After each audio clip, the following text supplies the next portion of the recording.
The most insane and mind-blowing match is just about to start, and I'm of course talking about Bastard Munchen versus the PXG. The Bastard Munchen players are beginning to walk out, and Isagi's puzzle pieces are going absolutely wild around him as the time to meet Rin has finally come.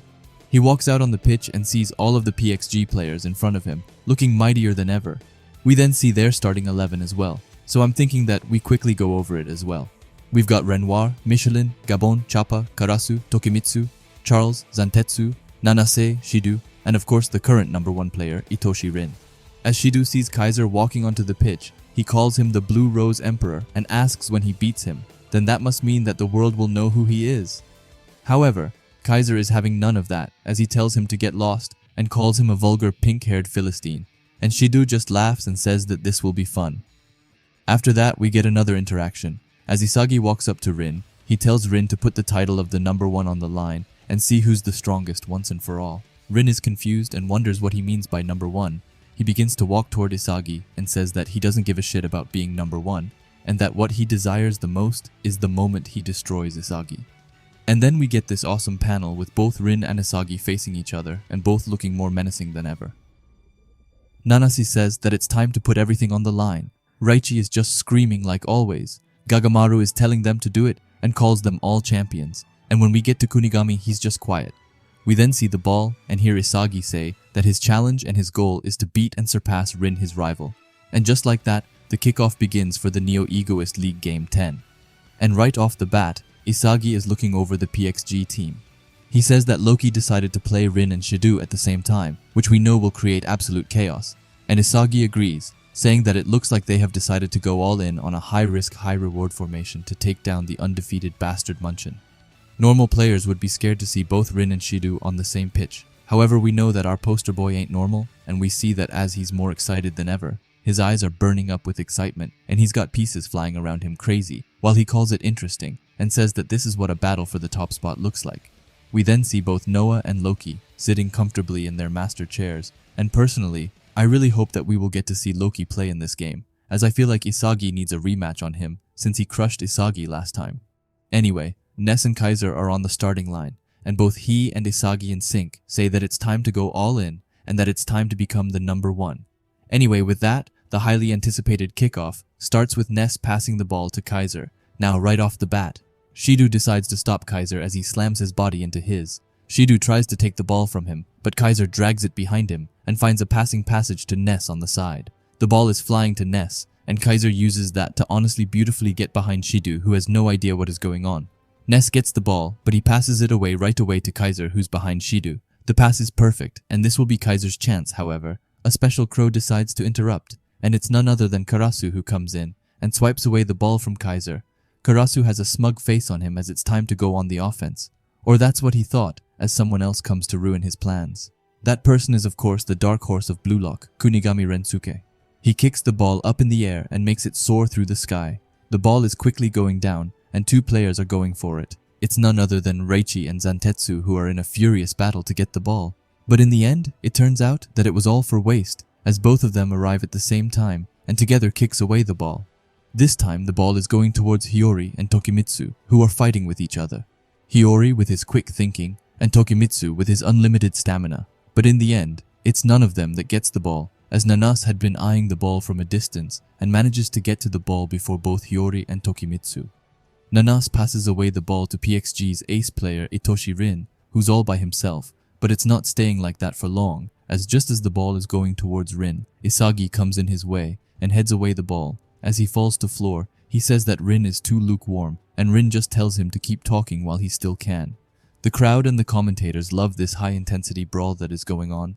The commentators are saying that it has been such a high-level exchange of offense and defense, and to forget feeling each other out, as these 2 teams are going for the kill right from the start, and tells them all to keep their eyes peeled on their screens, to witness the fight which will decide the Neo-Egoist League champions. The ball that was headed away by Isagi is now in the middle of the pitch and is up for grabs by anyone, but from this panel, it looks like either Rin or Kiora is the closest. After that, we get the finishing panel with all of the star players showing themselves and looking mightier than ever. Everyone is looking super cool, but I have no idea why Kaiser seems so confused and Kunigami looks like he doesn't even want to be there anymore, but I digress. Anyway, after that, we get into Isagi's mind for a quick second. He looks at the PXG team and says that they both have an offense built around Shido and also an offense built around Rin. With Karasu and Zantetsu helping Shido and Nanase and Tokimitsu helping Rin, Isagi is looking more serious than ever as he says that even though they prepared countermeasures against both systems, they couldn't predict that they would deploy both systems simultaneously. Comparing it to playing a new video game whose degree of difficulty is entirely unknown, therefore the title of this chapter is unknown. Anyway, PXG has a throw-in and it's Choppa who does it. He throws it so that it lands with Tokimitsu, who's already in a battle with Grim. Reichi tells the bastard Munchen team that they better not slack off on the defense, or he will personally kick their ass, Hiyori adds in, by telling them to not lower the backline, but instead lower PXG's options. Isagi is looking at this from afar, saying that everyone understands the situation and is adjusting on the fly, but at the same, they are barely hanging on. Tokimitsu, Nanase and Karasu pass each other, which ensures that the ball stays with them. After that, we go back to Isagi again, who thinks that on top of adjusting to their formation, the most important thing for them is not to let Charles get his chance to roam around and play freely. And it's crazy to think that Charles is the league's youngest playmaker and maybe even player. Charles is up against Reichi, and we can see in his eyes that he is planning something devious. Isagi is looking at the other players on the team saying that the others also know that as soon as Charles has the ball, PXG's offense shifts to an entirely different level, which is why Reichi, Kiora, and Hiroi is constantly keeping their eyes on Charles. But suddenly, Isagi notices that something is off. He sees that Charles is actively looking for the ball, but realizes that the timing is off, and that Reichi isn't looking at the ball right now, which means that Charles will soon try to get the upper hand. Isagi says that he knows this for a certain, as he thinks that Charles without a doubt also has meta vision. And just look at that, Isagi was spot on, as when Reichi went to look at the ball, Charles took his chance to get behind him and to get himself free. Shiguma saw this and was able to get off a pass towards Charles. Isagi knows that if the pass goes to Charles, then they will be in big trouble, as it will open up tons of attacking opportunities for PXG. And just therefore, he is determined to not let that happen, as he looks at the timing off both the ball and Charles to then get right in between them and stop the pass from reaching Charles. Isagi thinks that he was right on the money and is really to go back out there, however Charles is just looking at him from the side, making such a silly face which just makes me smile for some reason. Anyway, Charles is impressed by Isagi and says that he is terrific, and also says something in France which I translated to Mr. Ahoge, but I'm not sure what that is supposed to mean, and Isagi isn't too sure either, as he looks really confused and lost. Isagi then thinks that he's actually rather fond of Charles's hairstyle, which is a bit random to think about in the middle of a football game, but sure. Charles then asks Isagi if he has those eyes, which makes him see the same thing that Charles does, basically just confirming to use that Charles has meta vision, which was to be expected to be fair. We then see Grim and Ness's trading passes with each other, and as that is going on, Charles tells Isagi that he likes to play a tactician over a physical brute, and tells Isagi to do it and to see which one of them is able to control this match. Isagi seems a bit frustrated as he just calls Charles a cheeky, arrogant little brat, which is spot on. Anyway, Ness shoots a long pass over to his master Kaiser, who controls it flawlessly.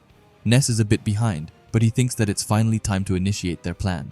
Ness then thankfully explains the plan to us, as he says that after simulating PXG's attack, they predicted that Isagi is going to drop back more to help out on the defense, and while he deals with their attacks, Kaiser, Grim and himself will pick up any loose balls and instantly hit them on the counter. They will swiftly break through the midfield, and Ness will then provide the final pass with a little bit of extra magic, of course. Anyway, as Ness, Grim and Kaiser get closer to the goal, Tokimitsu comes in his way and looks extremely scared, which I always find really funny. Tokimitsu tells Ness that he has already managed to catch up to him. Ness is shocked, thinking that he blocked of the passing lane and thinks if he should take him on and blow right past him, but he throws that idea to the side as he knows that he can't waste time on him, as if he does, then Isagi will read them. Before he can finish his thought, he sees Zantetsu sprinting with everything that he possibly can towards him. Zantetsu is just about to reach him, and Ness knows that he has to act quickly. He calls Tokimitsu and Zantetsu imbeciles before he somehow manages to get off the pass to Kaiser. Kaiser traps it with his chest and says that it was perfect, and tells them to leave the rest to him. But just then, both Nanas and Karasu comes in his way. Both is as determined as the other to stop Kaiser. Karasu asks Kaiser to show him what he's got, and calls him a mediocre royal highness, but Nanase just tells Karasu to back off, and that Kaiser is his. However, for some reason, Kaiser doesn't look too worried about it. He says that two defenders quickly move in to block his shot and calls it a textbook move. After that, he spots Shiguma in the back and says that another defender is hanging back just in case he breaks through, and with that says that he has seen through their little plan and that it's finally time to destroy them all. He starts to run towards them, and Karasu tries to take his hand to stop Kaiser, but Kaiser just kind of deflects Karasu's hand, which looks so silly. In the meantime, Nanase tries to snatch away the ball from Kaiser, but then Kaiser drags it behind him. And just as he is battling with both of them, he sees a small opening in the goal. He finally says that it's his win, and starts to do his Kaiser impact point. However, he suddenly realizes that he didn't shot the ball, and that Rin had instead grabbed it when Kaiser was unaware. Rin calls Kaiser a lukewarm blue rose, and Kaiser, Ness, and Isagi is just as confused to what has happened. But Rin says that if he can destroy that precious shot of Kaiser, then he's nothing. Rin now has the ball, and is actually looking cooler than I've ever seen him. He's got some kind of aura around him, which makes him look invincible. And with Rin having control of the ball, Isagi says that he's coming. Kaiser looks furious as Rin thinks that Kaiser's shooting point is way too obvious. Rin calls Kaiser a blue rose before saying that this field belongs to none other than Rin himself, as he says that he starts going at full speed against the Bastard Munchen team and says that he will smash apart all of them. The Bastard Munchen players are getting ready to defend the incoming Itoshi Rin, and both Hiyori and Kunigami are set on crushing him. However, Rin thinks that it's hilarious as he tells them to just try, and when they do, he decides to completely embarrass them.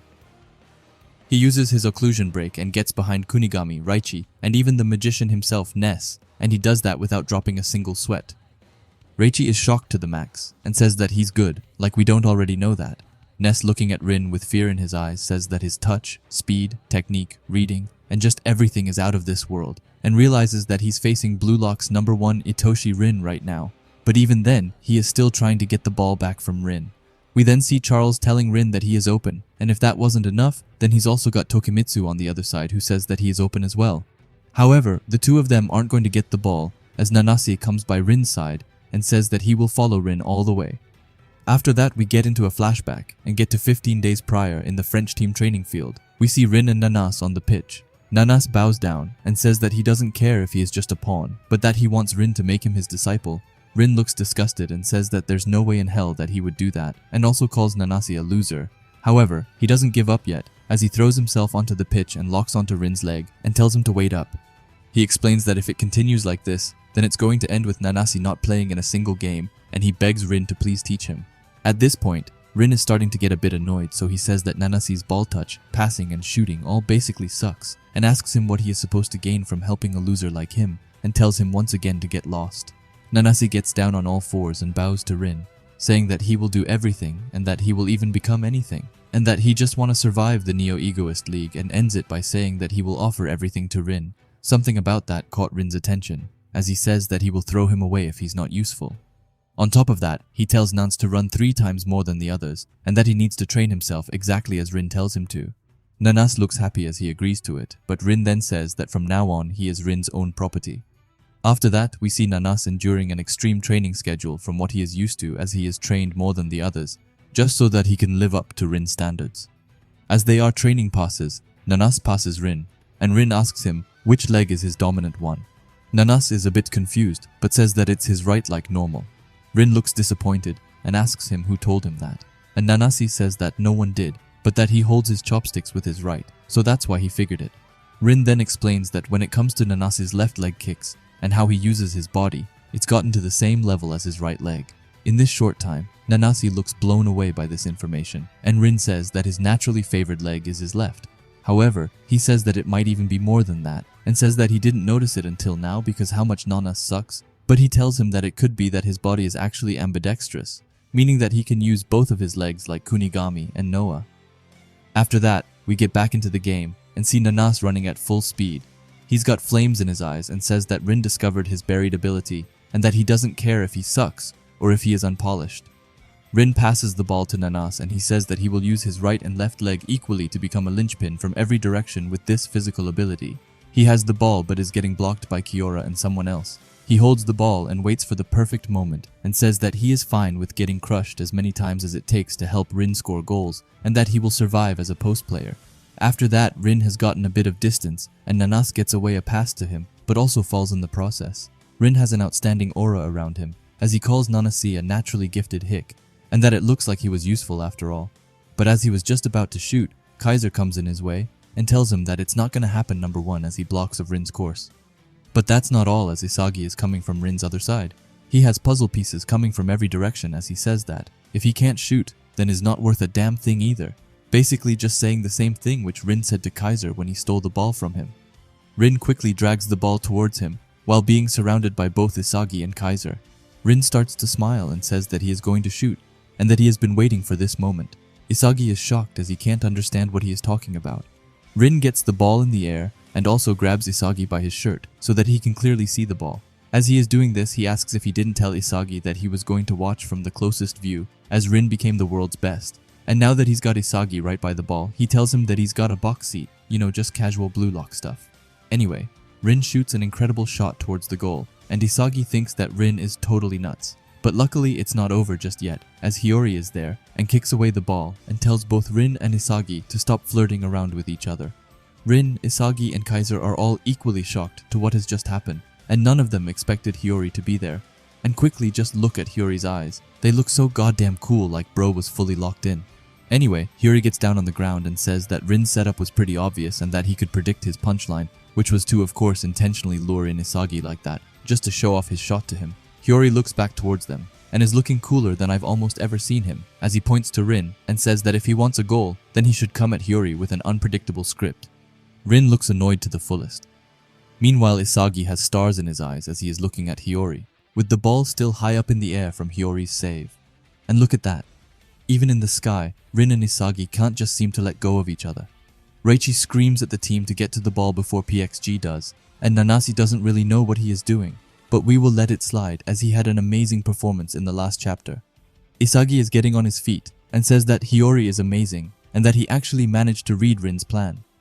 Hiyori saw that Isagi was most likely going to lose to Rin, and without any wasted moves, he moved to block the shot course. Isagi thinks that it's because he understands his playstyle that they are able to move and act so effectively. Isagi says that ever since the match started, everyone has hit their top gear. As a result, all of their plays are super high level, and everyone has actually managed to play exactly how they imagined that they would. It looks like Isagi has stars in his eyes as he says that it's amazing, and that this is without a doubt the greatest match that he has ever played in. Anyway, let's get away from Isagi and see who actually managed to pick up the second ball. It's none other than the crow himself, Karasu Tabito, who despite having Ness and Hiyori on his tail, and manages to trap the ball with his chest flawlessly. Karasu smiles as he looks at Hiyori and tells him that he's gotten more aggressive since the last time the two of them met. Hiyori, who is trying to focus on getting the ball back, asks if Karasu hates it. However, he says that he doesn't hate it at all, but instead tells Hiyori that he sure took his time getting to this point and calls him a slowpoke, a real backhanded compliment. Anyway, now that they have stopped flirting with each other, we see Reichi, who says that PXG is coming towards them and tells Bastard Munchen to stay alert for which system they are attacking them with. Isagi is looking at Karasu and says that he needs to predict it and quickly figure out the best possible football that everyone can produce at this moment. He basically wants to see where everyone would position themselves and play if they were at their peak. Hiyori is closing in on Karasu, but just then he passes the ball backward, which no one saw is coming. We then see Loki sitting comfortably in his master chair as he says that right now everyone's hyper-focused on the situation in front of the goal, and that this is the perfect moment for a trickster like Charles to come into play, which is exactly what is happening. The back pass from Karasu was directed for no one else than Charles, who was right behind Hiyori and Karasu. Charles has this immense and intense aura around him, as he of course has one of his teeth sticking out like everyone in Blue Lock has. But I would like to say that Corona started that trend. Anyway, Charles says that it's time to wreak havoc on his devilish content, and we can clearly see in Isagi's face that he knows that they are doomed, as he says that they were so focused on themselves and reading the situation that they totally lost track of the playmaker of PXG Charles. And now, with him loose, he is beginning to load up a pass. We can even see that his eyes begin to almost spin. A quick side note, but why do his eyes look so insanely cool right now? They honestly look like they are spinning. Anyway, Charles finally passes, and it goes through 4 Bastard Munchen players, and it's headed to Rin, who is still in his battle with Isagi. But just as the pass is right by them, the ball suddenly starts to float over them. Both Rin and Isagi are shocked, and Isagi says that Charles passed a lob pass with the perfect amount of backspin, and that he wasn't aiming for Rin at all. The ball is still soaring through the air, and Isagi says that he could have never expected a 30-meter long pass. But if it's not Rin, he wonders what it's for, and it seems like he forgot the literal demon of Blue Lock, who is running for his life towards the ball. Isagi still can't believe it as he says that Shido is the only one who reacted to Charles's pass, and wonders if they practiced this beforehand. But then he notices something important, which he himself can't believe at first, but he sees that Shido isn't even looking at the ball, meaning that Charles and Shido basically did what Isagi and Hyori did for the last goal in the Ubers game. Even Charles himself is a bit surprised, as he says that someone actually caught up to his pass.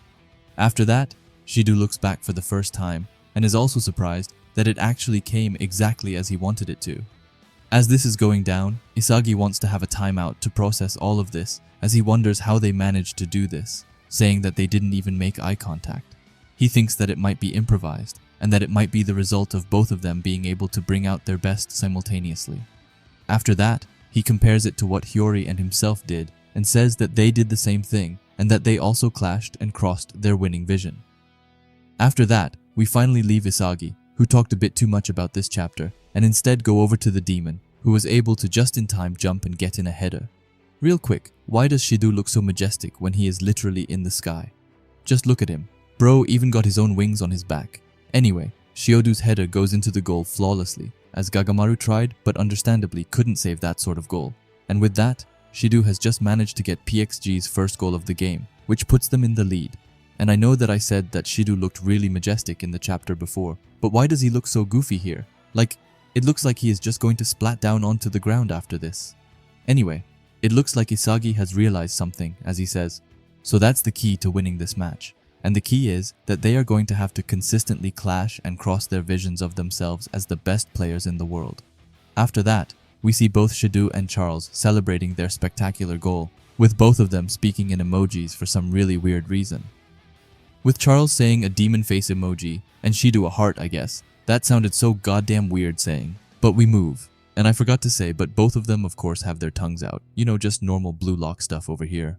After that, the match commentators screamed goal, saying that it was an absolute rocket into the top left corner, and that Charles Chevalier obliterated the defense with a pinpoint killer pass.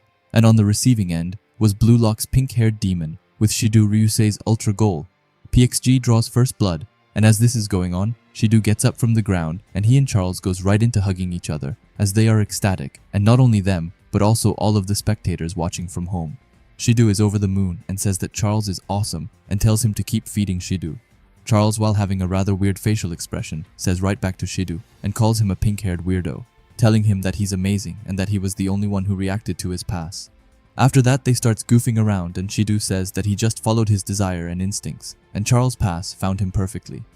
As Shido is messing up Charles's hair, Charles says that this really might be the first time that someone caught up perfectly to his impish passes.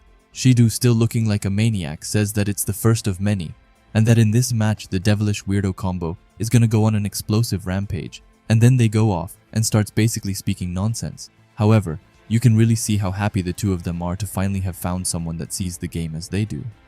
After that, we go to Loki, who is sitting comfortably in his master chair and says that a contrarian, impish, maverick personality that lies contradictory to his genius passing and playmaking skills. Noah looks over, but stays quiet as Loki continues and says that to unlock Charles's full abilities, he experimented with many different things in the previous few matches, but this time it finally happened. The high-level chemical reaction needed to awaken him. Loki's face is filled with excitement as he says that the Neo-Egoist League has finally gotten much more interesting, and an out-of-this-world striker will help a playmaker reach even greater heights, and that the faster Charles develops, it won't be long before he surpasses Noah. He says this directly to Noah himself as he looks at him. However, Noah still has his stone-cold expression and doesn't say anything. After that, we get to Isagi and Reichi is furious, asking the VAR if they are blind and that the goal should be disallowed, explaining that Rin grabbed Isagi and prevented Isagi from playing defense. However, we also have Isagi, who thinks that they probably won't overturn it because, to tell the truth, then he fouled Rin first when he went for the steal, but since Rin managed to keep possession and got off a quality shot, VAR will probably determine it as advantage played. And it is as Isagi predicts, as the VAR says, that the call still stands, which Reichi isn't happy with, as he says that he will go up and kick them. However, luckily, Isagi stops him and says that it isn't worth getting a card over. After that, he thinks that more importantly, he has to analyze and understand the mechanism behind Shido's goal. thinking that first, without a doubt, everyone on the field was playing at their absolute best. But the fact that no one could react to those two's outrageous combination means that simply playing according to the perfect scenario they envisioned isn't enough to score goals. Saying that before they managed to produce their perfect scenarios, and that they could easily score 1 or 2 goals, but with both teams playing at such a high level, simply enacting their scenarios isn't good enough. Isagi thinks that from watching Charles play, he knew that he was a dangerous player, but the fact that he's still developing makes him even scarier, and his pass just now, it felt like he was simply laughing down at them, which really isn't something you want. He explains it as an impish pass that screamed otherworldly, and then Shido's pursuit of ecstasy responded and crossed with Charles's pass, and looking at those two just now, they didn't plan or practice that play beforehand, and that they rather clashed and crossed their best performance to produce that goal. But if that's the case, then it's similar to the goal that Hiyori and he teamed up on, and at that time they produced a chemical reaction where they synced and crossed their individual winning vision with one another, which means that to win the league, they are going to have to enter the demon's lair and come up with goals that equal or surpasses that chemical reaction. Isagi has pieces flying around him as he says that it's seriously fucked up. But just then, Hiyori comes walking by and says that if that's the standard, then they are gonna have real hell on their hands, and since they have to change their entire thought process, Hiyori wants to use the time to reorganize quickly and asks if Isagi wants to join. Isagi agrees and says that it looks like they have to consistently clash their winning visions to win this. Hiyori just agrees and says that they should do a quick recap. He thinks back to Ego and says that the bowl cut himself told him that the most important thing is hunger, and that what they currently desire the most is the key to their own originality, thinking that hunger provides hints that allow them to formulate an achievable challenge, and that if they fully immerse themselves in their challenge, it produces the chemical reaction, also known as flow, and then if they manage to recreate the perfect scenario that they can envision, you can then play at your absolute peak, your top performance. So basically, if we should make it easier to understand, it is hunger that leads to an original achievable challenge, and with egocentrism and focus leads to flow. Flow then leads to the challenge to winning vision, which leads to the final step, which is their top performance. After that, Isagi says that what they currently desire the most is the key to their originality, but he also says that Shido's goal wasn't the work of just his winning vision. Hiyori agrees and says that they must cross their winning vision with someone else's to pull this off, and Hiyori is just about to say something more when Noah rudely cuts him off and tells them to recreate it. Both of them looks over shocked and sees Noah with this immense aura as he tells them to score a goal that surpasses the goal the two of them scored in the last match, asking them if they can do it.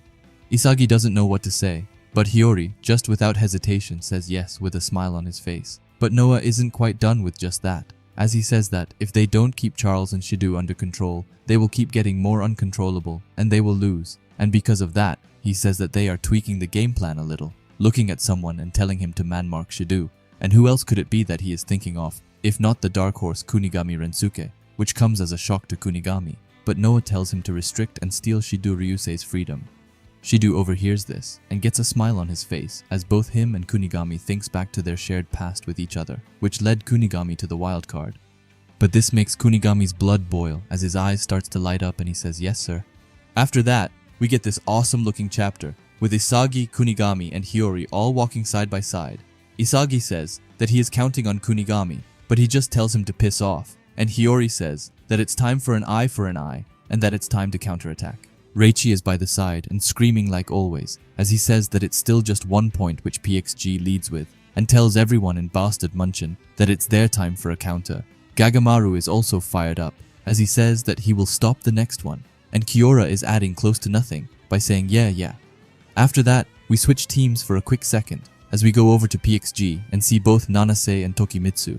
Tokimitsu says that even if they are on the same team, they can't be genuinely happy for Shido's goal, saying that they want to help Rin score and that they need to make Rin the hero or else their ranking won't go up. Nanase is looking really determined as he says that Tokimitsu is right and that if Rin sinks, then they are going to end up sinking with him as well, saying that their fates are linked after all. And then we have Charles over here who's speaking in emojis like a weirdo. After that, we get to see the 4 big players of the match, which of course are Rin, Shido, Isagi, and lastly, the Emperor Kaiser. Rin calls Shido a pink bug eyesore. Shido takes it as a somewhat compliment and asks if Rin is jealous of his explosion.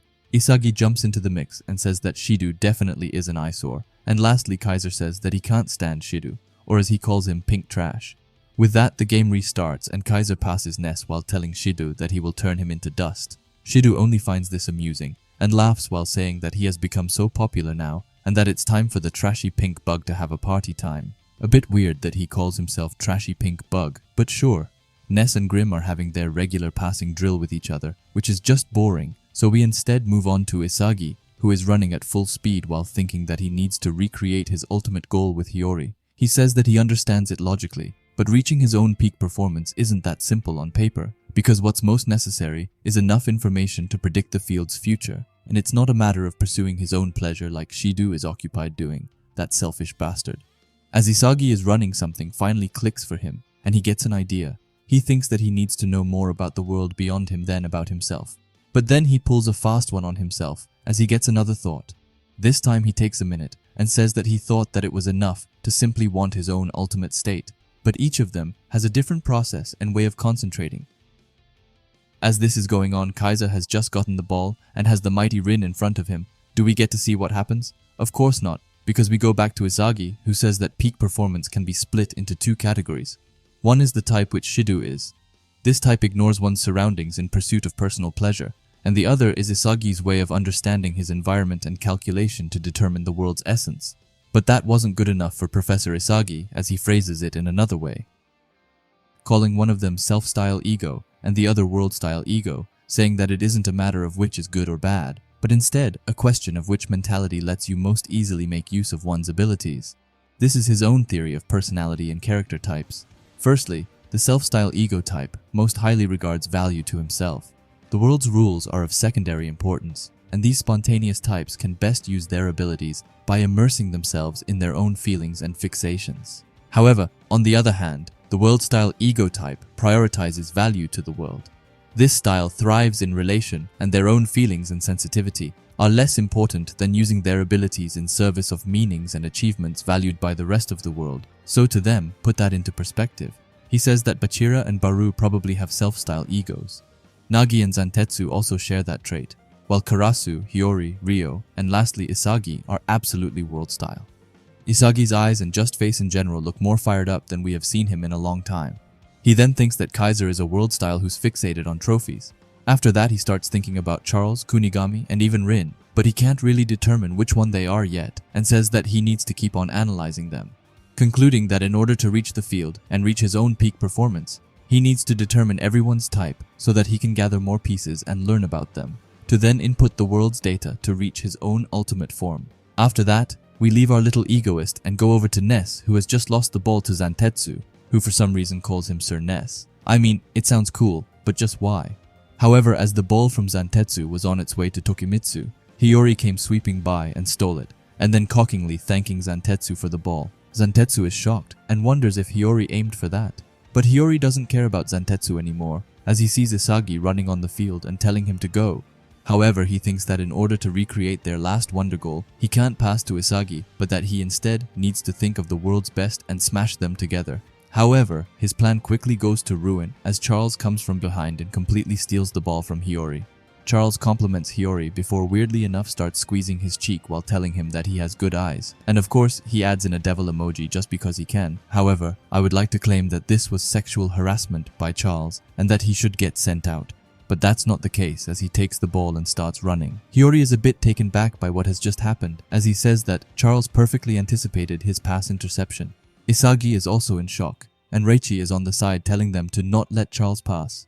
Hiyori is desperately running behind him, and tries to catch up as he thinks that Charles also can use metavision, and that before he can recreate his goal with Isagi, they need to beat this contrarian. Anyway, Charles locks in and sends away a pass to Shido, who looks really excited, as he has even come up with a nickname for Charles, that being Charboy, sounding a bit too close to Shark Boy, which Corona already has ownership of.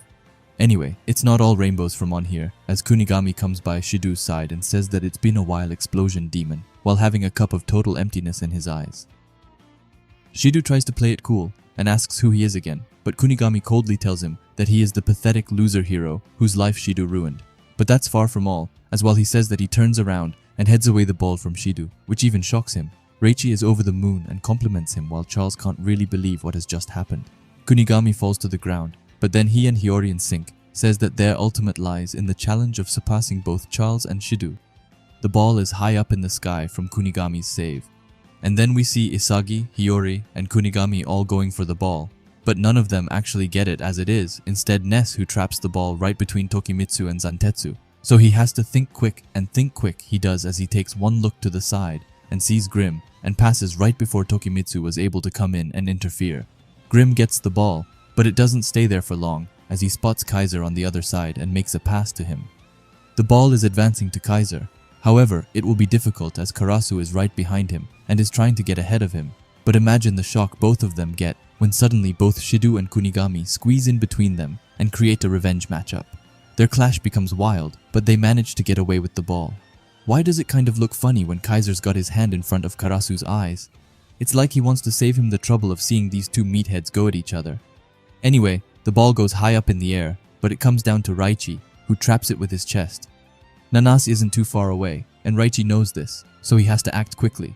However, before that, he of course has to say his slogan, so he says sexy chance. But before he can finish it, someone steals the ball. It's none other than Charles, who comes in with his devilish aura. He asks what he means by sexy, and says that he's just a meathead who constantly sacrifices himself for others. But that's not all, as the disrespect doesn't stop, as Charles thanks him for doing all the heavy lifting while calling him a sweaty, non-sexy meathead.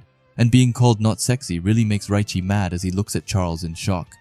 Hiyori is right behind Charles, and he knows that he screwed up. He thinks that just now, if he had just backed up Raichi, he would have gotten the ball.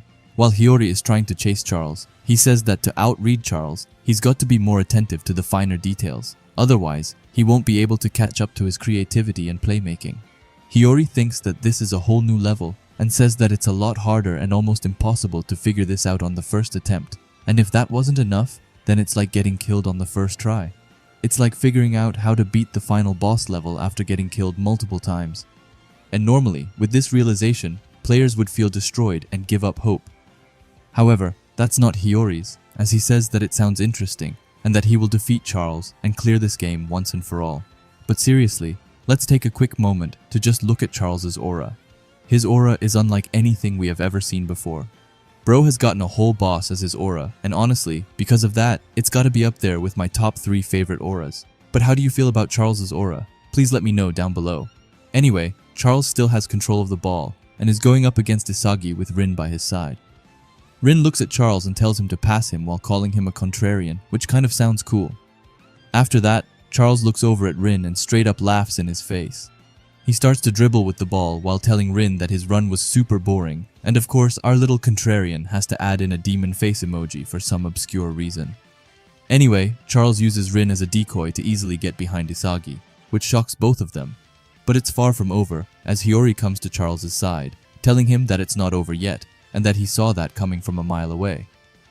Charles compliments Hiyori, but says that he was still one tempo too slow as he shot across into the goal zone. Hiyori is watching the ball fly right beside him, as he says that Charles was able to deliver a cross with the outside of his foot from that position, which he can't even understand. Isagi, who is also watching from the side, says that Charles is just toying with them, and that they can't manage to outread him, saying that right now, Charles is ultimately dictating everything on the field. However, that's not exactly right, as the pass from Charles surprisingly gets blocked. And who else could it be than the man who is absolutely shutting Shido down at the moment? I'm of course talking about the dark horse Kunigami, who comes between Shido and the ball and shoots it away.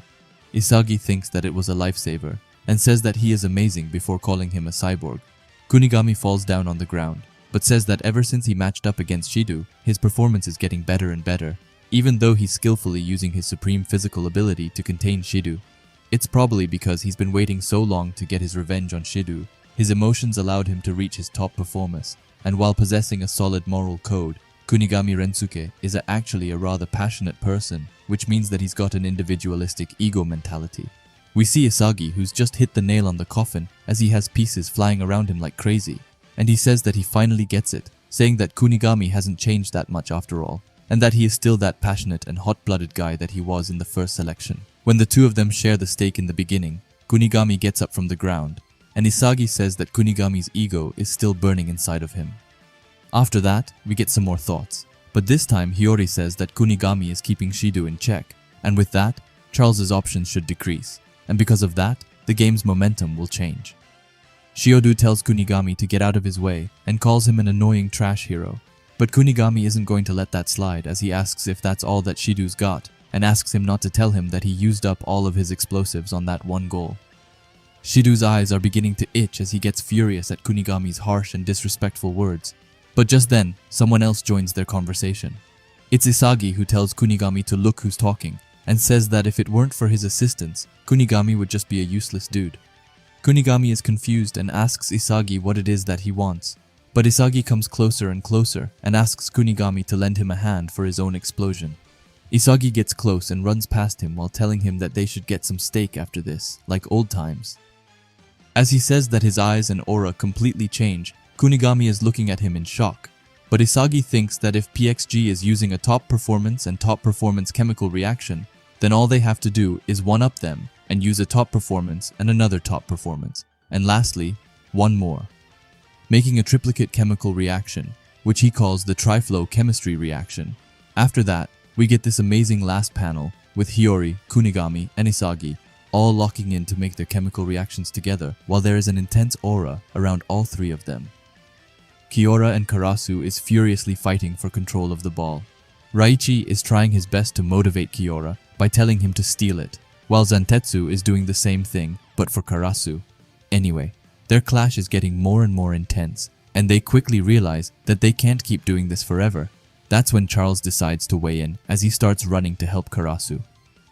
However, he looks behind himself and sees Hiyori right on his tail. As Hiyori is trying to catch up, he thinks that if he is going to outwit Charles, then he will need to effectively use this moment while Kunigami is blocking Shido. Because as we know, Charles likes passing to Shido as they are very like-minded, but now that he has lost that option, Hiyori is certain that he will need to look for someone else to pass to. He tries to look around and starts to wonder who the lucky man will be. Maybe it's going to be Rin, or maybe he will go through Nanase, but that doesn't quite seem right. He says no and calls himself a dumbass. Hiyori looks destroyed as he says that he can't beat Charles with such surface-level thinking, saying that Charles isn't just a normal player, but that he is a contrarian, and because of that, he needs to contradict his contrarian thinking. Charles is getting closer to Karasu, but then suddenly Grim comes into the mix and barrages into Karasu's back. Karasu can't hold on anymore and tells Charles to go as he sends over a pass to him. Charles starts to smile as he compliments Karasu's pass and says that it's good. He looks ahead of himself and sees Shido, who is still getting blocked by the rebirthed Kunigami. But that's not all, as he also sees both Kaiser and Ness, who are determined to stop Charles in his tracks.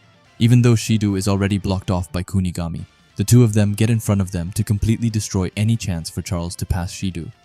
Saying that his pass course is as good as dead, Charles is noticeably annoyed by this and also calls them the Nuisance Rose Duo. Just then, someone comes to his rescue, and it's none other than the current #1 Neo-Egoist League player, Itoshi Rin. They look at each other, and Charles says that Rin is just where Charles wants him to be. However, this turns out to be a straight-out lie, as he says, "Just kidding," with a skull emoji, as he instead shoots the ball forward, even though Ness and Kaiser are ahead of him. Kaiser and Ness are in shock, and Kaiser can't believe it as they manage to close off Charles's pass course by 99%. But somehow Charles managed to find that 1% spot where he could pass too.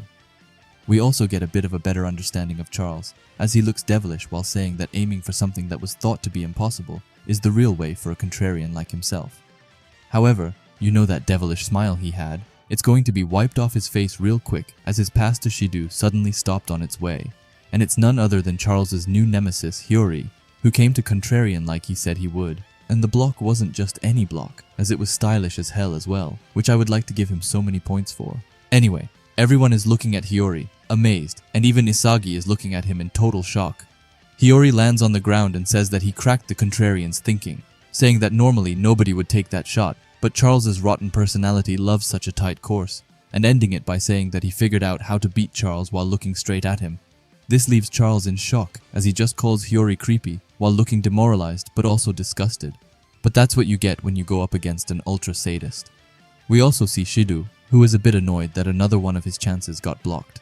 After that, we leave them and get to Isagi, who, like always, has pieces flying around him like crazy, and says that Hiyori's winning the field and that it's about to overturn. While it's looking like the ball and the pieces are forming a black hole on the pitch, you know, just normal Blue Lock stuff, right? Anyway, Hiyori is fired up after this and tells Isagi that it's time to go, and Raichi agrees by being the first one on the ball. However, he isn't all alone, as he has Tokimitsu right behind him. But that doesn't stop Reichi, who says that it's time for them to get a counterattack. But there's another duo who is getting excited by this, and that's Shido and Kunigami, who are running side by side to try and help their respective teams. Anyway, Tokimitsu is starting to get some ground on Reichi, and he knows that he can't hold on forever, but before he can, he has to trash talk a bit.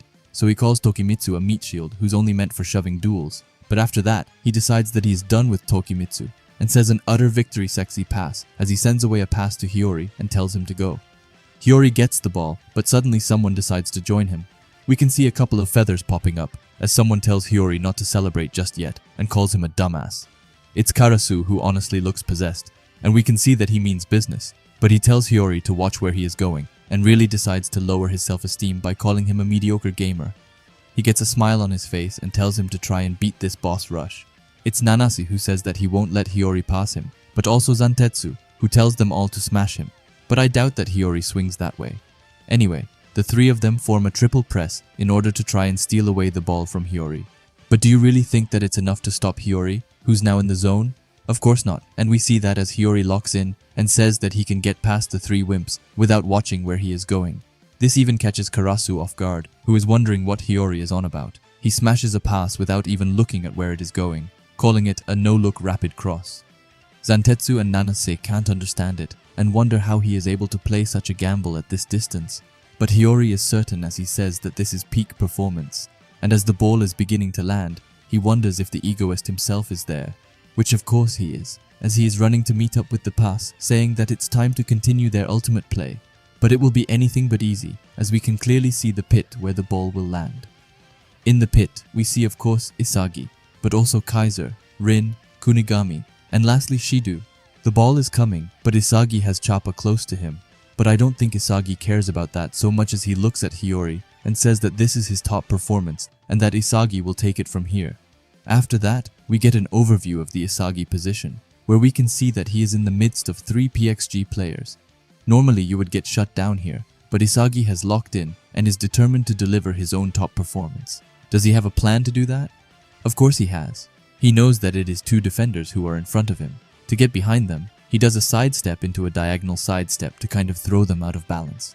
This works because they aren't able to predict what Isagi is going to do, which lets him use his speed to slip in between the 2 defenders.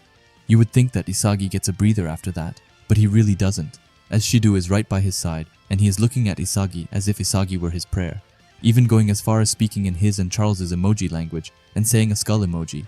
But just as Shido thinks that he's got Isagi where he wants him to be, Isagi slips away from the ball and tells Shido that he's got to do better than that if he wants to stop him. This of course throws Shido off guard, because why would you willingly move away from the ball? Shido's face turns into panic as he wonders what it is that he is up to. But it doesn't take long for him to find out, as he can feel someone behind him. It's Kunigami, who uses his majestic legs to jump up into the sky and meet the ball in the air. He tells Isagi that this is for the stake that he owed Isagi and tells him to consider them even now, before deciding to just call him a piece of shit, just normal sportsmanship between the Blue Lock cast.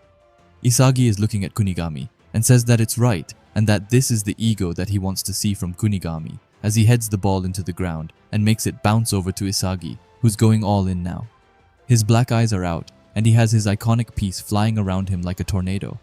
After Kunigami's header, he falls down on the ground and leaves it up to Isagi to finish. Isagi says that until now, Kunigami had refused to pass and only tried to score by himself, which is why no one will predict that he will pass in this situation, where he could have simply stolen the ball instead, making it a top performance combo that only they could have created. Now Isagi's light is beginning to shine, as he says that he's managed to break through their defenses, and says that the only thing left is the finish. But I think that we both know that this is Blue Lock, and that it isn't going to go that smoothly. And it turns out that it's true, as a familiar face decides to pay Isagi a visit. It's Rin who comes behind him, looking like he has been devoured by total darkness as he tells Isagi that it's too lukewarm. Isagi is in total shock as he couldn't have predicted that, and Rin then, with an angry face, tells Isagi not to forget about him. As I said before, Isagi is in shock and wonders how it was possible for Rin to catch up to him. But then, suddenly someone else comes into the picture, because of course, Isagi should have more trouble. However, this time it's his own teammate Kaiser who comes by. Kaiser has an immense aura around him and says that this is part 3 and calls it the Raider Edition. After that, Isagi realizes that he really is fucked and that he wasn't even expecting Rin, but now that Kaiser is on top of that, he can't understand how it happened, but then he says that both of them only focused on Isagi's movements and nothing more. Kind of like what Baru did in the U20 match, where he became Isagi's shadow. Anyway, Isagi says that this explains how they were able to react to him so quickly, concluding that instead of reading the game's flow and situation, they solely focused on plays that would allow them to destroy Isagi, calling it their top performance and saying that it is messed up and that there was no way that Isagi could have known that and predicted it. However, he has to throw those thoughts to the side, get back into the game, and make up a game plan. He desperately wonders what it is that he should do. He knows that he will reach the ball first, but then what? After that, we see what Rin and Kaiser are thinking. Rin wants Isagi to shoot the ball, and if he does, then Rin will destroy every single direct shot course Isagi comes up with. A bit rude if I'm honest. Kaiser, on the other hand, wants Isagi to trap it, and if he does, Kaiser will steal it and score for himself. Isagi's pieces are working at full potential to figure out what to do. Should he just go for the shot and try to come up with a solution where Rin doesn't block it? Or should he trap it and try to fool Kaiser somehow? But in the end, as the ball falls down on his foot, he realizes that none of that is good enough and that he needs to, in this extremely stressful moment, come up with a totally new attack pattern. The ball falls down to his foot, and just then, Isagi does a fake with his left foot, which puts Rin out of the picture as he has no way of interfering. But that can't be said for Kaiser, as he says that Isagi will now trap it with his right and that he has got him. But he couldn't be more wrong, as in mid-air, Isagi doesn't trap the ball, but instead decides to just gamble and shoot it with his right foot. He makes such an unpredictable and powerful shot that even 2 Glocks decide to show up around him. Anyway, as he shot the ball, he said that this was his new top performance. Kaiser can't believe his eyes and is amazed at how Isagi did a mid-air quick draw, and Rin is just as blown away as he can't believe Isagi's new ambidextrous direct shot. The shot from Isagi goes into the goal with ease, as there's nothing that could have stopped that shot. And then, as Isagi Yoichi has just given Bastard Munchen their first goal of this match, his pieces connect with each other, and he has just formed a new attacking pattern. By connecting the left direct shot with his right direct shot pieces, he's now formed the 2-gun volley, and just look at him. His face has a determination which I have never seen before, and he's even got himself smoke coming off himself, as he has just scored what might be the best goal in this series so far. Everyone is blown away, and the commentators are screaming goal over and over again. We also see the live reaction to Isagi's goal, and we then see that everyone is jumping out of their seats to celebrate with our poster boy. Even Isagi's first true fan was shown, and we can see how his eyes absolutely lit up when he saw this goal. Anyway, the commentators call the Isagi goal amazing, and say that he was able to pull off an amazing mid-air direct shot, and with that shot, he also brings back Bastard Munchen into the game as the scores become even. And please just look at Isagi. He is understandably over the moon, and he looks so happy, which just makes me happy as well. However, the players who are everything but happy are both Rin and Kaiser, as we can see here as they burst out screaming out of anger for Isagi. But you know what this panel means. It means that Rin and Kaiser will probably give it their all after this, and try their hardest to ruin everything for Isagi. We also see more of the players' reactions to the goal. Karasu's voice is stuttering as he wonders what the hell that was, and can't believe that he switched his shooting foot in mid-air, while Tokimitsu just has fear in his eyes as he calls Isagi a monster. Raichi, on the other hand, is just as ecstatic as Isagi is as he starts screaming. Nanase looks honestly really scared as he says that Isagi is still evolving. And then we see Shidu, who is the first PXG player, who seems ecstatic over Isagi's goal as he says that it was a fantastic explosion. Anyway, Isagi comes down on the ground and is right away faced with Kunigami, who tells him not to expect any more passes from him. He looks into Isagi's eyes and calls him an overly dependent egoist. However, Isagi feels the same way and says that they should keep devouring each other like always, and calls Kunigami the Mr. Fair and Square stickler, which I don't really get. Or maybe it's supposed to say striker because I don't even know what a stickler means, but it does sound funny. Suddenly, Isagi, out of nowhere, feels something heavy on his back, and it's none other than Hiyori, who comes and jumps up on him. He looks happier than ever as he asks what the hell that shot was, and calls it amazing while having a big smile on him.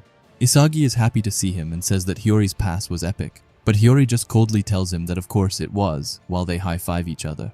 Anyway, Hiyori isn't done, as he asks Isagi how he was able to visualize everything, from Hiyori's alley cross to Kunigami's assist, and lastly, his goal. Isagi has a smug face on him, as he says that he believed that Hiyori would send a perfect pass. And as for Kunigami's assist, he thought that since Kunigami was running up and down the field to contain Shido, his chances of being in clutch situations were very high. On top of that, Isagi was probably the only one who believed that he would win that duel against Shido. Hiyori understands and says that it was a combination that only Isagi could pull off, and he asks if he then decided to finish it off with Isagi's ultimate trump card. However, Isagi looks confused before saying that Hiyori is wrong and that he actually didn't plan on scoring that way, which completely takes Hiyori off guard. Isagi says that he saw himself being wide open after he managed to break through their defense and that he definitely didn't expect Rin and Kaiser that close to him. However, it was due to them that he was able to improvise, and the attack that gave Isagi a hint to pull off that move was undoubtedly Nagi's amazing juggling shot. Hiyori remembers it and says that it was the same one he used against them. Isagi explains that he probably had the image of Nagi's shot stored in his mind, which is why even though he had to improvise after those two killed his options, he was still able to subconsciously recall and recreate it.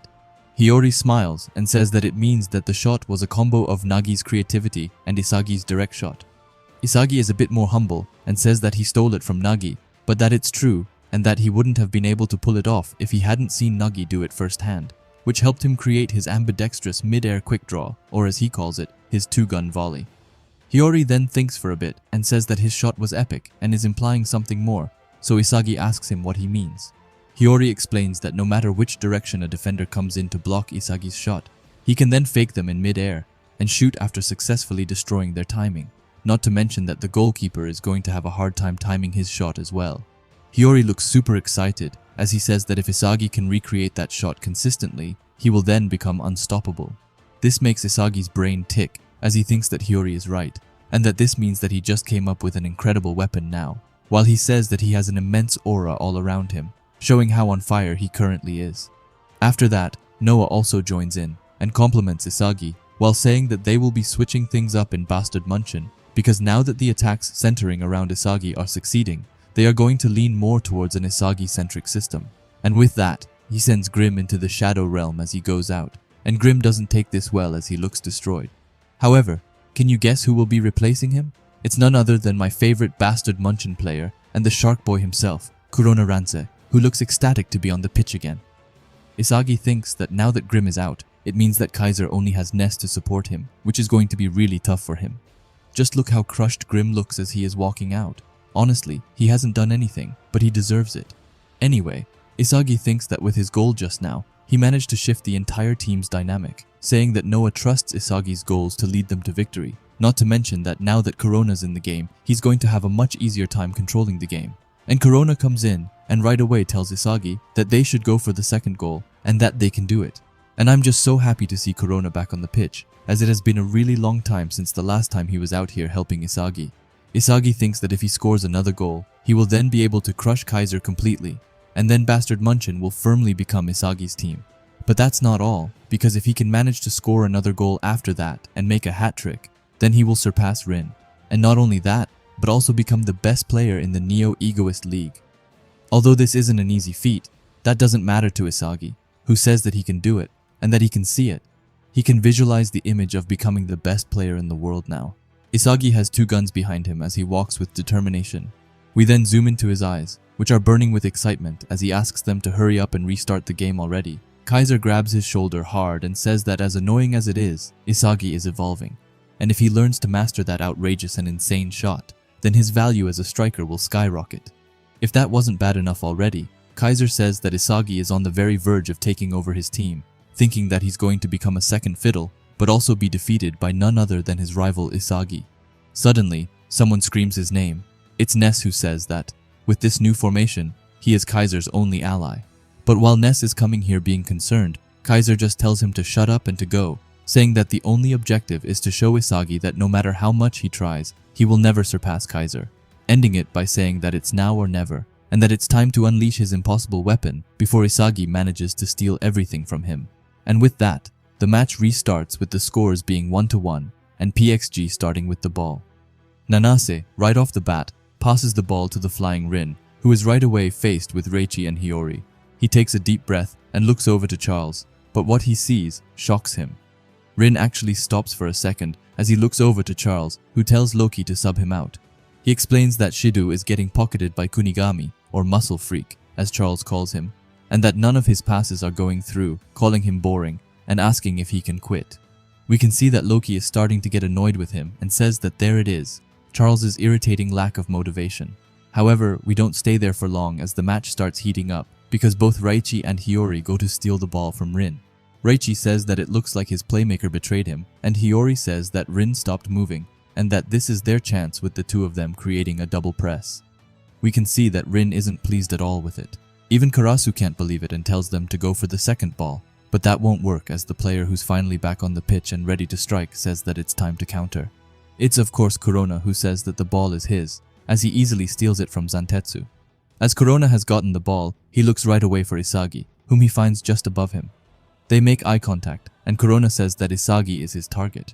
However, as he passes the ball, something unexpected happens, as the ball doesn't reach Isagi, but instead, Kaiser comes in and steals it right in front of their eyes. As Kaiser's got the ball and is looking more determined than ever, he asks Ness if he is ready, and Ness, who is behind him, says that he is, while trying his best to stay on speed. After that, we get into a quick flashback into the German Stratum training field 10 days prior. There we see Kaiser and Ness asks what the Magnus effect is. Kaiser explains that when a player kicks the ball, the air will naturally exert an equal and opposite force back onto the ball. Now this part might get a bit confusing, so I will first explain the 3 different steps, and then read what they are saying. Feel free to pause and be ready if you aren't able to follow. Anyway, the first step is the mechanism behind a spinning ball, which explains that the shot's power will increase if the airflow and the ball's spin face the same direction. Conversely, the shot's power will decrease if the airflow and the ball's spin face opposite directions. After that, we got to the second step, which is the creation of the aerodynamic force. This means that as the ball spins, some areas experience lower air pressure than others, which creates a pressure gradient. And the third step is the result, which is the Magnus effect. As a result, the ball will naturally curve towards the side with lower air pressure. After that, Kaiser says that the reason why a spinning ball will curve, dip, or rise is because of the difference in air resistance between different sides of the ball. Ness, who isn't familiar with this concept, says that it's pretty cool. Kaiser then explains that, up until now, he prioritized shooting straight while increasing the Kaiser's impact's velocity and power. He puts the ball down on the ground intensely, as he says that his new weapon is where he put some spin on the Kaiser impact and intentionally made it curve. However, for this to work, he needs to determine exactly where to strike the ball and raise its accuracy to a level on par with the Kaiser impact by using the air valve as the central reference point. He looks at the ball and determines that the meet point is on the lower left side. After that, he looks at it before shooting the ball. Firstly, it looks like a mishit, and Ness is confused and mostly shocked, but then he realizes something as the ball starts to curve. Lastly, he goes into the goal, which is honestly a really impressive goal, and Kaiser did that without sacrificing its speed or power, and managed to add a devilish spin to his Kaiser impact. Ness has never seen something like this before and is ecstatic for Kaiser, as he calls it amazing, and says that this means that he can freely control the direction of the Kaiser impact and no one will be able to stop it. Kaiser breathes for a second before agreeing, but admits that currently it only works if the ball is stationary, which means that it won't fully work during the game, as the ball will be moving around constantly. Anyway, after that, we get into the game again, and we see Kaiser and Ness passing around the ball. Kaiser compliments Ness's passes and says that currently they are raising the difficulty level astronomically. As they are going at it, Kaiser admits that he hasn't yet succeeded when the ball is still moving. However, that doesn't matter to Ness, as he puts his full trust in Kaiser and says that they will complete Kaiser's weapon right here and now. As he passes over the ball, Kaiser gets the ball and says that it's 3 defenders in front and 2 more defenders right next to me, also saying that he is a bit off balance, but that the conditions are now all set. He looks over to the goal and spots the perfect shooting point. Even though the ball is still moving, he says that it doesn't matter and that this is the thing he needs to overcome, an impossible challenge, and with that, he shoots the ball with his new weapon, which he calls the Kaiser Impact Magnus. He shoots the ball over all of the PXG players. However, they are confused as it looks like it's going to miss. Raichi screams out and asks where it's going, and Nanase is wondering if he actually mishit it. Kaiser's look is intense as he tells the ball to curve. He follows the ball closely as it approaches the goal, but sadly, it's far from the goal and goes out. Ness is shocked to his core and says that it didn't have enough spin on it. Even Isagi can't believe his eyes, as he wonders if Kaiser mishit it, but there's no way that it could be the case, saying that he has never seen him like this. Kaiser falls to the floor from the goal, but quickly gets up on his feet and starts to actually scream his heart out. His scream is so loud that it starts to echo, and everyone in the stadium is able to hear his frustration. Isagi is looking at him while his pieces fly around and says that Kaiser's unraveling. And then for the final panel, we see Kaiser's eyes, which look so dead and lost, and also his teeth, which he is scratching against each other, showing off his incredible frustration. After that, we get right into a flashback, and we can see someone who can assume to be Kaiser's father. He has some kind of beer in his hand, while his other hand is wrapped around Kaiser's face, and we then see Kaiser, who can't do anything but cry as he looks at his abusive father. After that, we get a deeper explanation of what has happened, as the text says that Kaiser's childhood was something no child should want or ever have to endure. Kaiser's father was a small-time theater director, and his mother was his father's lead actress. Whether the romance between them just fizzled out, or the unintended consequences of one lustful and passionate night. Anyway, shortly after giving birth to Kaiser, the mother abandoned Kaiser and the father, and not long after, the mother became a star actress. On the other hand, cast into the shadow of the mother's success, the broken-hearted father entered an endless spiral of self-destruction, with an alcoholic gambling addict father beating the crap out of Kaiser every chance he got. That was the unfortunate reality of how Kaiser grew up, and it wasn't as if Kaiser could just go somewhere else as he had no other place to turn to. After that, we see that the father had ordered Kaiser to work. However, Kaiser is just a kid at this time, so what kind of work could he have? Well, he was ordered to steal different things. Kaiser made his way to the neighborhood store and stole everything from food to everyday appliances. If he managed to fail to bring anything, the father would yell at him and beat him up, and because of that, Kaiser quickly became an expert thief. However, when he came home with the things he had stolen that day, there was a problem. His father told him that he had forgotten the milk, which made him extremely angry as his fat ass was too lazy to go and get it himself. So he kicked Kaiser right in the face, telling Kaiser that if he forgets the milk one more time, then he will seriously kill him. So even if Kaiser did his job, the daily beatings and abuse wouldn't stop. Far from it. Michael was the name that the mother gave Kaiser shortly before she left. However, that name was never uttered by the father, not even once, as it was evident that the father deeply resented and hated the mother. Yet the father had treasured a rose the mother had once given him, and Kaiser couldn't believe why his father had kept it this time, as it was something from someone who had ruined his father's life. After that, Kaiser's father starts to choke Kaiser. He says that he is a piece of garbage and that the woman he loves discarded him. However, while still choking Kaiser, he says that he is below that and that he is the scum that he and Kaiser's mother had spawned, telling Kaiser that he is incompetent, worthless, and a piece of worthless trash. He says all of that while looking into Kaiser's eyes, which are filled with fear as he doesn't know how this is going to end. And Kaiser had to endure things like this multiple times every day. After that, we see him walking in the street, saying that one beautiful day he will leave this place, and as Kaiser got older, his desire only grew stronger. Among the things he stole, the boy secretly sold off the more valuable items and kept the money for himself, and for someone like him, it was his first moment of defiance. After that, we got to Kaiser's 12th birthday, and he decided to buy something for himself, which was probably when his life actually started. He thought about buying food, but threw that idea to the side as he wanted something that would last. And honestly, he didn't care what he bought, but after being abused and mistreated for so long, he wanted to find something which could give him a will to live for. And that's when he came across it. He was looking at a brand new football in the window, and knew that it was what he wanted. He bought it, and went to a nearby park and sat on the ground. He said that when he throws the ball, it flies away, but when it hits the wall, it bounces back to Kaiser, even when he gets angry and punches it, or when he kicks it. With all his strength, it never cries or gets angry at him. And when things got rough with his father, his football was always silently by his side. When his father was done with him, he found somewhere to rest and put the football close to his chest, saying that both him and the ball were pieces of trash. Kaiser started to shed a tear as he dreamed of getting out of this hellish nightmare he was in. However, one day, some thieves robbed the neighborhood jewelry store, and among the captured thieves, one of them gave the police the name Michael Kaiser as an accomplice, as Kaiser and the thief knew each other. However, the saddest part is that Kaiser was completely innocent, and that it was a completely unfounded accusation that framed Kaiser for it. His father hears this and takes a beer bottle and smashes it at Kaiser, which could have ended extremely badly. His father asks him how many times he's told him not to steal things that aren't his and to get lost and die, and that just made my blood boil, that he just straight up lied about everything. Kaiser can't believe his ears and thinks that his father really isn't one to talk, and he calls him a deadbeat. After that, the police found a safe where Kaiser slept that had tons of money in it. His father is only getting angrier and asks Kaiser to explain before trying to hit him again. But lucky for him, the policeman stops him. His father screams at him that he wasn't allowed to hide money from him, but says that now that Kaiser is going to jail, the money is his. Kaiser sees this as he is getting handcuffed and is a bit irritated, but there's nothing he can do about it. He says that he could recoup that cash some other time and that he can just start over. As Kaiser is getting escorted out, another policeman comes to his father with Kaiser's football and says that it was lying near his bed.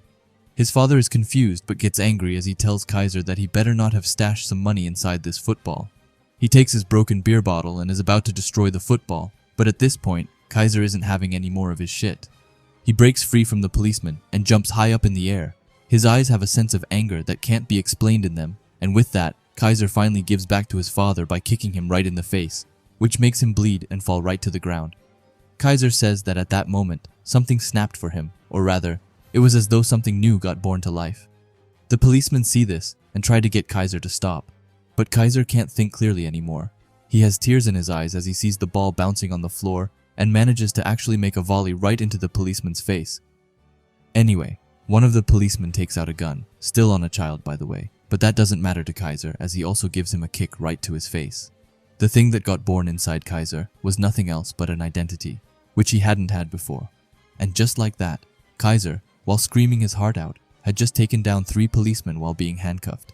However, he sadly got caught in the end, and as he was in his cell, and as the night came closer, someone came to visit him. He has a serious aura around him as he asks Kaiser if he loves football. Kaiser is confused by this question, but he tells Kaiser that if he does, then he can get Kaiser out of there. The man was revealed to be Ray Dark, who is none other than the World Football Association agent, or scout, who's come to probably take Kaiser under his wing. After that, we see Kaiser, who is getting neck tattooed with his infamous blue rose. In the background, you can hear someone talking to him. He says that he heard that Kaiser took down 7 police officers with just a soccer ball. Kaiser tries to defend himself and says that he just ended the fight that they started. We then see that it's Ray Dark whom he is talking to, and he compliments Kaiser and says that it's good, explaining that he's traveling the world to scout untapped lumps of soccer talent like Kaiser himself. After that, we get to the Bastard Munchen training clubhouse, where Ray and Kaiser stand side by side, and Ray tells Kaiser that from now on, this is where he belongs, but that he has to pass the pro exam first. However, Kaiser thinks that it won't be a problem, as he is really willing to do whatever it takes to escape from his house. Anyway, he goes into the clubhouse and is greeted very welcomingly by everyone there, who even says that they have heard lots about him. Kaiser takes a quick glance at them and says that these are people who, unlike himself, people wanted them to be born. Anyway, they decided to eat together, and they even complimented Kaiser's blue rose tattoo. However, as he looks down at his food, something strange happens. He feels kindness, but Kaiser hasn't felt that before and doesn't know how to receive goodwill, so he just throws his food onto one of the players' faces, who rightfully gets angry at him and asks him what he is doing. But Kaiser explains that it's way easier for him to live as the target of malice, and with that, he starts to go wild at them while they try to de-escalate the fight. However, in the end, soccer is a sport played by 11 players, and guys who are hated don't get passes. We can clearly see that as they are playing, but Kaiser isn't getting the ball. He knows that if he's going to succeed in this environment, he needs the ability to fight on his own. He needs his own overwhelming weapon, and because of that, he starts to train like crazy as he tries to find something that would clearly prove his existence to everyone. He needed to make an impact. This is really cool to hear, as we know that his weapon is called Kaiser Impact. He says that rather than a conspiracy of goodwill, he needs a dog who will submit to his malice. After that, we got to the Bastard Munchen tryouts, and we saw Ness, who got run over by 2 of the Bastard Munchen players. However, Kaiser doesn't care about that, and just says that he seems like a good test subject. He looks at Ness, who's lying on the floor, and says that his dribbling, passing imagination, and all of his abilities are above criticism. And if that wasn't good enough, then he is also isolated, which made Kaiser really take his eyes on him. After that, we see Kaiser asking Ness if he believes in the impossible. However, he didn't want to help Ness to be nice, but instead knew that this was the perfect time to erode his heart. And with that, Kaiser gradually started to understand his disposition. He scored more and more goals, and the other players started to fear him. But Kaiser only said that the feeling he got felt so good. By using victory to hurt people and warp them, He's basically using malice to prove his existence. It then says that the being known as Michael Kaiser took great pleasure in eroding others' hearts and living on inside them as a scar. After that, we also see Kaiser undergoing some kind of transformation, while the players he's beaten are seen crying on the ground. However, after that, things only got worse, as destroying people's dreams and rewriting their sense of values become a symbol of impossibility that taught them true despair. And because of that, Kaiser believed that it was the ultimate destination of the impulse that gave its first cry at that moment. By doing so, he felt that bit by bit, and every time he harvested new despair, he became a little more human, which sounds so fucked, but also so incredibly cool. At the same time as he was doing all of that, he would picture his father, whom he'd hated so much, understanding that he hurt Kaiser just so he could maintain the feeling that he was alive. This was why, instead of saying thank you, he instead hit Kaiser every day, and instead of saying I love you, he instead called Kaiser a piece of shit. After that, Kaiser realized that he was doing the same thing as his shitty father did, except that he was trying to do it to the world's soccer players, and that's why he started dreaming about becoming the world's best. But quickly, let's just look at this panel. Kaiser looks so incredibly cool right here, with his flowers all around his body, and his insanely cool tattoo, which goes down to his arm. Anyway, after that, we get into the match again, and we see that PXG is starting with the ball, the goalkeeper kicks out the ball, and the game is on again. The ball is going toward Nanas and Ness, but Ness manages to just in time block Nanas and jump up to head the ball, and the ball lands on Kaiser, who's already in a heated battle with Karasu. Ness told Kaiser to go and get the next goal, and with that, Kaiser was locked in. He says that he won't miss again, but that he's currently 35 meters from the goal and is too far to shoot. However, he knows that if he waits for 5 more meters, he will stop the ball and be in the perfect situation. However, just then, something unexpected happens as both Isagi and Rin go up towards Kaiser. Rin calls Kaiser tepid, and Isagi is wondering why the hell he is stopping, screaming at him to continue going and that Rin is coming. However, Rin says that it's already too late, and then all of them clash with each other and the ball goes high up into the sky and Kaiser loses his attack. Nanas compliments Rin's defenses, and Raichi tells them to grab the second ball. Kaiser falls down onto the ground and says that everything he gained by winning is now slowly but surely being stolen and destroyed. As Kaiser is beginning to get back on his feet, Isagi starts talking to him, which shocks Kaiser a bit. Isagi has his back towards him and asks Kaiser if he finally gets it, telling him that this team isn't his anymore. And with that, he looks back right at Kaiser, and Isagi's eyes are burning while he tells Kaiser to kneel to him and calls him a shitty clown. Kaiser's eyes begin to melt by that, but we then see Noah from the sidelines, who is looking at this extremely closely and says that this is it, Kaiser, and that it's finally time for him to fight with his ego. Isagi begins to run away, but Kaiser is still down on the ground and is beginning to lose it as he says that evolution only happens in adversity, while looking like he is about to kill someone soon, probably Isagi if I'm honest. The commentators say that the ball is evenly matched. However, the one dominating the aerial battle is none other than Kunigami Rensuke. Kunigami heads the ball right over Shido's head and gives it to Corona. After that, we get to Isagi, who, while running, says that he can crush him and even destroy him now. He's determined that he can take that step further and devour the Emperor, as the team is almost all his, and Kaiser is thrown off balance. As we know due to his latest miss and his awful play against Isagi and Rin, Isagi thinks back to when he told Kaiser to kneel before him and even called him a clown. He says that if he hurls such abuse at Kaiser now, he won't be able to escape his obsession with Isagi, which will then in turn make his movements predictable, and if Isagi is able to take advantage of that and aim for the back with Corona and Hiroi, he can then win with 100% certainty.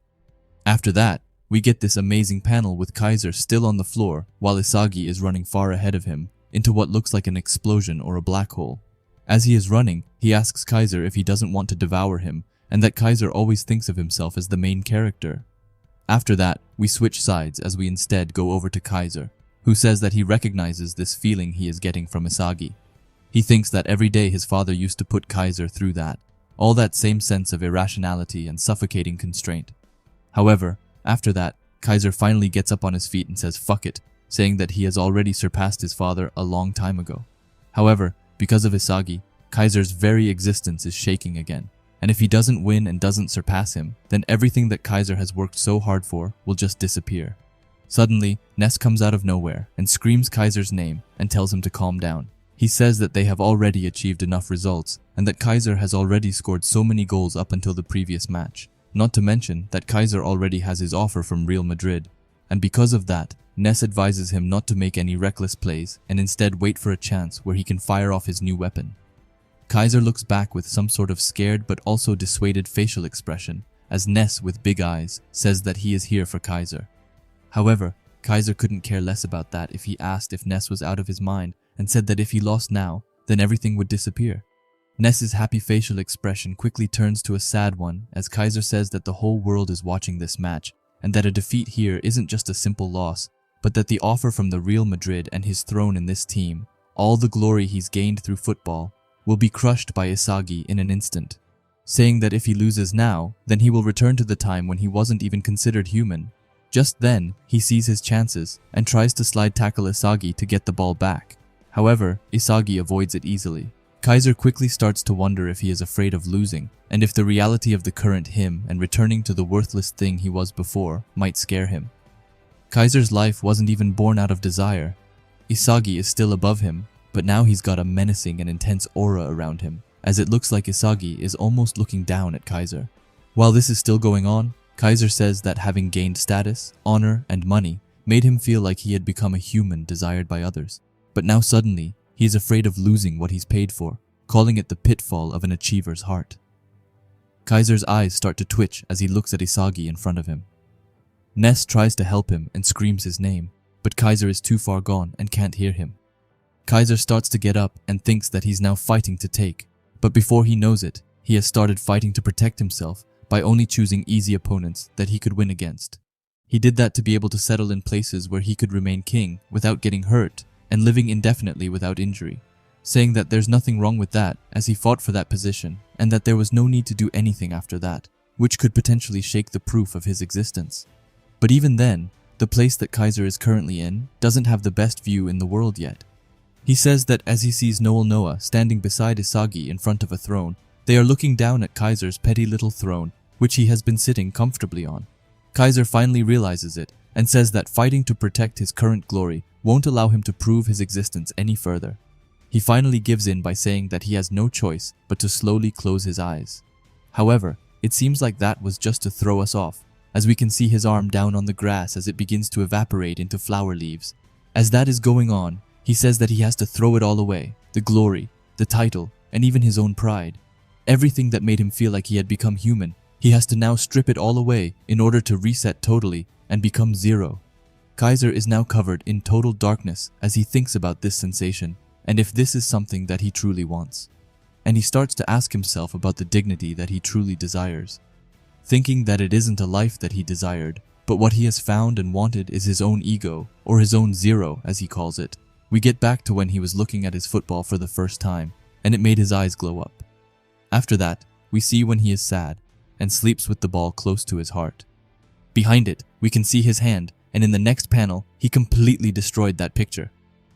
He's looking more furious than ever as he says "you shitheads" and is ready to go at it again, and it even makes Isagi turn around in shock. And then we see Isagi, who still has his eyes looking at Kaiser.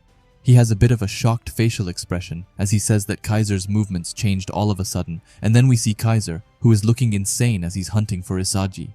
Suddenly, Corona, who is next to Isagi, tells him to speed it up. He tells Isagi to keep on attacking and for them to combo. Isagi is on board with the plan, but suddenly someone says, "Right now," and a hand comes across Isagi's face. It's Karasu who manages to get his hand around Isagi's body, making it harder for him to move. Karasu tells Isagi that right now he is the game's protagonist. He continues and says that if they let Isagi get in range, then he will hit them with his crazy shot again. But Karasu is here to stop that from happening, as he is set on crushing Isagi before he gets that chance. However, Isagi is so cold, so he doesn't even care for Karasu, as he tells him that he would like to see him try and calls him a baby crow, which goes so incredibly hard. Isagi thinks that he saw PXG shifting all of their defensive focus towards him from a mile away. Even though Karasu has him on lockdown, he still manages to get off a pass to Corona, or Planet, as he calls him. Corona gets the ball and starts to just say ad-libs for no reason, which I think was quite funny. He says interlock connect as he passes the ball away. It looks like the ball is heading for Isagi, but he jumps over it in the last second and lets the ball continue its path. After that, Isagi tells Hiyori to show him the best production that he can come up with. The ball is going closer to Hiyori, and his facial expression totally changes as he's ecstatic that he gets to play with both Corona and Isagi, who both have such great ideas. However, just as the ball is supposed to meet up with Hiyori, something unexpected happens, as instead of Hiyori getting the ball, Kaiser comes in his way, blocks off the pass, and grabs it himself. Kaiser now has the ball and is looking cooler than ever, and he also has flower leaves flowing behind him. Isagi is watching from afar and is frustrated. Isagi says that, as he suspected, Kaiser changed his attaching patterns, and instead of being overly fixated on Isagi and forcibly pressing him, he's instead scanning the entire field and predicting their combination attacks, calling it a calm meta-press. After that, we see Raichi, who's super pissed that Kaiser once again stole the ball from his teammate, but then we have Ness over here, who's praising Kaiser over and over again and telling him to try again. We see Kaiser looking over and then passing the ball. However, the pass isn't to Ness this time, but surprisingly to Raichi, who's just as shocked as we are. After that, Kaiser starts sprinting on the pitch all that he can. While Raichi is confused and wonders what the hell it is that Kaiser is planning, we also see Ness, who honestly looks crushed that Kaiser didn't pass to him. It definitely destroyed his heart. But Kaiser says that if he's going to climb even higher, then he has to discard everything that defines who he currently is. He needs to get rid of all of it to then reset himself to when he was a simple nobody and to the time when all he wanted was to live, back to when he was just 0. After that, we see Kaiser, who tells Reichi to please pass him. Reichi puts a smug face on himself as he passes. Reichi says that it looks like Kaiser has some redeeming qualities after all, and screams at him to score with his assist. Igarashi on the bench wonders why the hell Reichi is passing Kaiser, but personally, I don't think you get a say if you're not even good enough to play in the game. After that, we get into Isagi's brain as he thinks that now that he's currently the game's protagonist, their best option is to attack through Kaiser since he doesn't need Isagi to score, which annoys him. But after that, we see that he gets all fired up as he looks really menacing and says that he can't believe that Kaiser would actually throw away his pride, still calling him a shitty clown. But suddenly, another one enters the picture, and it's Rin who comes and tells Kaiser that he was too forceful, telling him that it's over as he gracefully steals the ball from Kaiser, who falls to the ground. Reichi is furious and asks Kaiser how he dares to waste his beautiful assist and screams at him to get up and get back on it. Kaiser takes his around his mouth and says that it's getting interesting, explaining that this isn't some simple impulsive train of thought, but that this only occurs to those greedy enough to achieve even further success. He calls it the turning point of one's identity, while simultaneously being destroyed and rebuilt. He says that while chasing after Rin. However, he continues and says that he shouldn't waste his energy playing defensively, and instead keep searching for ways that will spur him to greater heights, admitting that the reason that he is able to get into this mindset is because of Isagi and the hardship that he gave Kaiser. After that, we see that Reichi and Corona teamed up to take the ball from Rin. Karasu is watching from the sidelines, wondering what is going on, saying that on top of Shiodu getting shut down and Isagi suddenly evolving exponentially, even Kaiser's beginning to move unpredictably, and ending it by saying that he can't manage to get a read on the team.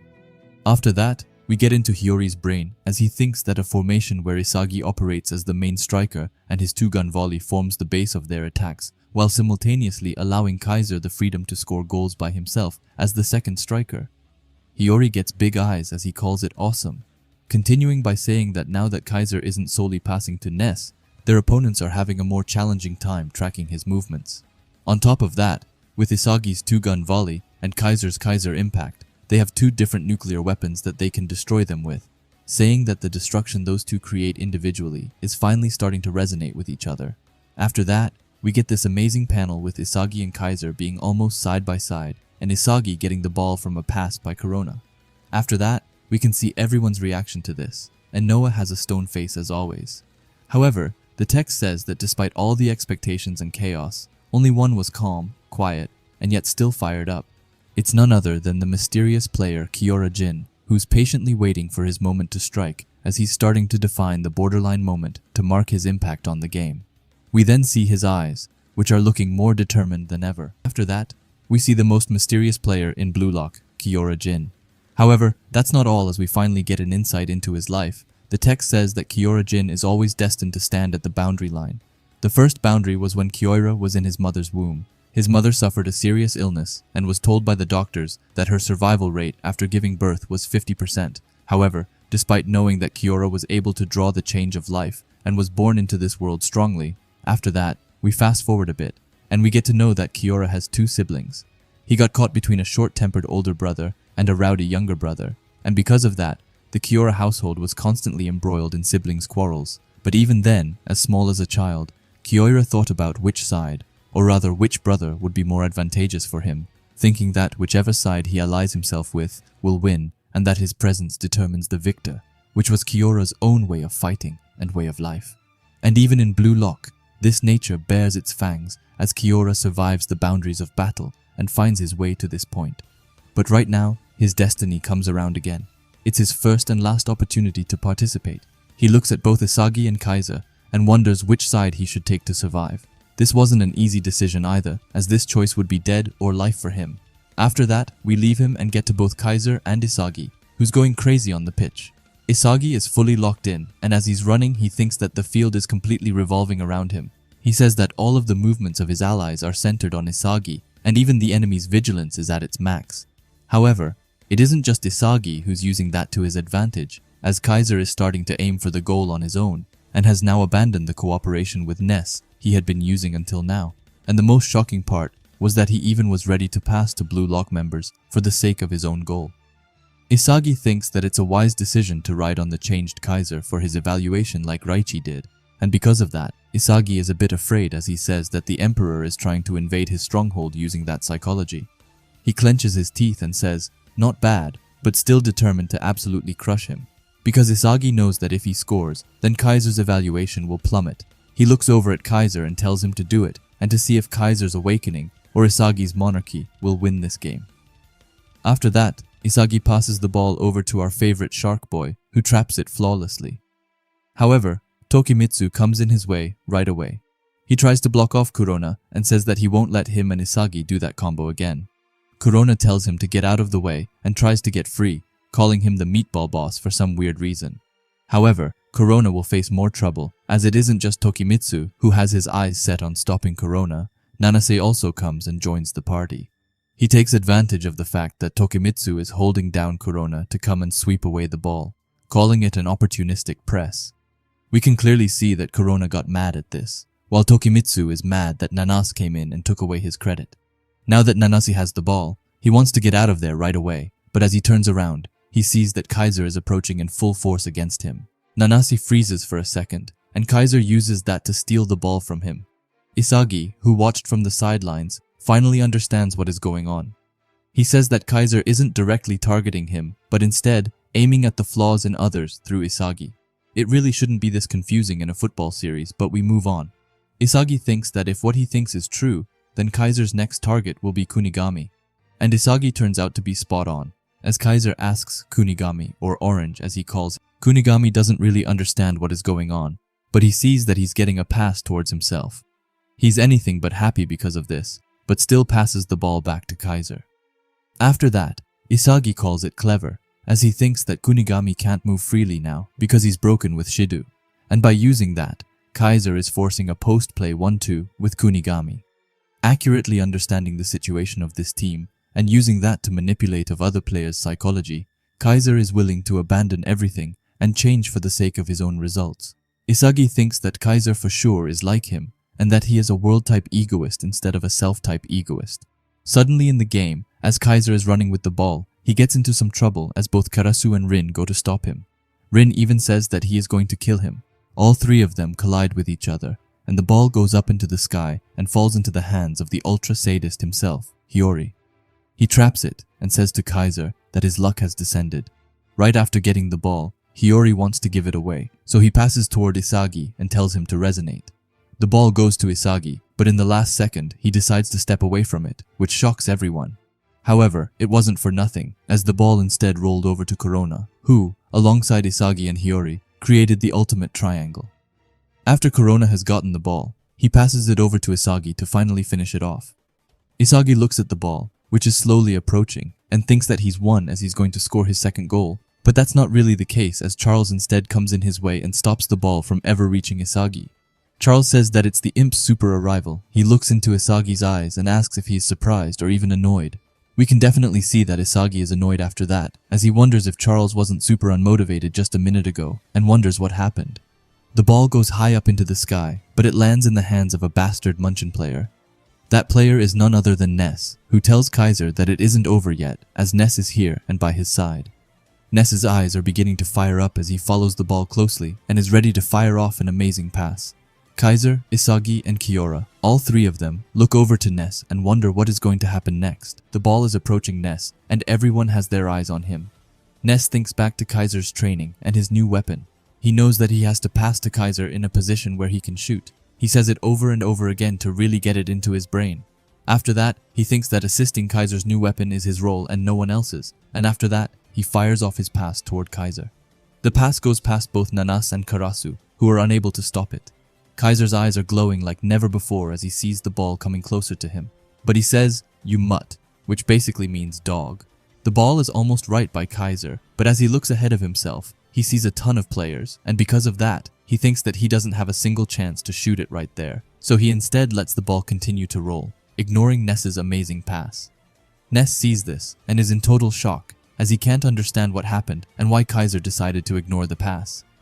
After that, we see both Isagi and Kaiser, who, in sync, look behind them and watch who the ball falls to. And look at that, the ball falls to the most mysterious player on the pitch, which is of course Kiora Jin, who, I must say, traps it flawlessly. Just look at that trap, it looks so cool. Anyway, as Kiora gets the ball, he says that he's got it. After that, we see Hiyori, who's a bit shocked that Kiora has the ball. Charles is just annoyed and a bit tired of this game, I think. However, Reichi is super hyped over this. However, after that, we see Isagi, who has his pieces flying all over the place, as an unexpected ball holder has now come into play, and he must adapt it to his puzzle. He sees that because of this, the enemy formation is in chaos due to the continuous attacks, and thinks that this is the moment to go for it. He steps on the ground determined, and we can see that he's absolutely locking in right now, as his eyes have turned into total darkness, while his piece can't keep up with his thinking. As he continues to run, he thinks that he needs to call for the pass from Kiora. Kaiser sees this and is determined not to let this happen, and he is looking to steal the pass himself, as it's his survival instinct. So instead of running up on the field, he runs back towards Kiora. When he arrives, he makes a turn around him, letting him know that he's there, which we can see confuses Kiora a bit, as he doesn't know what to do. Anyway, now that Kaiser is in Kiora's vision, he starts running up on the field again, and says that the element he needs is his constraint energy, which only he can breathe in. He then admits that he is a piece of shit, and that he will keep throwing himself into constraint as many times as it takes until death. Tokimitsu is approaching Kiora at a rapid speed, which makes it even more stressful for Kiora as he will soon have to send out his pass.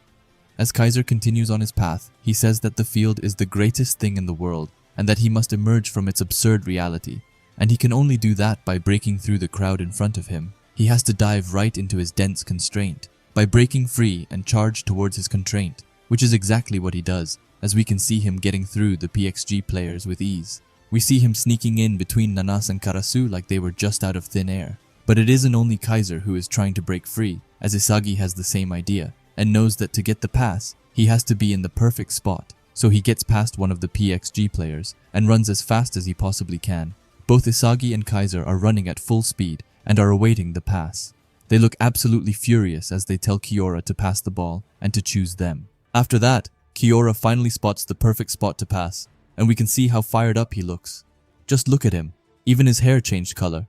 But anyway, Tokimitsu tries his best to block the pass, but it's too late as Kiora has found the boundary line as he calls it, and passes the ball. However, something unexpected happens as the ball goes past Kaiser and sees that the ball is going toward Isagi, and he can't do anything but just watch.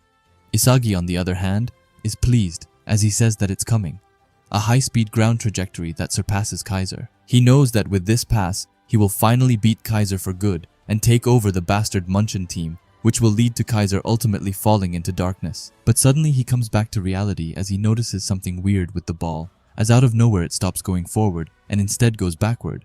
Isagi can't believe his eyes as he understands that the ball had a backspin to it and sees how the ball slowly goes back towards Kaiser. Kaiser manages to break free from Karasu's defense and is rushing towards the ball. Kiora, who can't take his eyes away, tells Kaiser to get it and to score. Kaiser is honestly looking demonic as he has some sort of aura coming off his face as he says that he did it. He stole it from Isagi. But the twists and turns aren't done just yet, as Kaiser will face more trouble as both Charles and Rin are going at full speed toward the ball.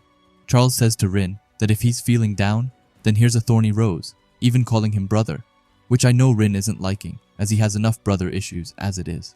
Rin tells Charles that he won't let him take it, and that he will stop him. Just reminding you guys that these guys are on the same team. But whatever, even though Kaiser is facing major trouble with both Charles and Rin, he realizes something as he sees that the ball has stopped exactly how it was in practice, and knows that this is the perfect chance for him to score as everything is aligned. He gets close to the ball and says that the last thing that will come down to is luck. After that, we can see him loading up an insane shot as he is looking absolutely crazy, and he even has the luck puzzle piece beside him like Isagi had in the U20 game. Anyway, Kaiser gets ready to fire his shot, but sadly we don't see any more of that right now, as this is where it ends. Anyway, the next panel is crazy because we see Kaiser making contact with the ball and getting ready to fire off a hell of a shot. And if that wasn't cool enough, then his face is determined so that it almost looks scary. In the next panel, he finally fires off the long-awaited shot, his Kaiser Impact Magnus. Both Rin and Charles didn't see this coming, as they probably expect just his normal insane Kaiser Impact, so they had no way of stopping this ball. In the chapter before, I was scared that Isagi was going to take the ball when Kaiser finally shot it. However, with the angle that the ball is in now, it's extremely unlikely for that to happen. By the way, just a side note, but I'm amazed at how the mangaka constantly comes up with new ways to make the manga look absolutely stunning. Just look at the target circle where Kaiser shot the ball. I don't think we have ever seen anything like this, but it should definitely come back because it looks so cool. The ball is going right by Isagi's head. Raichi is angry as he wonders what it is that Kaiser is doing, as this once again looks like a failed shot. Tokumitsu as well can't really understand how Kaiser would make another miss kick. However, as Isagi is closely analyzing it, he sees that this one is different. He says that since the ball stopped for a split second, he cleanly struck the ball the way he wanted to. He looks at the ball and sees that wind is beginning to emerge around it, and he says that the amount of spin he generated on the ball, he managed to even make the air his ally, which just sounds so incredibly cool, making the literal air come on his side. And once again, this panel is out of this world, and I can see that the break last week was definitely necessary because this is just wild. After that, we see Ness, who is intensely looking at the ball. He tells it to just bend already, as he knows that if Kaiser misses another shot, then it's probably bye-bye for him. But just then, as Ness told it to bend, it actually bended, going around Isagi perfectly. After that, we see some sort of hologram or silhouette of Kaiser from when he was younger, as he tells the ball to go. After that, we get into a short flashback, and we see Kaiser attempting some kick-ups, but ending up failing, and this makes him extremely mad and kicks the ball into the wall, which funny enough ends up landing right back in his face and making him fall to the floor. This only makes the young Kaiser more furious, as he instead just kicks away the ball and starts to leave. However, there's no way that he could just turn his back on his precious football, so he quickly runs back to it. He finds it and looks at it with sad eyes before he lays on the grass and takes the ball close to his chest. After that, he goes home and we get into another extremely tragic panel as we see his father literally stomping on Kaiser, who is lying helplessly on the floor. He looks back up and we can see that his eyes are just filled with eternal sadness, as this is his regular day-to-day. However, as he is getting stomped on, he looks at his precious football. After that, when the night comes around and his father has probably gotten tired of stomping Kaiser, Kaiser takes his ball and holds it close to his heart. He calls the ball a piece of trash and says that someday they will get out of this shithole and finally become free. And as soon as they are free, they will then earn a lot of money, eat tons of good food, and finally after all of these hard years become human for the first time ever. But why stop there, as he says that if they are super lucky, then they will also become loved. Kaiser has bruises all over his body as he takes his hand towards the sky and says that he wants to be loved. After that, we leave him and go back into the match where we see Kaiser's outstanding shot, which is growing closer and closer to the goal. The goalkeeper tries his best, but the ball ends up going right into the net. The spectators are amazed as they jump out of their seats and celebrates Kaiser's spectacular goal. After that, we see Isagi, who has an immense aura around him with what looks like to be Kaiser's flower petals and wines. Anyway, Isagi felt the power of Kaiser's immense goal as he calls Kaiser a real superstar. While his eyes turn into darkness, however, that are typically a good sign in the Blue Lock series. Anyway, Kaiser, who's finally gotten his goal after getting run over by Isagi time and time again. He screams out of excitement and pure happiness, I think. After that, just like in the flashback, he takes his hand up towards the sky while he has tons of flower petals falling down on him. And this goal celebration is just amazing. It legit looks like he's aiming to grab hold of the sky or heavens. And I think that it's a clear sign that he isn't stopping anytime soon, as he gave Bastard Munchen their second goal of the match, and also the lead. The commentators screamed that it was a super golazo. After that, they say that despite struggling earlier in the match with a single strike, and with the entire football world tuned into this match, Michael Kaiser shows why he's considered one of the best strikers of his generation. And then we see Kaiser, who makes his awesome goal celebration by lifting his hand towards the sky. Nanas can't believe his eyes, and wonders what that shot's trajectory was. Karasu, who's also in shock, realizes that it was what Kaiser was going for the entire time. And then we also see Tokimitsu, who's honestly a bit afraid as he says that it's impossible, and that there's no way to stop a shot like that. Isagi is looking at Kaiser, and his eyes are filled with total darkness, as he thinks that Kaiser is an emperor who's willing to sacrifice everything for his evolution. After that, we have Charles, who says damn, and also calls him a show-off. Hiyori, on the other hand, goes straight to Kiora and asks him why he passed to Kaiser.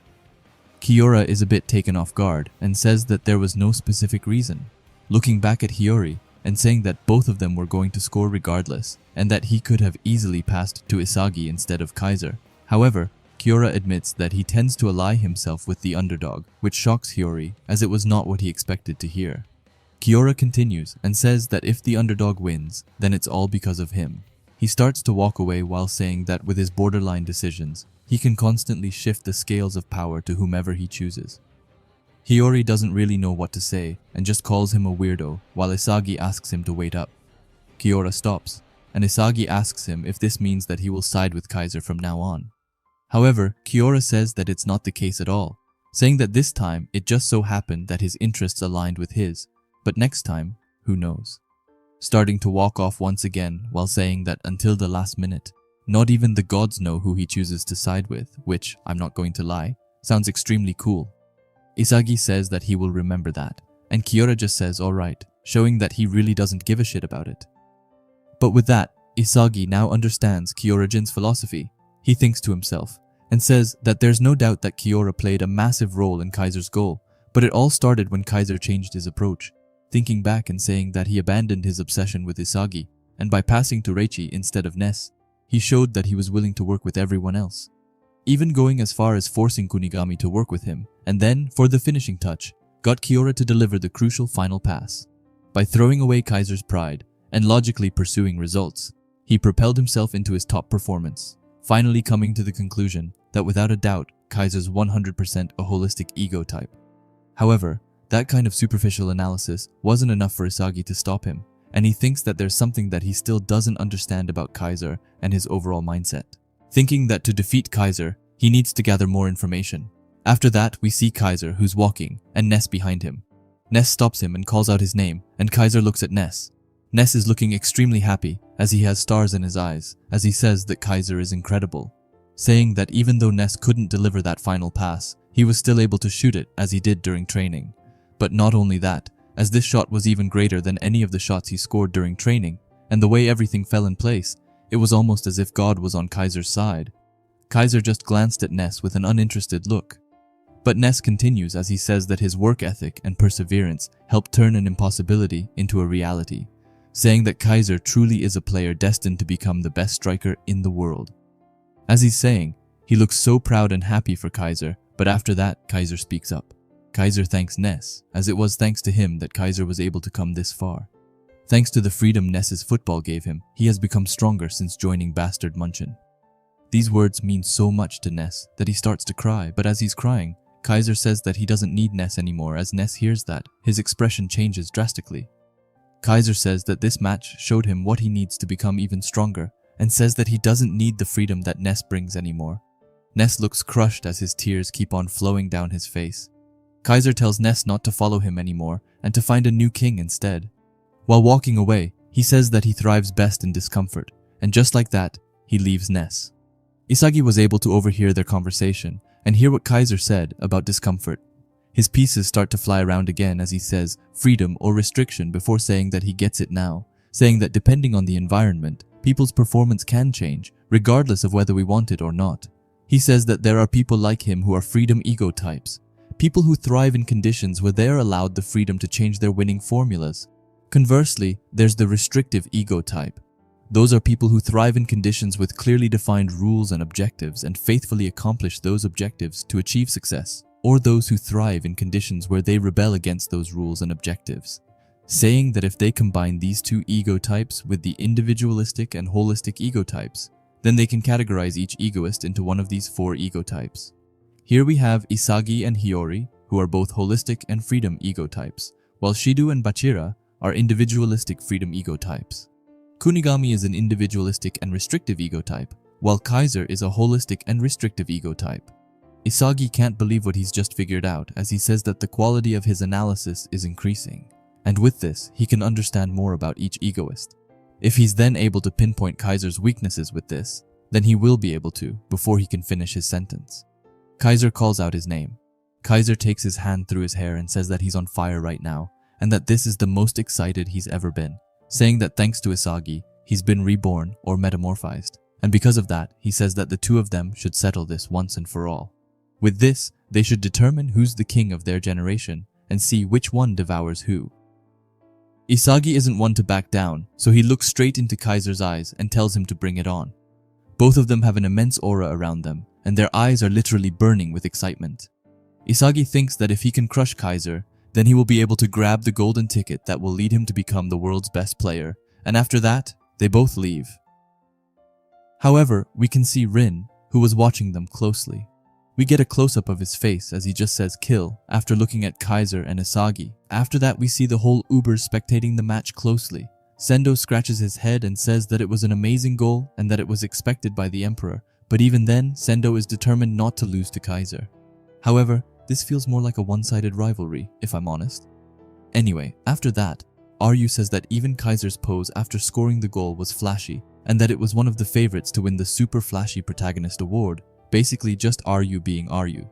We then see Nico, who says that now that Kaiser has stopped obsessing over Isagi, Bastard Munchen's gotten much more versatile on the attack. Aiku adds in by saying that they are a hell of a lot stronger than when they faced each other, and says that even though Bastard Munchen is evolving, behind him we have Lorenzo, who's almost drowning himself in popcorn, as he says that Kaiser's goal just now was probably worth around $500 million.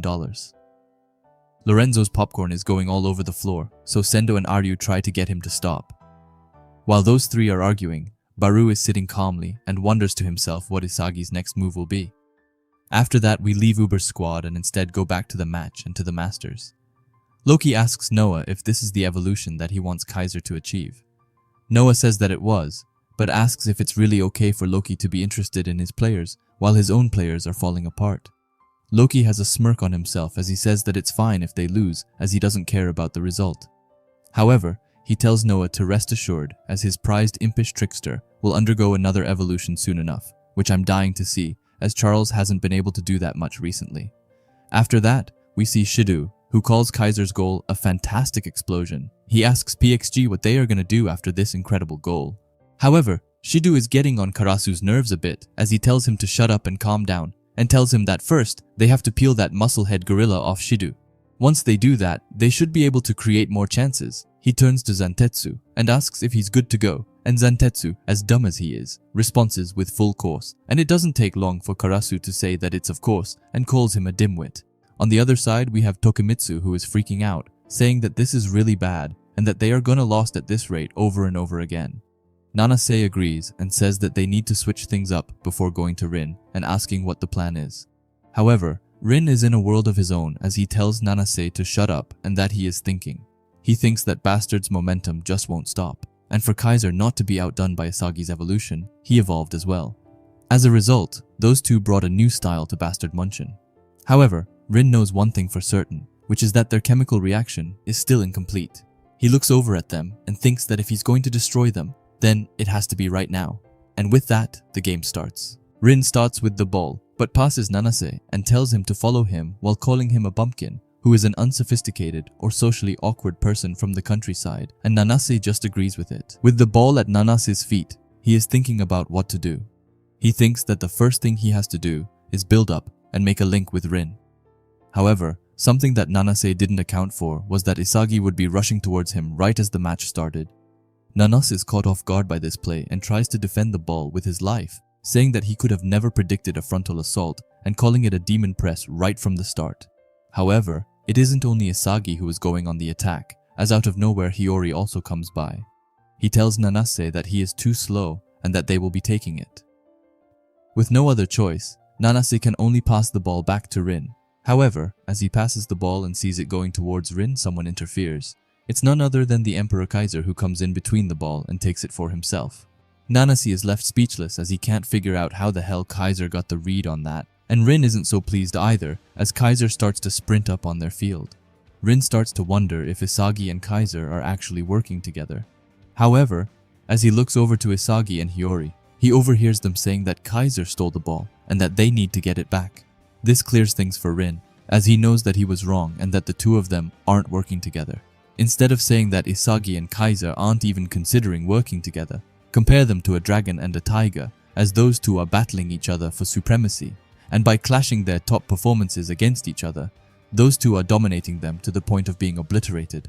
Zantetsu says that there's no end to Bastard's attacks. Karasu screams at everyone to get back and to not worry about getting carded and just stop them, while Tokimitsu is just saying that it's bad over and over again, kind of starting to get on my nerves if I'm honest. After them, we have Rin, who is a bit behind. He thinks to himself that he came here to destroy Isagi, and that ever since he lost to him in the U20 match, he has devoted all his time and energy to getting ready for this match, so that he could finally defeat him. However, in this match, Rin realizes that he's nowhere near attaining that, saying that the state he was in during the U20 match, that level of concentration, and that level of bloodlust, if he can be able to get to the point where he can enter that berserker state at will, he knows for certain that he can destroy Isagi and even Sei. But still, at this rate, he's just going to lose to Isagi once again. He starts to wonder if it's because of Isagi's rate of growth is way faster than his, and says that right now he can't see a path to victory. While this is happening, we see that Zantetsu and Karasu were able to steal the ball from Kaiser. Zantetsu shot away the ball, which landed in the hands of Hiyori, who later passed it to Isagi. Rin sees this, and says that his feelings for revenge are getting crushed, and his obsession is somehow being obliterated by Isagi. The screen goes black and he says that everything is soon going to be destroyed. But then, something happens. Rin starts to transform, and a strange aura with darkness and eyes starts to go around him. Rin has finally entered the same state that he was in the U20 match, and has gotten close to Isagi, and says that this is it, saying that he needed the pressure that Isagi emanate to enter this state. And then Isagi looks at him, and says that he saw him coming from a mile away. And just like that, the duel which we've been most looking forward to is finally here. Isagi versus Rin is finally going to go down, and I've been waiting for this since all the way back in the U20 match. Isagi has the ball, and Rin tries to go for it, but just in time, Isagi drags the ball back. But Rin isn't stopping his attacks, as he once again goes for the ball. But Isagi handles this situation flawlessly, as he passes the ball to his left foot to keep it. We can clearly see in Rin's face that he's beginning to get furious because of this. Rin tries to take his hand and get Isagi off balance, but Isagi isn't having any of it as he just slaps away Rin's hand. However, there's more trouble coming Isagi's way, as behind him, the left wing of PXG Nanase Nijiro comes to help Rin. Isagi is able to quickly see this, and looks for options that he can use. Just then, he spots Corona running on his right side and makes a smooth pass to him. Corona gets the ball and tells Isagi to do a 1-2 with him, so Isagi escapes from Nanase and Rin and runs up while they are caught off guard by Corona. After Isagi is free, Corona passes Isagi, and Isagi gets the ball flawlessly, which we can clearly see really upset both Rin and Nanase. As Isagi has the ball, he says bye-bye to Rin and thinks to himself that he's now broken through completely and that he has a complete grasp of Rin's movements, further explaining that right now the whole field revolves around Isagi, saying that since Kunigami is keeping Shido in check, the Karasu, Zantetsu, and Shido combo is pretty much useless, and even though Rin remains a dangerous threat, Isagi is good if he can bypass him and his two lackeys, like he just did now, talking about Nanase and Tokimitsu. But that's not all, because as long as he keeps an eye out for Charles and his unpredictable movements, he can destroy PXG's attacks. However, this also means that the only player who even has a chance of scoring a goal right now is none other than Kaiser, who is seen running behind Isagi.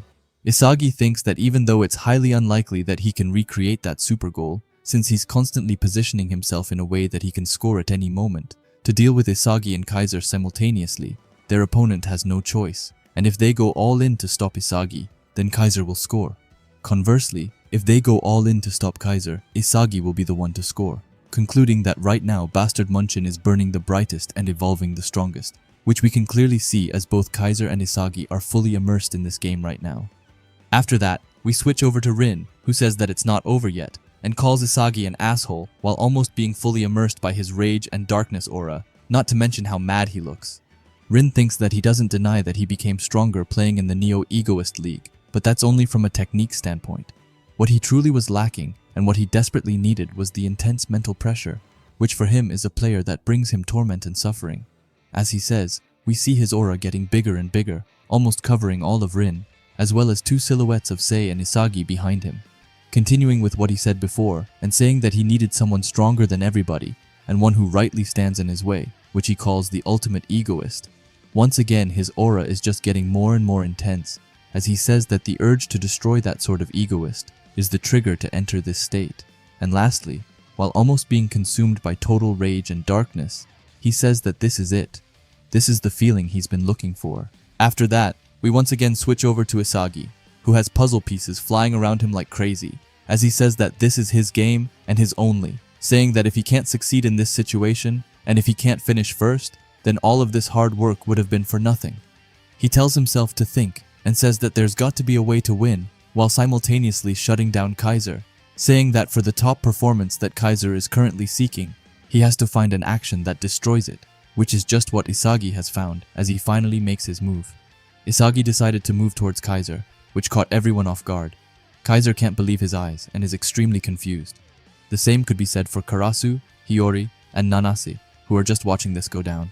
Isagi thinks that since Kaiser loves playing in Isagi's shadow so much and taking advantage of any blind spots that may occur due to Isagi's presence, he's now instead made a run that forces Kaiser into the spotlight.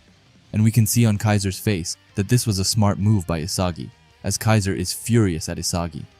After that, Isagi, Hiyori, and Corona start trading passes, while Isagi admits that, from an individual skills standpoint, Kaiser outclasses him. But what he has over Kaiser is the support he gets from Corona and Hiyori.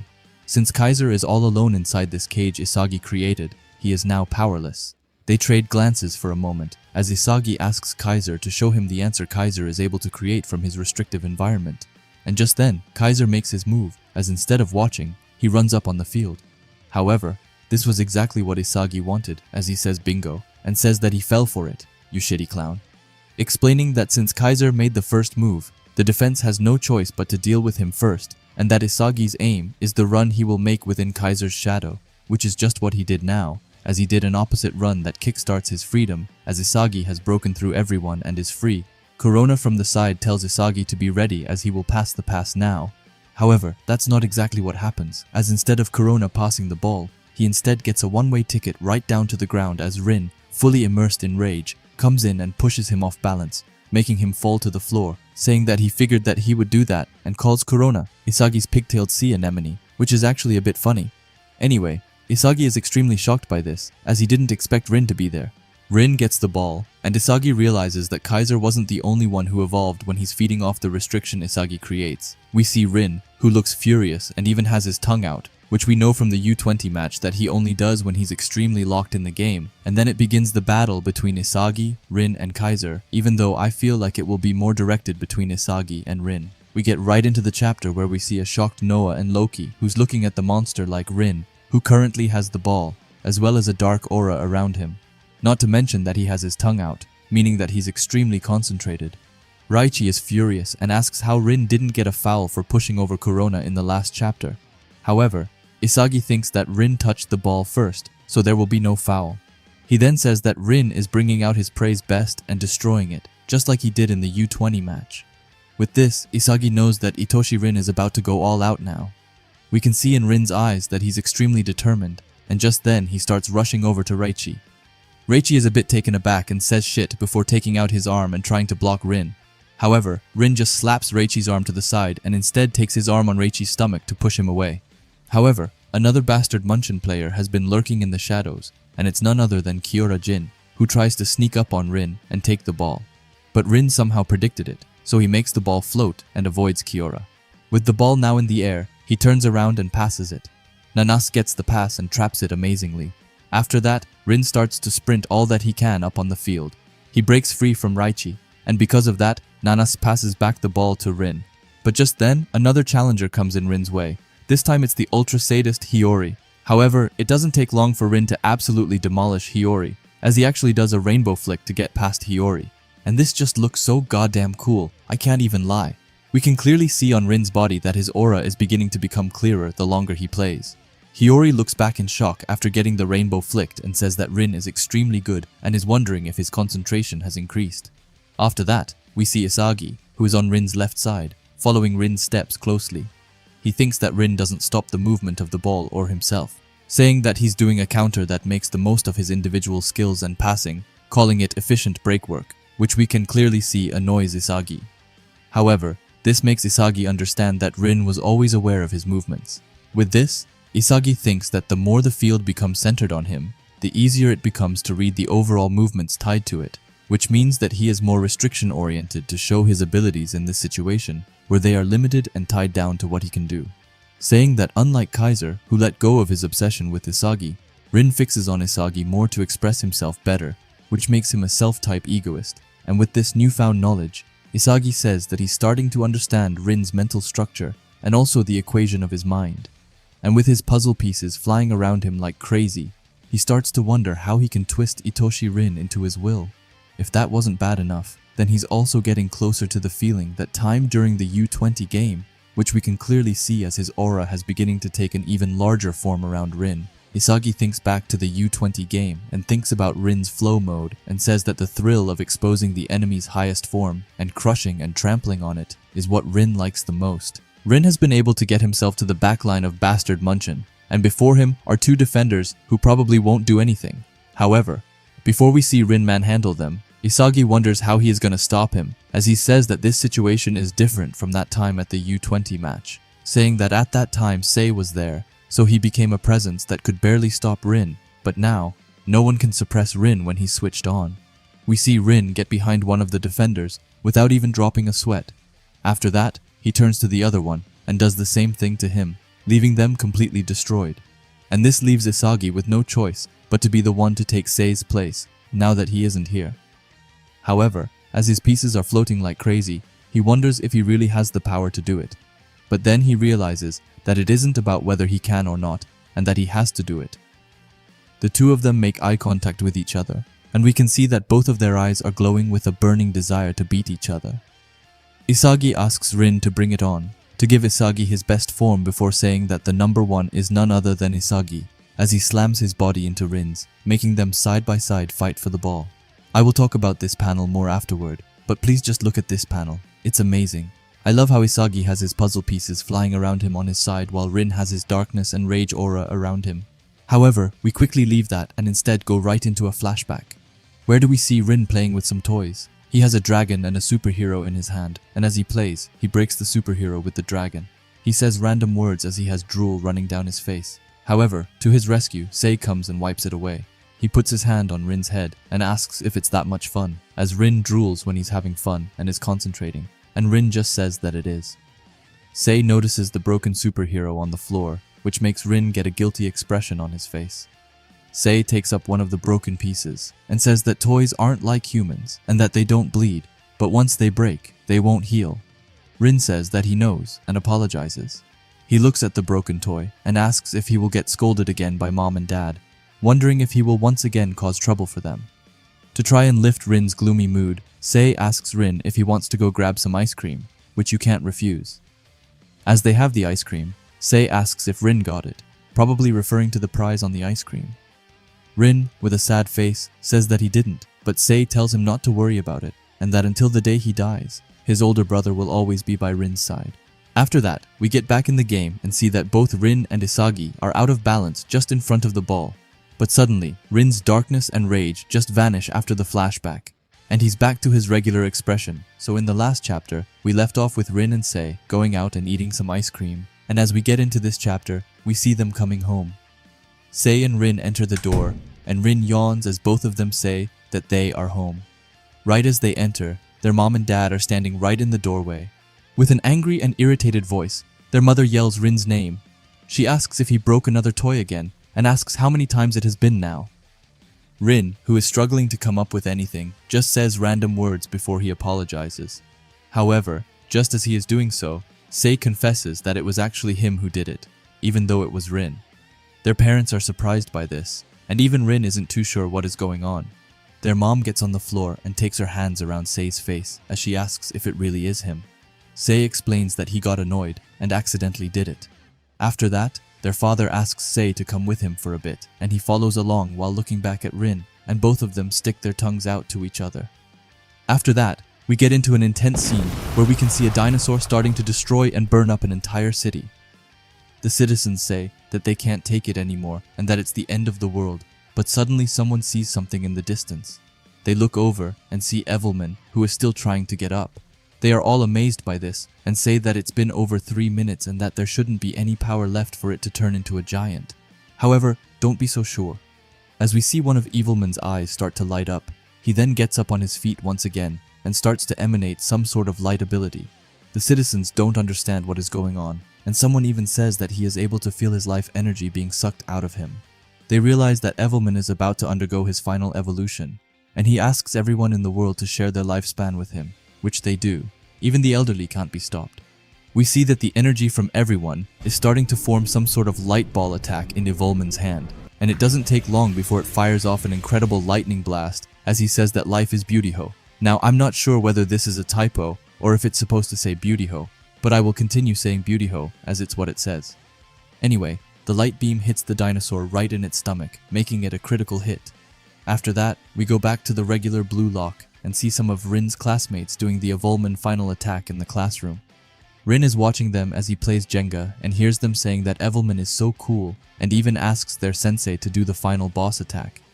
Their sensei scratches their heads and says that recent special effects hero shows are really well made, even saying that she cried again yesterday after watching all the episodes, and she even begins to cry just thinking about it. The kids are getting annoyed and ask her to just do the attack already, but she continues going over how sad the last episode was. Rin is watching this closely. However, suddenly his friends call his name and say that it's his turn to go. Rin looks back at the Jenga tower, but instead of placing a block, he instead falls on top of the tower, which makes his friends question what he is doing. After that, we went outside and saw some birds eating seeds on the ground. However, suddenly, superhero Rin comes attacking as he jumps down from a playground thing and goes for the birds. However, they quickly evade him as they see him going for them, and after that, they fly away, leaving Rin on the ground with a bleeding nose. After that, the school day is over and Rin is home watching TV. He sees a tiger and what looks like a deer who's fighting for its life. However, the tiger is faster than the deer, so he catches up, and as he's gotten hold of the deer, the tiger starts to bite on its neck. I can't really make out Rin's expression for this because at first glance he looks shocked, but at second glance I feel like he looks fascinated, so I can't really say, but let's go with him being shocked. After that, we go over to Rin's parents who are sitting in the kitchen. Their mom says that today again, Rin caused trouble at the kindergarten, saying that he jumped off a high place by himself and came home injured again, saying that lately Sei seems to be acting strange because of Rin, and their mother starts to wonder if she is a good enough mother. Their father tries to comfort the mother and says that it's fine, explaining that it's just a boy's impulsive nature and that he is sure that Rin will calm down as he gets older. As he says that, we see Rin, who's been standing quietly alongside the door and listening into their conversation. As he's listening, Sei comes down the stairs and asks if Rin wants some ice cream. Rin shakes his head and says that he doesn't. After that, we see a small panel of the superhero toy that Rin broke before, but now it has tape around it that is holding it together. Rin, who's lying on the bed, asks if Sei thinks that Rin is weird. Sei is surprised by this question and says that he is his little brother after all. After that, Rin asks if Sei thinks that it's a bother for everyone if Rin is around, and Sei just asks what that's supposed to mean. As he's stretching, he says that people often call him weird or annoying as well, asking Rin if he's unhappy that Sei is just as weird as he is. However, Rin says that if he's the same as Sei is, then it's okay if he's weird, and then Rin puts on Evelyn on the TV. Sei, who is doing keep-ups up with the ball, asks if Rin is once again watching that, and says that all of his friends are also into it, and that they are saying stuff like, Evolman is so cool as well as he is fighting to protect the earth, calling it all childish. Rin, who's still closely watching the TV, says that he, instead of liking Evolman, is a fan of the final monster boss, asking Sei to take a look at it, and explains that he is trying to beat someone who is better than himself is, explaining that even though it's at a disadvantage, it's still fighting for its life, as we see as the final monster boss runs through the light beam and crushes Evolman's head with his teeth, almost like what the tiger did to the deer earlier. Rin continues and says that even if its body is riddled with holes, or if it has to go as far as to self-destruct, it still fights to defeat the hero and calls it super cool, as he sees that the two of them self-destructs. Sei is watching Rin in shock, as Rin says that to him, even if he gets hurt and beaten, one day he wants to fight someone amazing, destroy him, and then die just like the final monster did. Rin's eyes are big as he's watching the TV while Sei still looks in shock. We also see that Rin starts to drool again as we get back in the game, and he says that his ego isn't just a destruction impulse, but instead, a destruction at the cost of life, looking like a maniac with his dead and dark eyes while having his tongue out and saying that this is his true nature. However, just then, Kaiser comes from his side and screams that it's fucking rude of Rin, calling him a foul-mouthed, tongue-wagging monk. And just then, the matchup between Kaiser and Rin starts with both of them looking more fired up than ever before. We start with a panel with a bunch of sports players, and the text says that when humans concentrate, they unconsciously open their mouths or stick out their tongues. It's often seen in childhood, but it's also said that top athletes do this in sports to release themselves from excessive tension and relax their bodies, which is exactly what Rin is doing. After that, we see Loki, who looks at Rin and says that, "Still, you're sticking your tongue out too much," and calling Itoshi Rin quite wild. We also see Noah, who says that this is the true nature of Blue Lock's number 1. After that, we see Isagi on the floor, while Rin and Kaiser are beginning their matchup against each other. Their faces are filled with determination, as well as a ton of bloodlust. Rin tries to trick Kaiser away by doing some feints with the ball, but Kaiser instead tries to take his hand on Rin's shoulder. Still, it doesn't take long before Rin completely slaps Kaiser's hand, and that just looks incredible. Isagi finally realizes that he can't be chilling on the ground and gets up and compliments Kaiser's stalling before calling him a clown. Kaiser is looking furious as he tells Isagi not to interfere. He says that it's a duel between him and this fucking tongue, which was actually pretty funny. But Isagi just says that he doesn't care and that he will crush Rin. We get a close-up of Rin's eyes as he says that he now understands the psychology that leads him to the flow state. He says that it's the desire to bring out the best in his enemies and destroy them. He calls it an impulse that comes from his deep-seated desire to risk his life to destroy an amazing person.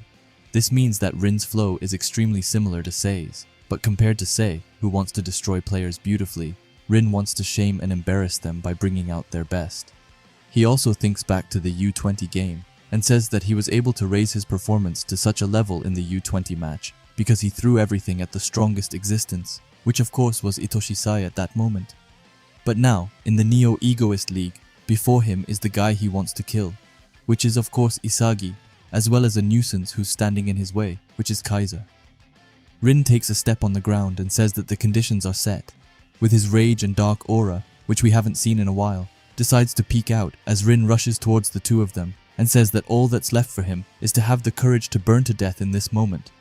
He says that as we get closer to his eye, which is getting swollen by the darkness, as Rin is rushing towards them, Kaiser looks intensely at him and says that he's not going to fall for it. While Isagi charges in without even thinking twice about it, Rin notices this and is surprised by the fact that Kaiser decided not to charge him, saying that he wanted to destroy them both all at once. Kaiser is standing back and is actually looking really cool as he tells Rin that he will get bit by Isagi as well as the stray dogs. Now you might wonder who the stray dog that Kaiser was talking about is, and it's none other than Ness, who's looking super weird as he's coming closer to Rin.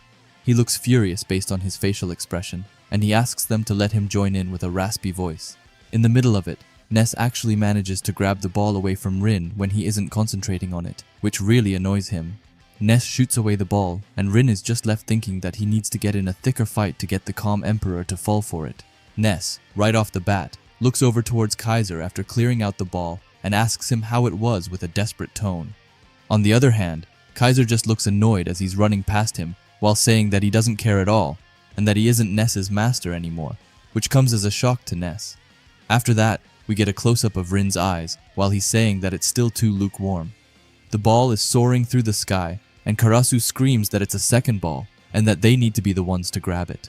They actually manage to do that as Charles cuts in between both Reichi and Kiora and steals the ball from them. His aura has finally decided to come back, as he knows that he can finally show off again while saying a skull emoji because you know he's just Charles. After that, we see Shidu, who's still getting manhandled by Kunigami. Anyway, he screams at Charles to pass towards him. While this is going on, however, we get into Kaiser's thoughts as he says that he now understands that Itoshi Rin's talent is definitely the most outstanding in Blue Lock in terms of an individual's skill level. While Isagi has continued to adapt and evolve to defeat this guy, as he says that, we see this incredible panel with Isagi placing his arm on Rin's chest while rushing ahead of him. He's even got some sort of steam around him. Now back to Kaiser, who thinks that if that's the case, then the center of the Blue Lock is the relationship between these two rivals.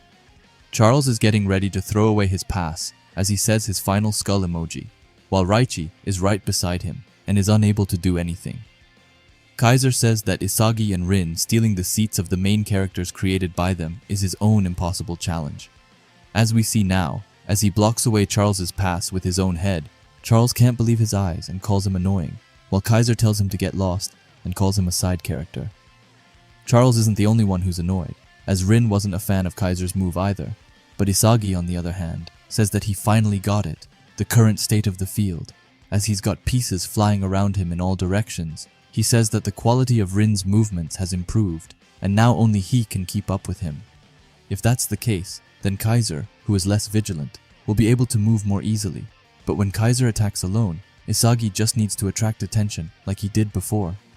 The ball falls down to Nanase, who has Corona right behind him, but none of them are important right now as we are still in Isagi's thoughts, and he says that if it stands out, Rin will again try to target his movements from behind, creating an infinite cycle, explaining that the power balance is so finely matched that when someone stands out, someone else crushes them, saying that he, Rin, and Kaiser are currently crushing each other like rock, paper, scissors, which means that with just one mistake, one spark of inspiration, and any of the three of them could score a goal. His pieces are starting to grow back into place as he says that he knows he sees it, and that the key to the next goal is a fourth piece that aims for the main characters other than the three of them, whether it is someone who will create a fatal crack in the field or force in a new set of values. As we see a single piece of Isagi's puzzle, we hear him say that he can't afford to lose that moment, and then we see a three-way panel of Isagi, Kaiser, and Rin. Isagi says that he will win with his own goal, Kaiser says that with his own goal, he will take it, and Rin says that with his own goal, he will kill them, and all of them are looking extremely determined to be the ones to grab the next goal. We get right into the action as we see Nanase firing off a pass to Rin, who's currently on a roll right now. Rin traps it like he's Nagi or something because this looks sick. Anyway, he tells Nanase to go and also calls him a weakling. After that, we see a small panel of Hiyori, Kiora, and Raichi, who, in sync, look at Rin with a feeling of fear as they know that the egoist Itoshi Rin is on his way. And the next panel is honestly so insane because just look at Rin. Rin doesn't even look human anymore, as his eyes are only focused on the goal and his tongue is fully out. He has the ball in his feet, as he only has one thing in his mind, which is to annihilate. Before him, we see Corona, Hiyori, and Raichi all being in his way, not to mention the two loverbirds, Shidu and Kunigami, who are standing in the distance. After that, we see this absolutely wild panel where Rin tries to get behind both Corona and Hiyori. However, they aren't like the other background characters that you can get behind in a split second, as they are keeping him in check. Or in check might be the wrong word, as they are clinging to their lives trying to hold Rin back, as they are on both sides of him. Rin thinks that it's going too slow, and that's why he decides to send off an insane backheel pass to his right side where Tokimitsu is. Even though he already has his own fight with Ness, he manages to send away the ball to Nanase on the other side. Nanase gets the ball, and after that, from nowhere, Rin decides to send himself back, breaking through the hands of Hiyori and Corona and leaving them totally confused. We see in these eyes that he has a plan in mind, as he simply says more. Now that Rin has gotten both Hiyori and Corona out of the rhythm, he uses this as his chance to try and sneak behind them as he right away moves to Hiyori's side and runs past them. While doing so, he asks everyone to come at him as he is ready for a real challenge. Nanase, of course, has kept his eyes closed on Rin, and now that he is free, he sends away the ball to the superstar. Hiyori has managed to get some ground on Rin and is extremely close to Rin. Hiyori tries to make it harder for Rin to trap the ball from Nanase, but that has no effect on the hungry Itoshi Rin, who's looking so demonic. The ball is closing in on him, and to try and stop Rin from getting away with a shot, both Corona and Raichi jump before him and try to block off his shooting angle. Rin watches the ball closely with his eyes being totally consumed by darkness and his tongue being free in the air. Just then, he stomps his foot on the ground and stops himself from moving any further, and instead of shooting the ball from Nanas, he traps it with his other foot. Corona and Raichi couldn't believe their eyes, as they were almost certain that he would shoot. Rin still has Hiyori's back towards him, but he uses this to his advantage as he somehow manages to roll over Hiyori's back, while still having the ball practically glued to his feet. He gets on top of Hiyori's back before he rolls over, basically just using Hiyori as a straight tool for him. After that, he drags back his leg and is beginning to go into shooting position. Before him are both Kaiser and Isagi, who are trying their best to read Rin's every move, but it's not going as planned, as Kaiser can't believe Rin's movements and decision-making at all. However, it isn't only Kaiser, but Blue Lock's hero as well, as he says that he can't keep up with Rin, and just now he knows that Rin is in his range, and could score easily as he has a clear angle towards the top corner. Rin's eyes only got more serious, but the next thing shocked everyone, as instead of shooting a clear goal, he took the ball down to the ground. Both Isagi and Kaiser can't believe their eyes as they wonder why he didn't shoot, and that he could have scored if he had shot, so what was the reason for this? Rin, in the middle of the game, decides to crack his shoulder before saying that someone is wrong. After that, we see who he was talking to, as a silhouette of his brother Itoshi Sei is standing right in front of him. Sei has his arms crossed and has the same aura that Rin has. Rin thinks that if Itoshi Sei had seen the goal he was going to make, he would still have said that it was too lukewarm. Looking at Sei right in the eyes, he says that even if he scored like that, it wouldn't lead to his evolution. Then once again shocking everyone, he passes the ball backward. He says that the act of putting your strongest self into the strongest target is what he wants to do. Charles is the lucky one to receive the ball. However, like everyone else, he's in shock, but he still traps it. Rin looks back at Charles, but this time he's really giving off some demonic vibes, as his eyes and aura look terrifying, as he tells Charles to gather all those who can die with Rin. That sentence alone gave Charles goosebumps, and his body started twitching. Tokimitsu can't believe what he is saying, and not even the analytic Karasu can figure out what it is that Rin wants. Raichi decides to add in by saying that he could have scored, and asks if he's just going to start over because he isn't satisfied. After that, we finally see Loki, but this time he isn't his normal casual self, as he looks completely absorbed by Rin's play, and he says that if this were an official match, Rin would be banned for life. Noah decides to add in by agreeing, and saying that Itoshi Rin is the worst kind of egoist. After that, the match goes back into action as Rin leaps forward. We quickly see Isagi, whose puzzle pieces are starting to break and disappear from him as he calls Rin crazy. We see that Charles isn't too pleased by all of this, but decides to play along. On the other hand, Nanase is absolutely ready to give another shot, while Raichi tells them that they are underestimating him. After that, we see a small text, and someone saying that Rin is the same as he was in the U20 game. We learn that it was Isagi who says that it's even more now, explaining that this time Rin is seeking something beyond that. He says that right now, there are a few people like Nagi, Baru, or even Kaiser that he feels are complete geniuses, but the current Itoshi Rin, for the first time in Isagi's life, is something that even his brain can't analyze. And he calls Rin a beast of destruction and an incomprehensible creature, which, to be fair, is a really sick nickname. Anyway, Charles passed the ball back to Rin, and he trapped the ball while his body was consumed by what I could only call spikes from hell. But these aren't just regular spikes, as all of the spikes pierce through Isagi's puzzle pieces. And honestly, this panel is just so sick, I don't actually know if I can think of another panel that matches this level. Like, just take a look at Rin, who looks so insane, and Isagi just looks a bit lost, and then of course Rin's spikes, which pierce right through Isagi's puzzle pieces. After that, we see Rin, who asks them all if they have ever played soccer with their lives on the line. He says this as he rushes towards them with the ball, this time being almost fully consumed by his dark aura. We then see this small panel of Hiyori, Raichi, and even Tokimitsu, a player from his own team. All of them look afraid and scared as Rin comes rushing toward them. Rin continues and asks if they have ever lived, believing that they would absolutely kill someone and devote everything to it, as he says that we see him absolutely devouring both Raichi and Hiyori, who can't even react to Rin, who dribbles past them. After that, we once again see a flashback to Rin playing with his toys. We also see the silhouette of Sei. After that, Rin asks for someone to give him the strongest illusion that surpasses even Itoshi Sei. He asks them to give it to him with their lives on the line. And once again, the author absolutely went crazy with the drawing, as I can't even describe it properly. Rin just looks like a beast, straight from hell, and Isagi sees this from afar and can't believe his eyes as he's totally stunned and is left wondering what to do next. And with that, we see Rin, who's doing everything in his power to keep the ball to himself. The commentator says, again, 3 times, the ball is with PXG, Blue Lock's number 1, Rinatoshi. After that, we get a close-up of Rin's face, which is filled with a mix of determination, but also a ton of bloodlust. After that, we get a quick panel of Isagi, who says that he doesn't get Rin at all. He looks like he's lost in some alternative universe. The pieces around him start to dissolve as he wonders why Rin decided to abandon his goal in the last second, saying that he started from the beginning because the goal didn't suit him, wondering if Rin actually has gone crazy, even asking if Rin is an outright idiot or a monster. He looks at Rin and says that whatever it may be, it's for sure comprehensible.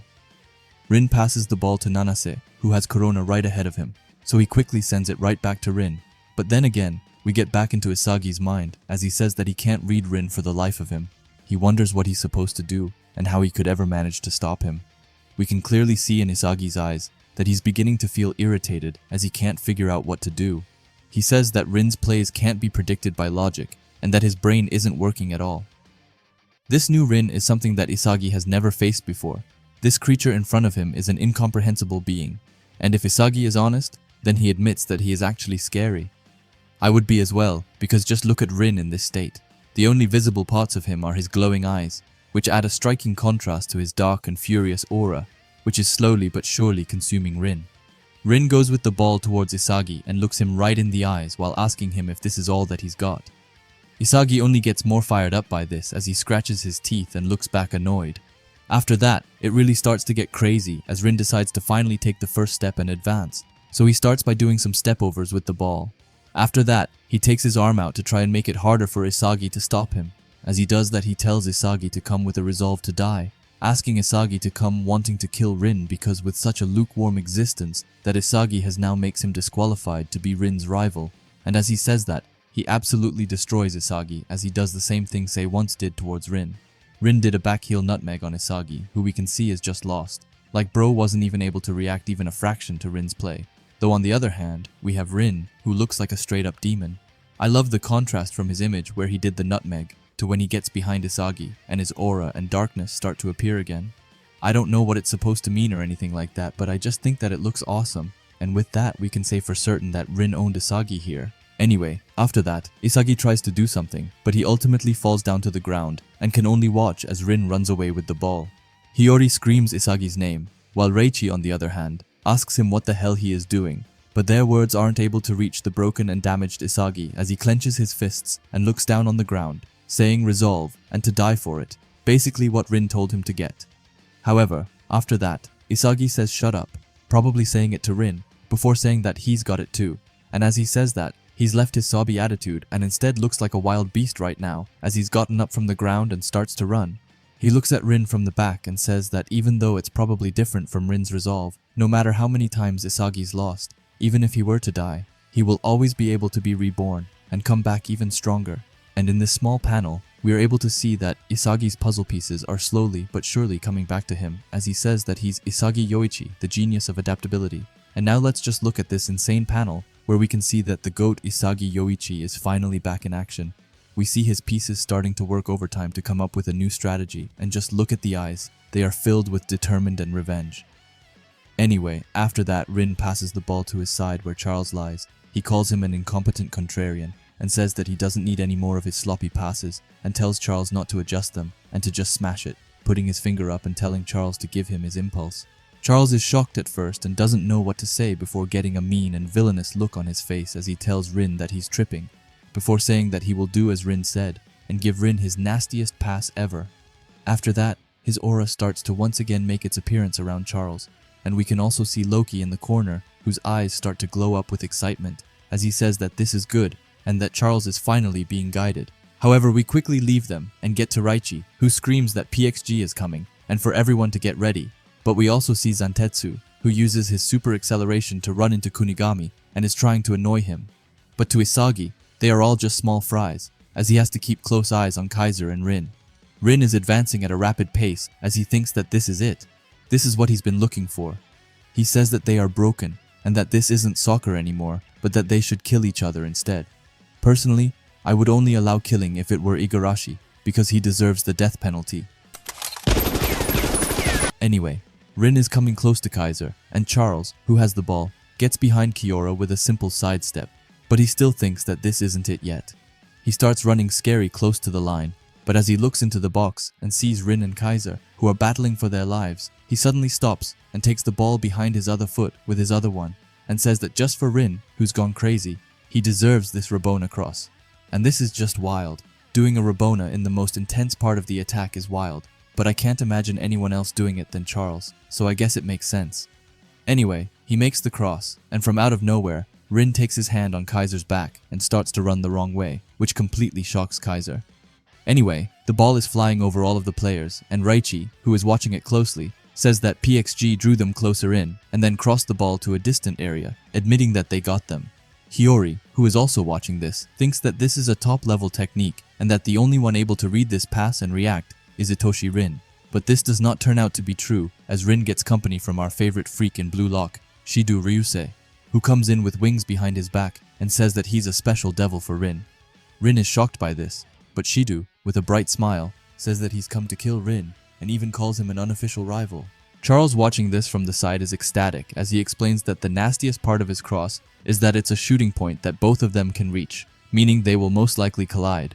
He later tells them to go on and to kill each other, but that doesn't matter to them, as Shido looks super hyped up while Rin looks focused to the max. Thanks to Charles's incredible Rabona cross, it's now a death race for the goal. We also see Charles for a quick second, as he just looks ecstatic over what he's just managed to do. Hiyori looks over to Zantetsu and Kunigami, as he says that Zantetsu decided to block Kunigami's path, and also got uncomfortably close to Kunigami's body. This in turn made Kunigami's reaction a bit delayed, and because of that, for a quick moment, the demon Shido Ryusei was free on the battlefield and is once again seeking pleasure. Where we can clearly see here as he's trying to stop Rin from scoring and instead score his own goal, both Rin and Shido stare into each other as they also have their tongues out. Rin thinks that here he comes, the blonde pest. Rin starts to analyze it some more and concludes that if he waited for the ball to reach his targeted shooting point, Shido would interfere and he wouldn't be able to shoot. Because of that, Rin knows that he needs to change his shooting point and he has to do it quickly. He looks at the nasty cross Charles made, which was constructed to make havoc between them, and he realizes that to get to the ball even a moment faster, he needs to do a route change, which is exactly what he does in the most vital of moments. He turns his body the other way and starts to really sprint for it. Shido looks back in shock and can't believe what Rin is doing. He asks if Rin has finally decided to run away, but Rin thinks to himself that he would never run away from Shido and thinks that it's a challenge to a more difficult kick. Looking at the ball and saying that it's from a high point that even Shido can't reach. He is able to start to visualize his goal as he gets an image of a bounce shot which will lead to the ball smashing it in the left net. Rin has just gotten under the ball and says that this is it. He will now live his life and update his personal best by going further beyond what he thought was possible, as he will try to reach the ball from a new high, making a new unprecedented kicked ball. But just then, something comes his way, and no, it's not Isagi or Shido, but instead his own brother, as a silhouette of Sei pops up in front of Rin. He's got Rin's darkness and rage aura around him as he comes before Rin and tells him that this is too lukewarm.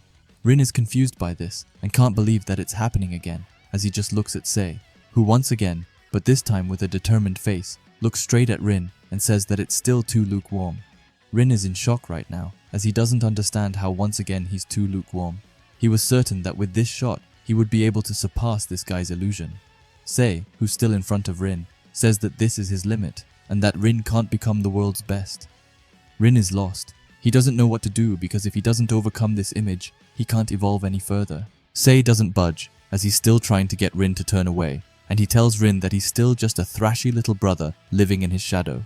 As the ball is still flying in the air, and with Sei in front of him, Rin realizes that he can't do anything because Sei's murderous intent towards Rin is enough to stop Rin from coming up with any ideas to overcome it. Rin's eyes seem to have lost the glow and spark they had before, as they look lost now. The silhouette is just growing larger and more fearsome as he tells Rin to just get lost and tells Rin that he does not need him in his life anymore. Rin is so close to finally scoring a super goal, but there's nothing he can do against his older brother. He asks for someone to please come forward and give Rin a new impulse. Just then, a hand cuts through Sei's head, and he later sweeps away the whole silhouette. It's none other than Blue Lock's hero and Rin's destined rival, Isagi Yoichi, who comes forward to try and stop Rin in his ways. We get a close-up of Isagi's face, and his eyes are bigger and shinier than ever before as he looks right at Rin and says that he will even stake his life on this. For a quick second, Rin is confused and lost as he can just stare at Isagi, but then his eyes start to slowly light up again as he sees his rival, and with that, he's gotten back his determination to score. He looks at the ball and then wonders if the shooting course is blocked, but after analyzing it, he sees that there's still a chance, but he has to act quickly as Isagi is advancing fast toward him.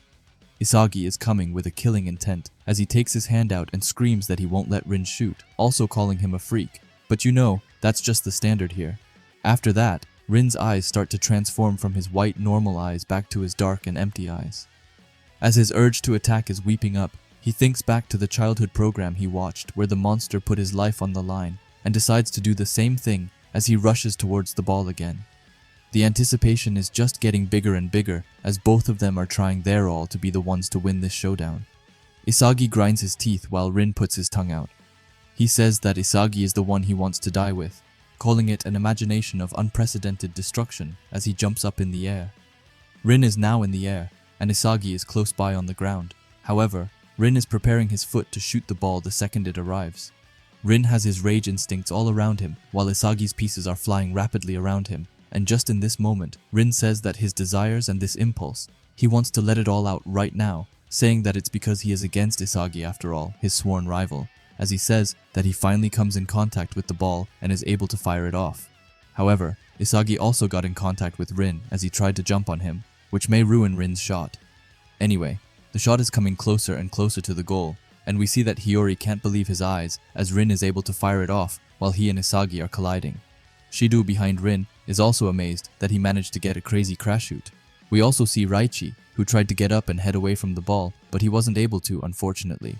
This makes it so that the only thing standing in Rin's way is Gagamaru. However, he is facing some trouble as he thought that Rin would shoot in the open left corner, but he instead shot a high-spec shot to the right corner beyond the crowd, and because of that, Gagamaru was unable to do anything, as Rin's shot finally goes into the goal and gives him his first goal in this match. After that, both Rin and Isagi fall down to the ground. Luckily, Isagi fell on top of Rin, so he came out with minimal damages, but that can't be said for Rin as we see blood on the pitch. Isagi looks up towards Rin, who has his hand close to his face, and suddenly Isagi's face gets serious as he sees him. Rin, on the other hand, wonders what this feeling that he is getting is, saying that he's blown away as well as saying that it feels so good, as he says that we finally see his face, and we are able to see that Rin has blood coming out from his nose. It also looks like it's coming out some blood from his mouth as well. But that doesn't concern Rin the slightest, as he's in shock by this new and immense feeling he's gotten. The commentator asks the world to pay attention as, at the 11th hour, PXG ties the score and says that this is Blue Lock's #1 Rin Itoshi.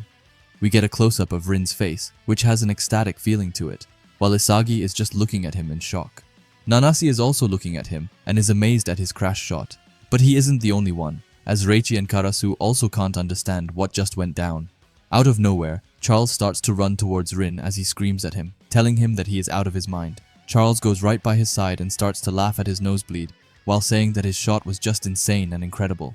After that, he tells Rin that he's definitely got some loose screw somewhere and says that he loves it, while also saying a devil emoji as the weirdo that he is. But Shido overhears this and comes by. He asks Charles which one of them he likes better. After that, he gets an annoyed facial expression as he tells Rin that he just can't stand his personality or those lower lashes of his. However, Rin's shot just now was art, and he explains that he was really into it before saying some gun noises. Rin, who hasn't really had time to grasp everything, is confused as he says huh, before wondering what Shido means with art. After that, he asks Shido so what, and calls him a vermin, which basically is a pest. After that, Shido tells Charles to listen up, and asks him to decide which one of Rin or Shido is the crazier one, as well as which of them is going to be the one to change the world. And after that pass to that person, this gets Charles' blood boiling as he's very on board with this crazy and interesting idea. Anyway, after that, they get up from the field and leave Isagi behind, who's still in shock. But before they leave, Charles tells Rin that he should probably plug up his nosebleed, as he can't play if he loses too much blood. Anyway, now back to Isagi, who is just left wondering what the hell happened. His eyes look traumatized as he thinks back to everything that happened and asks himself if he got something wrong. He starts from square one and says that once Zantetsu started covering the exhausted Kunigami, Shido tried to break free. and he became the fourth piece that threw off the balance between Isagi, Kaiser, and Rin. However, Isagi saw that faster than anyone, and he reached the spot where Charles's pass was most likely to land, but Rin accelerated to shake off Shido, and he still shot with Isagi right by him. Isagi is lost, as having himself so close to Rin should have stopped him, as he knew that he would crash into Isagi. But still, he wasn't the least bit afraid. He thinks back to Rin saying that the feeling he got from that goal felt so good, and also compares that to his goal against Team Nico, when he got the exact same feeling, and he concludes that they both felt the same thing, and starts to wonder if that means that Rin has just started to realize his own talent, and because of that, Isagi starts to wonder if he was just a totally random supporting characters meant to awaken this prodigy. This realization almost breaks Isagi as his world is getting turned around, while Rin's world is just getting more and more exciting as his aura is around him and almost burning him alive by all of this excitement. But just then, someone takes their hand and grabs Rin close to him. Rin is shocked as he's just randomly getting pulled back, but we later see that it was none other than Julian Loki, who is having a dark and almost furious feeling to him. Nanase and Karasu doesn't know what is happening as Loki has never done this before, and Isagi just watches quietly by. Rin, who's already quite annoyed, asks what this is about. Loki is having trouble remembering but says that he's pretty sure that they played against each other in the Blue Lock's third selection and asks if this is correct. Rin slaps away Loki's hand and says that it is and asks why he's wondering. Loki tells him that he's had to revise his opinion of Rin, saying that since Rin has become such an entrancing striker, he could even say that he's now a totally different person. Loki starts to smile a little as he thanks Rin for causing Charles to awaken, and then we just see Charles for a quick second, but it looks like he's frozen to ice by Loki's words. Anyway, after that, Loki says that he hadn't planned on taking the field, but it just seems too fun, and he tells Rin that it was he who made Loki want to play in this match. Loki's words shock Rin, as he can't believe it. All of the spectators are getting excited to have Loki come into the match, and the commentators say that Julian Loki, the Wonder Child, who has yet to play throughout the whole Neo-Egoist League, has declared he's taking the field. After that, we switch teams as we see Noah slowly taking off his jacket. He tells Loki that he joining is basically cheating and calls him a stupid brat before declaring that he is also going in. He looks at Kunigami and says that he's out, which is a good thing as he's really exhausted, but that's not all. He also says that there is another player on the verge of topping over, and that one is Corona Ranza, who is ordered to hit the bench. This comes as a shock to him, but he switches. After that, we see that the ones going in are himself as well as the fucking rat Gurimu Igarashi, who for some reason is getting called in. Even Igarashi himself can't believe it. Raichi is furious, and he starts to scream. Even the analytic master Karasu can't understand this plan, and both Isagi and Hiyori are in shock by this. Noah looks at the bald gremlin and says that it's time to go. Stand up, Super Sub, and tells him that it's his last chance to change his destiny. The rat screams yes, master, before saying hail to the standing Buddha and saying that he is ready to go in. After that, the new players take the field, and the commentators come on once again, saying that with a score of 2-2, the final match reaches its climax. The point from this last goal will determine the game, with both teams' masters in play and the game hitting its peak, who will score the last point and become the Neo-Egoist League champion. After that, Isagi hears someone calling his name, and he turns around to see that it is Rin. Rin, who has his back turned to Isagi, tells him that he is glad that he chose Isagi as his rival. This gets Isagi a bit irritated for some reason, but Rin, who takes his hand on his head like a classic anime villain, just tells Isagi to hate him, as it only makes him stronger.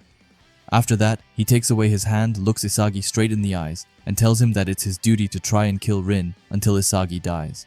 This makes Isagi furious, and he starts grinding his teeth while in his head, asking Rin to shut up and calling him an arrogant prick before saying that he swears on this last goal that he will devour Rin back.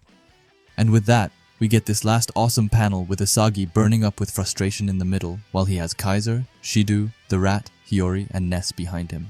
And then we get right into it by seeing Ego sitting in his chair while closely analyzing the Bastard vs PXG game. He says that Rin Itoshi has now lit a fire in the final match. We then get a close-up of Ego, and it feels like it's been decades since we last saw him, but I'm glad to finally see him eating his noodles as always. He's also got some company from Henri, who says that she can't believe that Julian Loki actually wants to take the field, as he hasn't played once up until now, also saying that their viewers just spiked, telling Ego that they are the #1 trending topic on social media worldwide, which is just crazy. Ego, who's finished his noodles and is currently slurping the juice, says that it's the herd mentality and that the world just wants to witness a hero and geniuses attract one another. He puts his noodle cup down as he says that at the hottest place in the world, they're about to see an incredible finale. But then, out of nowhere, his mood switches into a much more sinister vibe as he says not to be misjudged and to not fly too high, looking at his players and telling them not to dare try and become geniuses, and also calls them his little prodigies, which is quite sweet. Anyway, after that, we get to Isagi, who's actually burning up with a mix of rage but also determination to stop Rin to whatever the prize may be. After that, we see Loki, and the commentators review what has just happened, as they say that PXG has swapped out their defender Gabin and swapped in their master Loki, saying that this is an ultra-specialized finisher attack formation.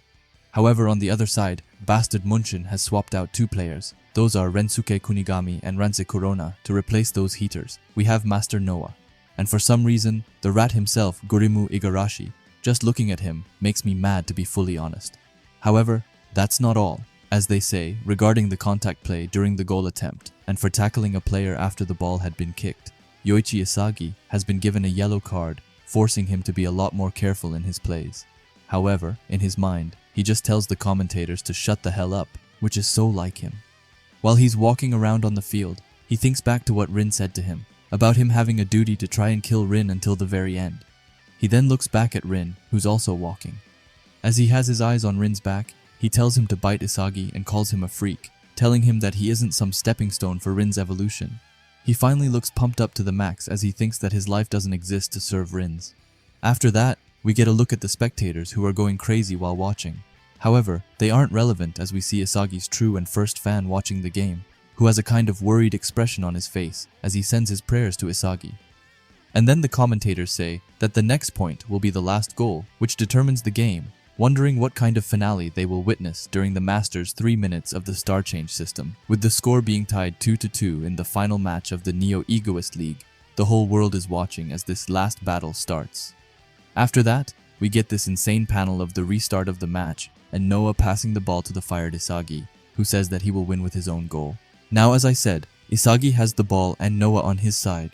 Going up to contest them, we have Shidu, who's standing before them and watching for their move. Isagi and Noah look at each other, and Isagi says that as he has Noah here for these 3 minutes, he will prove to everyone that he is a genius too, which was the exact same thing Ego told them not to do, so not to be that guy. But I have a feeling that it's not going to go the way Isagi has it planned to go. Anyway, Isagi sends away his pass to Noah, who traps it with his right leg, and after that, Isagi sneaks behind Shidu while saying that the level of play right now is undeniably world-class, and that the adaptability genius Yoichi Isagi is going to control the field. As he says that Noah sends the ball back, and Isagi makes a little jump as he traps it. We can also see that his puzzle pieces are starting to really get active around him. But out of nowhere, it's like a lightning came across Isagi and stole the ball, leaving him speechless, before looking to his right, where we see the Wonder Child and PXG's master, Julian Loki, who is able to just simply sweep away the ball from Isagi. Loki still has lightning coming off him, as he calls Isagi's trap weak and way too slow. He gets a dark aura and feel to him as he looks back to Isagi and tells him that the slow ones die first and calls it the law of nature. Isagi still hasn't grasped what happened and looks at Loki in shock. Now that Loki has the ball, he's faced with both Raichi and Hiyori before him, but he simply just says okay and that it's time to blast off. And blast off, he definitely does, as he uses his ability called God Warp to completely blitz through Raichi and Hiyori, who wasn't even able to react. Raichi, who's looking back, can't believe how fast Loki is. And Hiyori, who's also totally amazed, says that his stride is completely nuts. Even Isagi jumps in here, as he asks if Loki is even real. Loki gets behind another player which looks like Kiora, but Isagi is watching this and says that thinking and logic are meaningless here. No matter how much he tries to get stronger bit by bit, this is the abuse of physical talent. Loki's insane pure speed. The defenders of Bastard Munchen quickly realize that going one-on-one with Loki will never work and say that they need at least 2 guys on him. But just as Loki reaches them, he passes to his side where the beast and monster lie. And I'm of course talking about Rin. Rin gets the ball, and Loki tells him that he can have the last point and calls him Tongue Monster-san while also sticking his tongue out. Rin, who also of course has his tongue out, calls Loki a patronizing master. Isagi, who's looking at this closely, wonders if it's over already and that in just one play, Loki was able to break through their whole team, and now Rin is basically free to score. He looks dumbfounded as he thinks that it might already be over, he starts saying that they are going to lose. But before he can finish his sentence, an unexpected player makes his appearance, and I hate to say it, but it's none other than Guremu Igarashi, who comes and is actually right by Rin. He takes his hand on Rin's chest to try and stop him from going further. He looks at the ball and says, "Hail the 3 treasures," as he goes to steal away the ball. Rin looks at him with a furious facial expression and asks him what his deal is before slamming his entire body into Igarashi, who almost flies up into the sky before landing right on his face, which I just know hurts like hell. However, just then the announcer goes off, which shocks Rin as they say that Itoshi Rin made a foul. Rin can't believe it, and Isagi, who's rushing over there, compliments the rat's awesome ability. Igarashi, who gets up from the ground, just looks back with burning eyes as he says that it's his secret technique, the genius killer Malicia. We start off by seeing the spectators being ecstatic over Igarashi's amazing foul play in the latest chapter where he gave Rin a foul. Isagi also can't believe his eyes as he looks in total shock by all of this, probably thinking that the rat was good for something at least, whereas Rin just looks absolutely furious, and he fully looks like he wants to kill someone. The commentators say that not even they can believe it, and moments after being swapped in, Guremu Igarashi drew out a foul from the feral Rin Itoshi and barely managed to stop his shot. After this, we actually get this rather cool panel with Igarashi down on his knees celebrating, and Raichi and Gagamaru rushing over toward him. Igarashi later uses all of his force and screams "Ya" out loud, probably just as loud as Buddha would be able to hear it. Raichi takes his arm around Igarashi and tells him that it was a nice one, while Gagamaru scratches his head and tells him that he nailed it and calls him a god monk. After that, we actually get some insight into the rat's play as he explains that Noah told him his plan when they swapped in, and it worked wonders. As they were standing side by side, Noah said to him that right now, Rin Itoshi is relying on his own senses, so he will probably charge in without giving it a second thought. He told Igarashi to turn Rin's reckless charge back on him and to use his militia to make him get a foul. The rat actually looks really happy as he looks down on his hand and says that Noah has been watching him, and he knows how to properly use Igarashi's hard work and abilities. After that, he gets an outburst and screams, asking if his mom and dad saw that, trash-talking their temple a bit before saying that his life just got a Buddha boost. After that, we see Noah coming over and actually complimenting Igarashi and telling him to keep it up. Igarashi couldn't be happier as he's just gotten a compliment from the one and only Noah, and he says "Yes sir," as well as "Hail the 3 treasures." Noah looks at him intensely as he says that the enemy will keep coming at full force and tells Igarashi to drive them nuts, and when they come at them with ruthless violence, they will meet them with cool-headed intelligence. All of them are ready for it as they look super hyped to finally get some coaching from Noah. After that, we finally get to the main man, Isagi, who's been eyeing their conversation. He's a bit surprised that Igarashi's militia actually worked on Rin. However, that also means that the furious and ruthless Rin can actually be stopped, and with that knowledge, he's sure that the field is going to change. After that, we switch teams as we go over to PXG, where we see Loki and Rin talking. Loki asks Rin if he will let it end like this, and calls him Tongue Monster, which just sounds pretty funny. Anyway, Rin gets an intense look as he tells him to shut up and that the next time he will curse that monk to death, which I can get behind on. Anyway, with that, the match restarts, and Igarashi kicks the ball. He passes it to Noah, who's got a burning aura around him as he traps the ball. It's quite fancy, I would say. As Noah has the ball, he tells Bastard Munchen to go, and for them to follow his lead. Kaiser just replies with "okay" and calls him a shitty master, but that's actually quite a calm response coming from Kaiser. And then it begins for real, as Noah is getting company right off the bat, as we see Shidu asking Noah to have a dance with him, as well as Charles joining in to pincer Noah together with Shidu. Shidu takes his hand on Noah's shoulder to get him off balance, while Charles tries to sneak under and take the ball. But Noah handles them flawlessly as he simply sweeps the ball to his left side to secure it. After that, he says go, and then right away we see Kaiser running on his right side. So Noah then takes back the ball and actually gets off a nutmeg pass under Charles. After Kaiser gets the ball, Noah runs past both Shidu and Charles, which lets Kaiser send the ball back. Isagi is looking at them amazed and says that Noah drew both Shidu and Charles in to then make a nutmeg pass, saying that it's a direct 1-2 pass and that the two of them managed to just get past 3 defenders. However, he felt a little bit left out of it as he says that he doesn't want to be on the sideline anymore as he's going to coordinate with them, as we can see here as he ran right by Kaiser.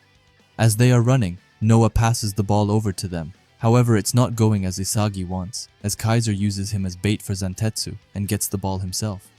After that, they hear a familiar voice saying that the reason he joined the league was not for the team, but instead to awaken Kaiser's true ego. It's Noah who's saying this, and both Kaiser and Isagi freeze up at this. Noah explains that what he truly wants is a rival who poses a threat to him. Someone like that would force Noah himself to evolve further and produce an entirely new him, saying that what he wants is to be even stronger. And wow, we just got Noah's true ego, which is far greedier than I could have ever thought.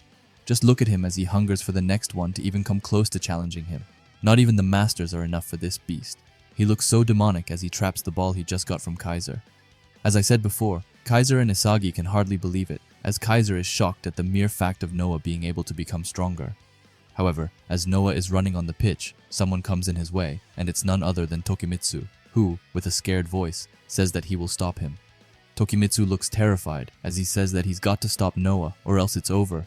However, I would be terrified as well, because just look at Noah in this panel. He looks like an absolute monster, and Tokimitsu can't believe that he has to be the one to stop him.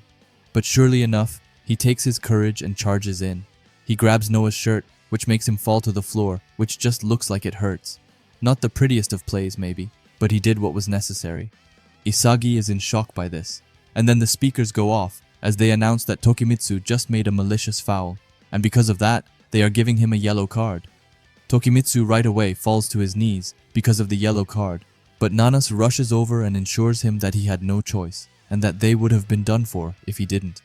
However, if we look a bit to the left, we see Isagi, who looks absolutely lost and heartbroken as he says that Noah doesn't care about him at all.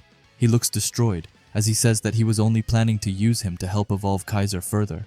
And if this wasn't bad enough, then Rin just sees Isagi as a rival to help him grow and achieve his own goals. And he finally concludes that to the world, he's just a second-rate stepping stone to help create heroes, which must have been such a crushing reality to find yourself in.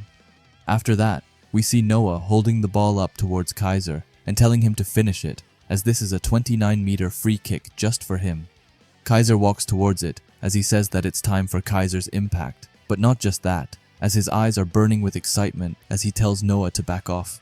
However, he isn't the only one with burning eyes, as we see Isagi, whose eyes are also starting to glow and burn up, as he thinks back to what he said and says that it's bullshit, and that he will crush all of them, and with that, we end the chapter with Kaiser getting ready for his free kick. The commentator says that it's now Bastard Munchen's free kick opportunity, and that the kicker is the new Emperor Michael Kaiser. After that, we get a close-up of Kaiser's eyes, which looked filled with frustration as he calls Noah a shitty master and asks him if it's true that since the beginning, Noah has just been participating in this league just to make Kaiser evolve. Noah, who was already walking away, turns around and looks at Kaiser while telling him that it's true. Kaiser continues saying that Noah guided Isagi just to try and stimulate Kaiser, and Noah says that he is spot on. We see that the wall is beginning to build up as we have Tokimitsu, Zantetsu, and Karasu in the wall. However, while that is going on, the conversation between Kaiser and Noah isn't done just yet, as Kaiser lets out a quick laugh before telling Noah that all he cares about is creating a rival just so he can improve himself, concluding that Noah is only really thinking about himself. Kaiser looks a bit let down as he calls him a scum of a coach and asks if this is the way that the world's best does it. Noah repeats what Kaiser said, but sounds a bit confused before saying that it's just a trophy created by others. Kaiser isn't really following what Noah means. However, Noah then explains that he simply pursued the life of a striker, completely, perfectly, and instinctively everything as his own expression. He tells Kaiser that being number one is just a result of that, before saying that right now, Loki is the talent that is threatening Noah the most. After that, he tells Kaiser that after he's done settling things with Loki, he can come and try to surpass Noah himself. Kaiser's mind goes blank for a quick second, as he simply just wonders what the hell is wrong with Noah. Noah gets an intense aura around him as he looks right into Kaiser's now lost eyes while saying that he only wants to fight those who are stronger and that to the bone he is a football junkie. Kaiser gets back his cold demeanor as he thinks to himself if Noah believes himself to be the lead of a shonen manga or something like that. However, with all this new information, he finally understands the true source of Noah's talent. After that, we quickly leave Kaiser and instead go over to Isagi, whose brain is about to explode as his thoughts go at 100 miles per hour. Isagi is focused on one thing only, and that's to try and predict where Kaiser will be aiming his free kick. He stands before the goal and thinks that if he were to steal Kaiser's goal from here, then he'd either push in the rebound of his shot, or if not that, then he could change the trajectory of the shot to score. Isagi thinks that either way, he has to read whether it's going to the right corner or the left, as well as if Kaiser is going to put the same backspin as before. However, he starts to think that maybe this time, Kaiser will make a feint and smash it straight into the right corner with all his might. He looks at Kaiser and knows that if he reacts after Kaiser shoots, then there's no way that he will make it in time. So instead of reacting after Kaiser has shot, he has to predict right or left and then bet on the place that he thinks Kaiser will shoot on so that he can start running first. Isagi is in a gamble with Kaiser's thoughts. Kaiser has placed the ball down on the ground as he looks forward intensely as he thinks that he won't live the way that Noah wants him to. He thinks that Noah probably wants him to be his rival within Bastard Munchen, but Kaiser won't fall for that story as he says that he himself will create his own new story. Kaiser closes his eyes and says that he is finally feeling his zero self. He says that his zero self is just a pathetic thing that only wants to be loved. He calls it a worthless piece of trash that can only live by hurting others and waiting to be loved. However, this time around it's different, as he refers himself to Michael and tells himself to come on, and instead, aim for the love. He starts to run as he says to pour in your malice, which just sounds kind of catchy. Anyway, the defenders are getting ready for Kaiser's shot, and Chappie says that here it comes. Chappie is trying to guard Isagi, who just thinks to himself that he has to bet everything on this and read Kaiser's kick. He thinks about it one last time before he starts to run off, while having his puzzle pieces almost covered around him. Kaiser runs towards the ball and is getting into shooting range when his aura starts to reappear again, and then he fires off an absolute killer free kick, which, lucky for Isagi, is heading for the left corner, which is just what Isagi predicted. The ball is getting closer to the goal, and Isagi starts to wonder if the goalkeeper reads it as well. However, it does not matter, as he says that if he hits the kick and deflects it, then Isagi can still come in and finish it off with his 2 gun volleys. However, as he glances at the ball again, he realizes something as he sees the ball starting to curve like crazy. He's confused for a second, as he says that this is a much more extreme curve than before, which is something that even Isagi is having a hard time believing, as he finally realizes that Kaiser's aiming for the right corner while pretending to go for the left. Isagi can't believe it, as he says that Kaiser got him. However, when he hears something behind him, he looks back and is shocked to see Loki starting to sprint like a wild man. Isagi can't quite understand what it is that Loki wants to do, as he's moving after he saw where the ball was going. However, after seeing Loki coming closer and closer, he finally gets what it is that Loki is trying to do. However, it's so absurd that he can't believe it and says that Loki's got to be kidding.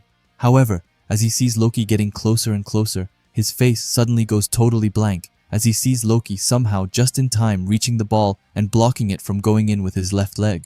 Both Isagi and Kaiser can't believe it, as they say that this is not human speed. On top of that, Kaiser is furious, as his chance to prove himself just got blocked, and Isagi doesn't quite know what to say, as he just says that this can't be explained by logic, and that this is what the world calls a prodigy. After that, we see Loki, who's just gotten back on the ground and is hitting an insanely hard pose. However, we then get a close-up of his eyes, which were filled with a feeling that I can't really put into words. They look somehow reborn and filled with a bright glow. With Kaiser's kick gone, Loki ends the chapter by calling the Kaiser impact too slow, which is the wildest thing he could ever say, as the Kaiser impact has been praised as one of the fastest kicks, if not the fastest in the series. We start off by hearing what the commentators have to say after Loki's incredible save of Kaiser's free kick in the last chapter. Anyway, they say that the divinely fast wonder child Loki just stopped the Kaiser impact with his superhuman speed. And then we get a quick panel off Loki, who's got a big smirk on his face. Someone who's definitely not got a smirk on his face is Kaiser, who looks furious as he says damn it. After we see Kaiser being salty, we see Isagi, who's just blown away by all of this as he looks at Loki with a stone expression. He thinks to himself that Loki was able to react after he saw it and still stopped it, which is just wild. Moving on, we go to the PXG players as Nanase screams that the second ball is coming. Karasu hears this and goes straight into action as he jumps up and heads away the ball to Zantetsu. Zantetsu gets the ball just where he wants it and compliments Karasu. Karasu then says, "Time for your stupid speed," which I would assume means time for your stupid speed. But as he and Hiroi had a bit of an accent, it came out weird. And then Zantetsu, out of nowhere, says that he is on his weight, which just doesn't make sense, and it made me laugh more than I should have. Anyway, Zantetsu really proves his weight later as he uses his jet counter to absolutely sprint through the Bayern Munich players. He gets behind Ness in no more than a second, and Ness can't believe it as he just thinks that Zantetsu is too fast. Raichi, also on the defense, screams at everyone not to rush in and instead play for time. Kiora adds an insane amount to this critical conversation as he just says, K. That's the classic Kiora, which we love. Anyway, behind Zantetsu, we have Isagi, who's watching everything carefully when suddenly he gets into his mind and asks himself what really is a genius. He says that up until now he's automatically thought of anyone amazing as a genius, but after seeing Loki's insane speed just now, he feels like labeling him a genius just doesn't cover it. His brain starts to work overtime as he knows that he has to analyze it to win, as it's crucial for him to understand the concept of genius. He continues and says that regardless of how much logic he's accumulated, a genius is someone who can transcend all that with their unimaginable playstyle. In that case, Rin is absolutely on the level of a genius, and then the same goes for Noah, but then he starts to think about himself and wonders what he is. However, he leaves his thoughts for a quick second as he runs to Noah's side and screams, "Master Noah!" He gets Noah's attention and asks him what he should do in this situation. Noah, just with a blank expression, looks at him before saying that he clearly asked Isagi to bring him a winning theory. Isagi is a bit shocked and caught off guard by this, but Noah explains that he is only interested in those who seek to best him, and right now he feels nothing from Isagi. Isagi's face quickly goes right into despair as he looks legit crushed by this. But then he goes back into his mind and says, "So that's it. Geniuses aren't logical. They fascinate people by living however they want and naturally become the centers of the soccer world." Those are the sort of people it refers to, however, as he's figured that out. He ends it by saying that if that's the case, then he is no genius. His puzzle pieces start to slowly fade away around him as he says that he is someone who only continually adapts to geniuses and calls himself a talented learner. After that, we leave our favorite boy and see Charles, who's going crazy on the field. Managed to dribble away Raichi, and after that, he looked with a determined face and said that it was time for another round for the strikers, and of course adding that devil emoji like usual. Anyway, after that, he sends away a cross up on the field, and it looks like it's heading to Shidu as he says, "Good one, Charboy." However, he gets company right off the bat as Kaiser comes in and says that it's not happening on his watch and also calls them a shitty perv hotline, which sounds a bit weird as Charles is only 15. Anyway, after that, we see a quick panel with a tongue sticking out, which could only mean that it's the freak Itoshi Rin who calls Kaiser tepid and also calls him a blue rose, which is just so dope. Anyway, Rin comes before both Kaiser and Shidu and makes a flawless trap while saying that this hotline is for him and the contrarian. After that, with a weird smile, Shidu legit tells Rin not to cuck him, which is so crazy, like you are still talking about a goddamn child, but he just tells them to fight nice, like it's nothing wrong at all. Anyway, quickly moving on, we see Rin going absolutely wild on the field as he is legit destroying everyone in Bastard Munchen. Raichi screams at them to box him in, but Hiroi is annoyed as he thinks that they may run into him, but that he would still not stop and calls him a monster as he's got his spiky rage aura coming right off him while guarding the ball with his life. However, after that, the rat comes before Rin, and he tells Rin nope, and also says, "Hail the three treasures," like he always does. Anyway, as Rin gets closer, he also says that his brakes are busted and calls him a tongue boy. Rin, who's totally obsessed with this new flow of himself, just says you before he bashes into Igarashi's body and slams him onto the ground. Right when Igarashi's body makes contact with the ground, the speaker goes off, and they say that Gurumu Igarashi is down once more. But not only that, as the tackle earned Rin Itoshi another foul, making it Bastard Munchen's ball. And now we can see how furious Rin is by being done over by Igarashi for a second time. However, Igarashi is just ecstatic to the max, as he's managed to once again stop the berserker Rin. Raichi from the side screams at Igarashi and compliments him. Hiyori is dipping sweat from his face as he says that Igarashi stopped him, but just barely this time. But if we look a bit further away, we see Isagi, who's just standing still like a statue. He is quiet for a while before he says that if all he can do is just brush up his talent, then how can he ever hope to win against these geniuses? He thinks back to his time in Blue Lock and says that this is how he's always fought. He's used his eyes and brain to read the enemy's movements and then get one step ahead of everyone else. He's simply won using logic, and with that, he realizes that he isn't actually special at all, as anyone could imagine these things. In fact, he only developed his direct shot weapon through persistent effort and then made it his own, one step at a time. But that was enough, until now, that is. He's managed to scrape by with his average talent, but the arena of the world's best strikers is swarming with geniuses. Physical abilities beyond anything he could have imagined, incomprehensible impulses to score goals, and unhuman philosophies. All of those amazing guys have those things naturally, and if this is a stage where only geniuses can survive, then he will definitely disappear here. In the end, what he was doing can all be explained logically. His power of imagination won't let him survive what lies ahead. However, he still wants to beat Rin, and he also wants to be the best in the world. However, right now, he can't even imagine himself winning. He says this heartbreaking line as he feels tons of tears rolling down his face as he doesn't know what to do anymore. However, someone who knows his ego, who we go to now, he says that this is it, Yoichi Isagi. That wall of the talented will become your stepping stone, and the truth of the world of talent is that it's hopelessly illogical, but only those who have reached that can discover a new path. He puts his finger in front of his face, which is filled with a furious aura, as he has a glowing and burning fire coming out of his eyes, as he says that it's time to learn the formula for evolution, Yoichi Isagi. We start off with seeing some rather interesting characters, but we also have Ego, who's going to give us a lecture on DNA. He says that as a general rule, all organisms are born after receiving half of their mother and father's genes. However, there are occasionally copy errors, and a child is born with a trait that neither of its parents possesses, for example, extreme smallness, height, speed, or sensitivity of feeling. In most cases, that child is singled out for being different or cannot compete with others, and so is culled out without passing on their genes. However, in very rare instances, that trait happens to be advantageously susceptible to their environment. That gene proliferates through natural selection, and the trait that was once a mutation becomes a new standard for the species. After that, these genetic cycles repeat over and over again until the original species has become a totally different creature. We then see Ego, who looks down at his hand and says that this is evolution. Henri, who is standing right by Ego, is astonished by all of this, as she even admitted that she had no idea. She then says that it's basically how Pichu turns into Pikachu, right? Ego tones then shifts as he says that foolish adults who stop studying will get culled out by natural selection. Henri immediately gets really embarrassed by this, as she starts to look down to the ground and says that she will make sure to do better. However, after that she looks up and gets a serious expression, as she asks Ego, what connection does evolution have to soccer? After that we get a full image of Ego's insane setup, really showing us how much of a gamer he is, as he tells Henri that this is just his personal theory about talent.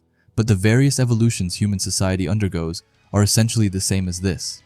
He further goes on and explains that humans born with traits that others lack have a hard time being understood and live difficult lives, but that might be a gene that will cause humanity to evolve. Those areas of differentiation produce unique expressions of body and mind, and there are some people who can cast those expressions out into the world and admit them. There are some revolutionary expressions which are suitable for the era and circumstances, and these can change the world standards. The ones with those seeds are what Ego calls geniuses, he says with an intense and determined facial expression. However, we are far from over with Ego's lecture as he continues and says that to present society, that innovation is never something the genius can achieve on their own. Someone needs to discover the seed, comprehend its worth and be able to communicate it to the world. By boosting its feasibility and reproducibility, they turn it into a new world standard. The ones who do that are called talented learners. Henri, who's finally allowed to speak, says that she finally understands. She says that the talent mutations that geniuses have eventually become common, and that it's the same as the genetic evolution that Ego explained earlier. Ego says that Henri is spot on, and says that he thinks that it's how human culture has continued to evolve, and the same could be said about soccer.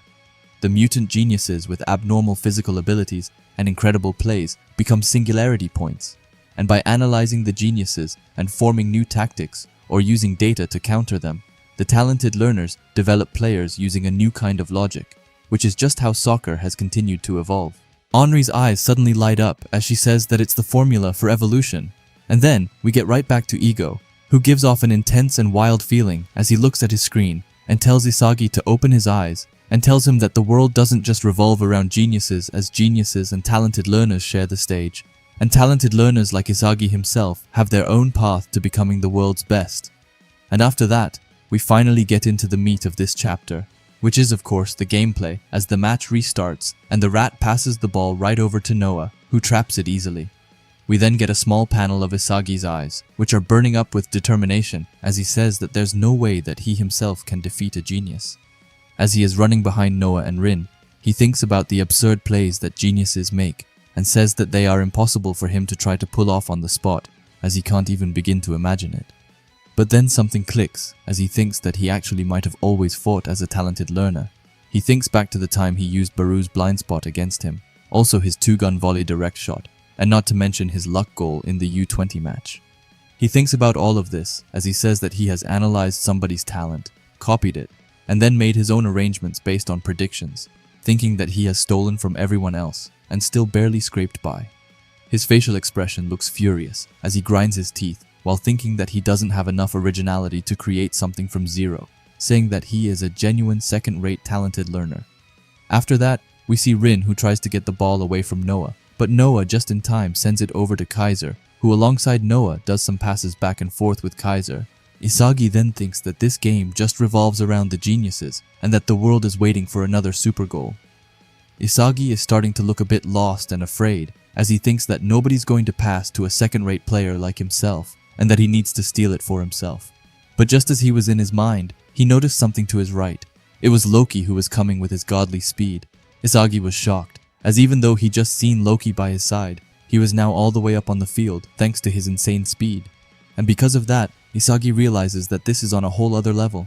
He looks lost as he looks at Loki while saying that he doesn't have a chance in hell. Loki manages to actually catch up to a pass sent by Kaiser to Noah, which means that PXG has the ball and is going all out for an attack. But we aren't done with Isagi just yet. While that happened, he looked at Loki closely and thought that between him and the geniuses lies an unsurpassable genetic wall of talent. It looks like time stops for Isagi as he realizes it, and he looks crushed to the max as he says that God is so unfair. However, he wasn't all alone in this thought. As he hears someone to his right, he looks over and sees Kaiser, who's screaming his heart out. Kaiser asks how unfair he can be and calls the gods shitty while having a super annoyed facial expression as Loki stole his pass. But this changes things as Isagi hears it, but to a start, he is so confused by Kaiser's words. He looks over at Kaiser and wonders why Kaiser would be saying such a thing, as it was exactly what Isagi was thinking. He says that it's bullshit and that Kaiser is a genius like them, asking him in his mind if he isn't. He says that, unlike Isagi, Kaiser is actually able to hold his own against the other geniuses. But then, as Isagi's puzzle pieces start to spin like crazy, something clicks for him as he finally figures it out. He looks intensely at Kaiser and asks if it could be true that he is at the same level as Isagi, and if Kaiser is also a talented learner just like Isagi. To end it off, we see this amazing panel with Isagi's puzzle pieces floating right by Kaiser and some of his iconic moments on them. We start off with the commentators speaking. They say that it's now only one more minute remaining with the Masters in play, and also begs the question of what the last goal will look like. And then, if we take a look at the actual panel, we see Loki blitzing through the field while Kaiser is chasing after him as his life depended on it. However, it's not only Kaiser, as Isagi is right behind him and is also giving it his all to catch up. He has his pieces floating around him as he looks at Kaiser and says that he isn't a genius, but instead, he's just like Isagi. He grasps the field through his senses, which makes him into a talented learner as well. After that, he decides to have a bit of a revisit to some of his and Kaiser's moments together, where he concludes that as he's thinking back now, all his words and actions, even though those things seemed so incomprehensible, there were reasons and logic behind all of it, even his Kaiser impact. A striker using the world's fastest kick is a weapon he had to think up. It's not like Loki or Rin's abnormal intuitive strength. He's the type who makes plans around what the world regards as the ultimate. But as he says that sentence in his head, something clicks, and he says, "Wait, the world," with a surprising tone. After that, we get a close-up of his face and two puzzle pieces linking together, and he asks if those things could be the same, referring to talented learners and world-style players. He says that of the self-style and world-style ego types he theorized, the world-style ego type finds it easy to perform in relation to the world's values and meaning, and a talented learner faces their opponents with logic, which means that those two concepts might be the same thing, which in turn would mean that geniuses have the self-style egos. After all of that heavy thinking, he asks his brain to hold up and really think this through, as this could be his next breakthrough. He says that pursuing value and meaning in relation to oneself is what produces a genius's inspiration and unthinkable inventions, and then he looks shocked as he thinks that they have to be the same thing, and also says that this fits right into his analytical framework. All of this would mean that the world doesn't just revolve around geniuses.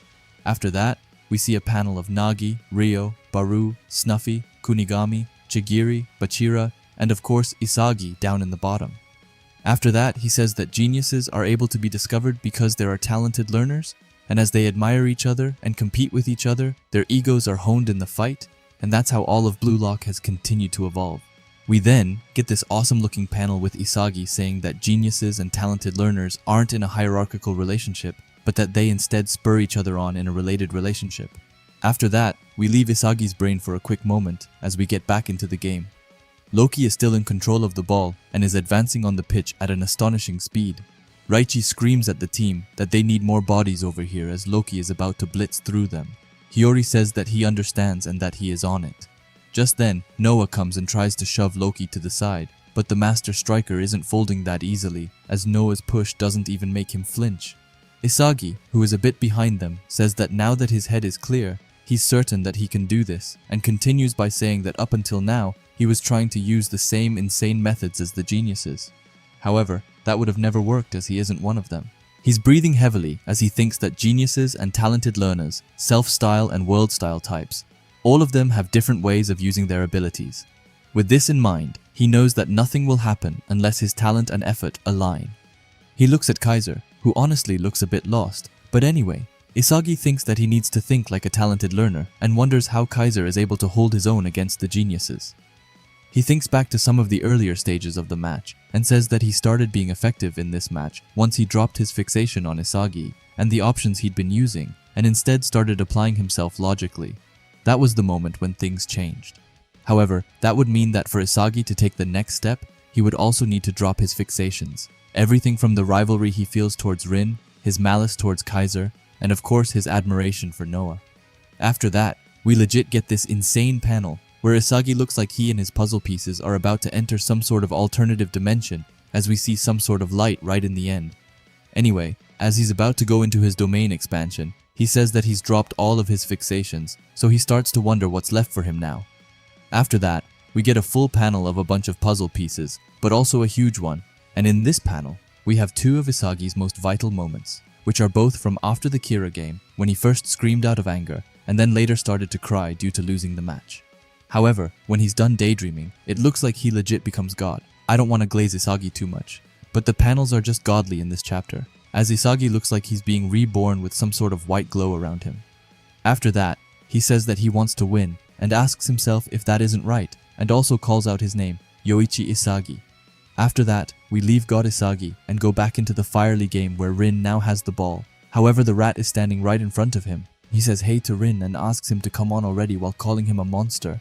Rin looks at him furiously, as he thinks that if he runs into him, then the actor monk will just fall over again, which is also why Loki gave Rin this space with his pass.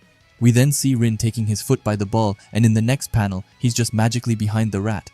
I'm guessing that he did some magic dribbles, as he has his rage aura following him right behind him. We then get a small panel of Loki watching Rin closely and just saying yes, while the rat is just in shock by Rin's skills. After that, we see two random bastard Munchen defenders, and one of them tells the other one to cut off his pass. However, Rin looks determined like never before, and he licks his tongue while telling them all to bring it on, and for all of them to come at him, as Rin wants to dive headfirst into the monster breakpoint. And then we see this crazy panel of Rin just sprinting in between the players and taking his hands on their chest to push them out of his way, like Rin just shoved them to the sides while looking at them with a deadly facial expression. And I really mean deadly because just look at him, he looks just like a monster whose only goal is to score. However, just when Rin thought that his path was clear, someone comes and ruins his fun, and who else could it be than his sworn rival, Isagi Yoichi, who's still in this godly state as he is just glowing to the max. He starts rushing towards Rin while saying that it's not enough for a freak like Rin, and while looking into Rin's eyes, he says that Rin has been waiting for Isagi. Then in his own brain, Isagi thinks that if Rin is a genius monster, then Isagi will become a talented learner monster. We get a close-up of Isagi's eyes, and his pupil is just a picture of Rin with puzzle pieces around it as he tells Rin to come on and that it's time for Rin to face the new Isagi. While Isagi is looking goldy, Rin is like always looking like a monster, as he has his spikes piercing through his back as he's coming with the ball. However, that's far from everything, as we also get a small panel of Raichi who screams at his team to stop furious Rin from advancing any further. We also have Shidu on Rin's left, who's just in pure shock by Rin's insane playstyle, as he looks at Rin while thinking that this can't be for real. Then in the bottom, we have Hiyori, who prays to God for Isagi to make it in time to stop Rin, and with a mere 10 seconds left on the star change system, Isagi does just that, as he's still in his god form comes right in front of Rin, and I just love this new form Isagi's got, like, he legit looks reborn and so glowy, and it's so cool. Anyway, Isagi's eyes are filled with puzzle pieces as he looks straight to Rin and tells him to come on. Rin is just a mindless beast at this point with his tongue out, so he just looks at Isagi as if he were his newest prey. Then, out of nowhere, Rin speeds up like a flash as he now zooms past the two random defenders in Bastard Munchen. Loki gets a smirk on his face as he looks pleasantly surprised by Rin while telling him to go and calling him a new star. Noah also looks visibly shocked, but he is so boring, so he doesn't decide to add to the conversation.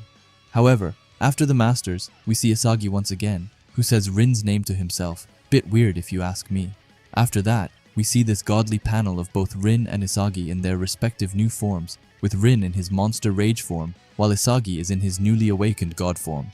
Anyway, as they are closing the distance to each other, Isagi asks Rin in his head if he does not want to destroy Isagi, not to mention that Rin is completely locked on winning this game. After that, in the next panel, we see that Isagi is going in to try and take away the ball by intercepting it. But Rin's eyes then start to work overtime as they start to activate, and because of that, he sees through Isagi's play. We also have a small panel of Gagamaru, who is probably begging Isagi not to let Rin pass. After that, Rin once again closes the gap and says Isagi's name over and over, as if he is confessing. When he is done with his lovely-dovey stuff, he gets almost uncomfortably close to Isagi, and then, with Isagi unable to move, Rin takes this chance to act as he swings back his foot and shoots a killer shot towards the goal. After his shot, his rage and monster aura just disappear, and his eyes become clear as he thinks that this is finally his win, and that he won against his sworn rival. But just as Rin is thinking that, Isagi drops a bombshell as he asks Rin if it feels good and also calls him a pervert, before telling Rin that Isagi is just a sacrificial pawn after all. As Rin hears this, his facial expression quickly changes, and he looks in total disbelief as Isagi says that this is what stabs a genius, and it's nothing else than a chemical reaction between prodigies. And then, we see exactly what Isagi is talking about, as behind both Rin and Isagi Kaiser was laying low, waiting just like a hyena. And as Rin shoot the ball, he quickly came to set an end to it. Rin, who's still not fully grasped the situation, questions if Isagi let himself be destroyed in order to lure that damn Rose to then make a shot block once again, which was spot on what happened. However, this plan isn't fully perfected yet, as even though Kaiser was there in time and made contact with the ball, he wasn't able to hit it in the right spot to fully kick it away, saying that the shot is shallow. As he looks at the ball going past him, the ball gets an insane curve on it as it's heading for the frame of the goal. Everyone's eyes are glued to the ball as it feels like time suddenly stopped, and that they can only watch what is about to happen. Gagamaru looks right at the ball and says, "Damn," before he starts to pray for the ball not to go in. However, sadly, his prayers weren't received as the ball hit the post and is going towards the goal again. Isagi's and Kaiser's faces drop as they both in sync, saying that it's a rebound and that even with all of their efforts, the ball is still going in. Then we have Charles, who's surprisingly not hitting his regular devil emoji, but instead says a singing note. Anyway, after Charles, we get a close-up shot of the ball, which bounces on the line, and it looks like it's just about to go in, which would mean the end for Bastard Munchen and PXG's victory. However, if you thought that the GOAT Gagamaru would just let that happen, then you are so wrong, as Gagamaru just in time jumps down to the ground and is able to deflect the ball just in the last second with the help of his new ability, the Bear Claw Deflective. He quickly punches away the ball out of bounds. This leaves the whole stadium in shock as we see Charles, the Rat, Loki, and Noah all being visibly confused as to how Gagamaru was able to make this insane save. And it's not only them, as the commentators scream their hearts out as they say that Gagamaru managed to stop the ball just in time.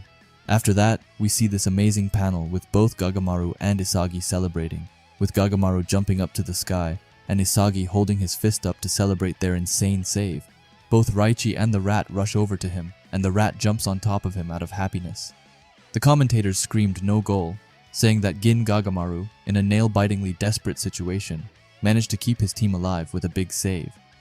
After that, we get over to Isagi, who is hitting this crazy, insanely cold pose as he hits the ground and clenches his fists.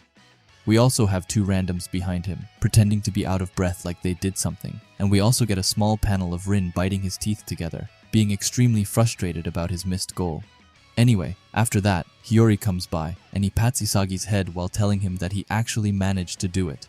Hiyori looks ecstatic and has big eyes as he compliments Isagi, and asks him just how much of that he calculated and calls him a monster.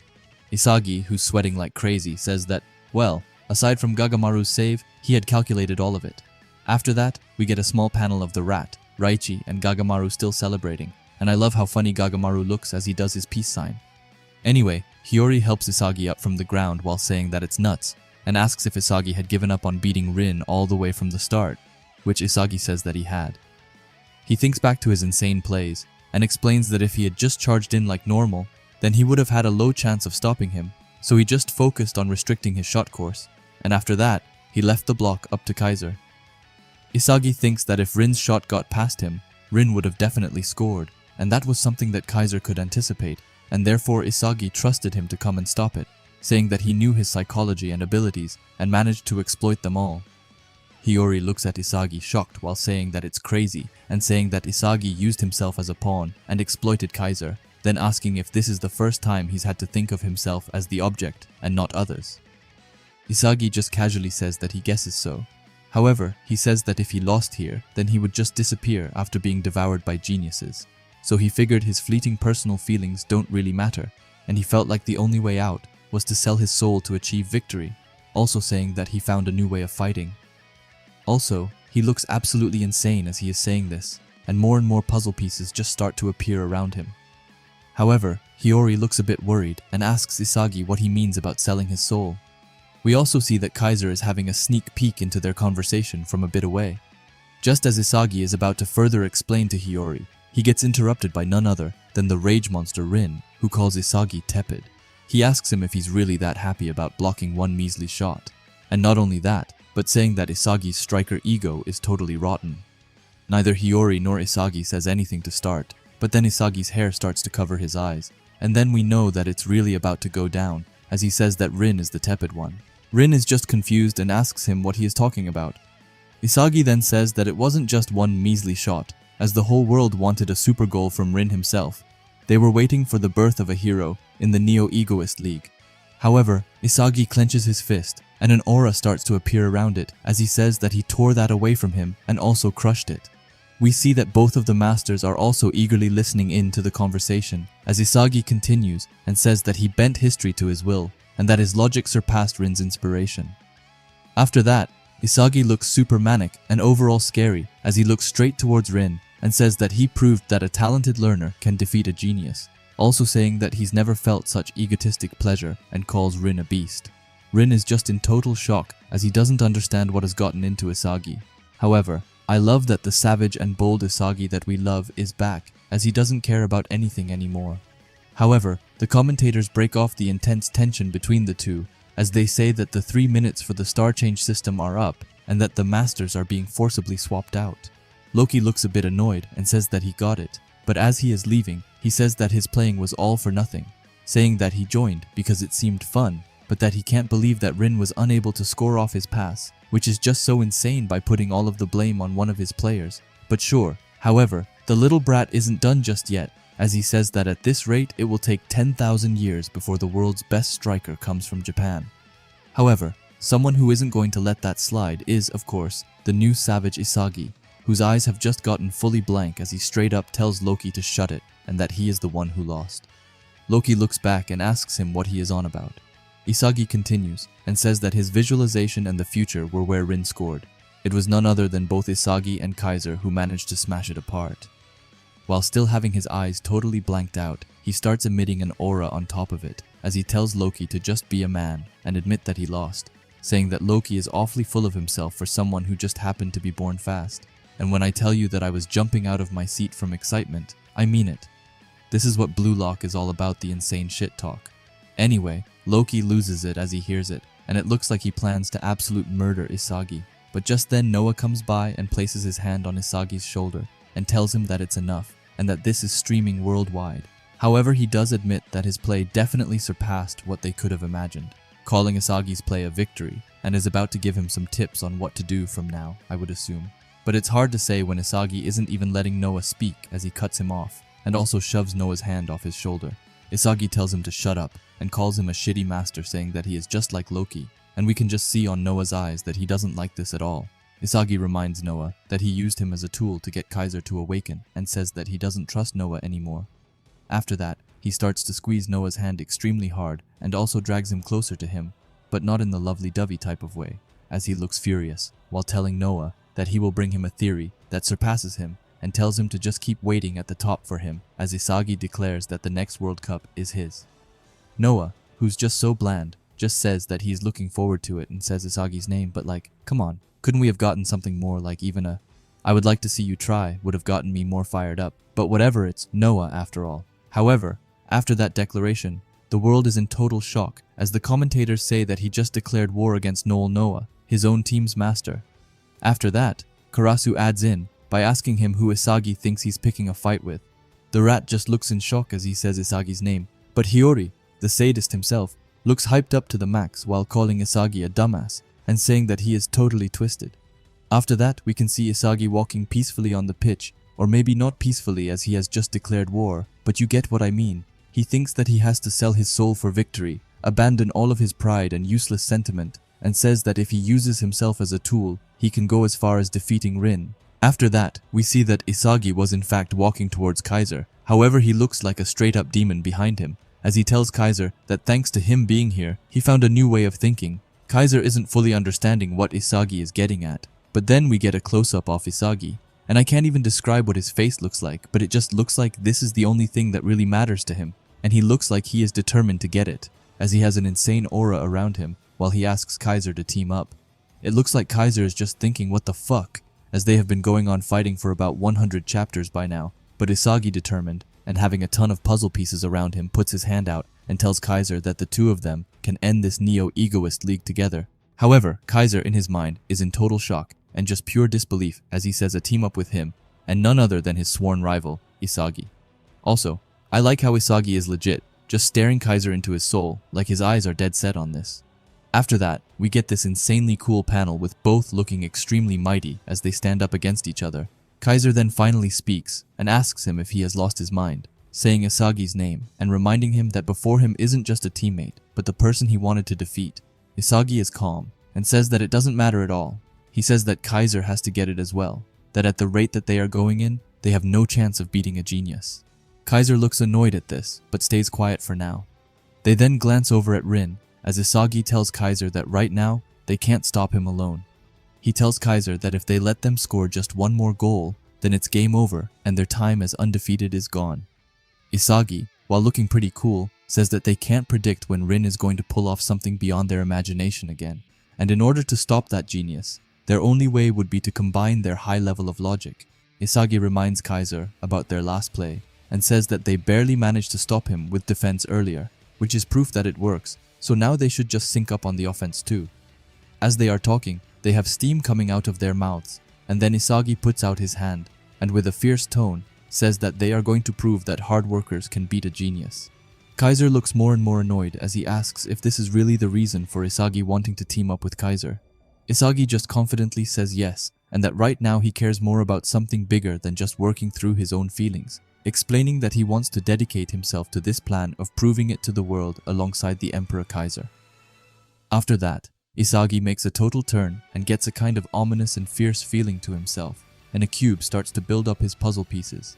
Anyway, he says that throwing away their emotions to win, and alongside this feeling of using someone as a tool, is something that Isagi wants to fully immerse into. He says that with pure determination, which makes Kaiser's eyes pop as he looks at him in disbelief and wonders if Isagi has completely lost it and asks if this is pure madness. However, he says no and stops himself as he thinks that this is more like Isagi's true sanity and his true ego. Kaiser then gets a smug face on himself as he lets out a laugh before saying that it's fine. Let's say that the two of them decide to team up. Then who will get to score the final goal? Isagi isn't caught off guard by this question, as he already had an answer prepared for this, as he tells Kaiser that they will keep it fair and says that the most logical outcome for the act of winning. Kaiser is a bit slow in the head and asks Isagi to explain it in other words, which Isagi of course says is nothing more than just luck, which we can use as the final piece of the cube from earlier. Anyway, Isagi tells Kaiser that they will do their best with logic and pass the ball, and whoever has the final ball at that moment will score the goal. We then get an upside panel of Kaiser, which was quite annoying to look at, but he says that it makes sense, but that for it all to work, they would have to put their emotions and personal feelings aside. Isagi says that he is spot on, but that it's a condition that both of them would need to follow. After that, Isagi starts to dissolve, and his pieces start to flow away, as he tells Kaiser that from here on the battlefield, they will abandon their egos and become the best strikers to win. We then see that his puzzle pieces are being replaced and that he is getting reborn and entering his god mode as he looks right in the eyes and says that it's the only way for them hard workers to surpass a genius. This makes Kaiser just pure stunned as his face goes blank. After that, he imagines himself as a classic anime villain as he takes his hand on his head, covering his eyes while saying that he understands. He says that he still hates Isagi's guts to death. However, for a plan like this, he might consider it. Isagi points to his chest and says that he still wants to crush Kaiser and not to misunderstand him. However, this is a cold, calculated contract to get what they both want. He looks intense as he says that he wants to surpass Rin and destroy Noah, right? Kaiser still has an edgy attitude and just says, yeah, and that their goals align. After they say that, they walk side by side and give each other a super dope high five as they, in sync, say that to surpass a genius, they have formed a devil's contract with one goal in mind. But please, what is this insanity of a panel? It looks so incredibly dope, and I just love it. After that, the commentators get into action as they say that now the final stage of the Neo Egoist League Championship, even with the coaches participating, the fierce battle is still unevolved, now that both teams will make a substitution with the coaches stepping down, and we see that the Dark Horse Kunigami is going in for Noah, while Gabon goes in for Loki. Karasu has a smirk as he tells everyone to just end it already. Hiyori is just in pure shock seeing Isagi and Kaiser together, and the rat screams that they are going back at it. After that, we have Tokimitsu, who, with an extremely scared tone, asks if they will win it. Zantetsu just tells himself to keep on running, and Nanase looks intense as he says that they got it. Charles has a smirk as he tells them all to do it and that this is the final sprint. Shido looks like a pure maniac, like always, as he says that he will take the spotlight for the finale, and Rin is just quiet, thinking that he will destroy everything in his way. After that, we get over to the Masters, who are both pulling some funny faces as they just got owned by Isagi in the last chapter. Loki tells Noah that he needs to fix Isagi's attitude and that it's his responsibility as a master, and Noah just refuses. But he says that he doesn't need to fix anything as Isagi isn't wrong.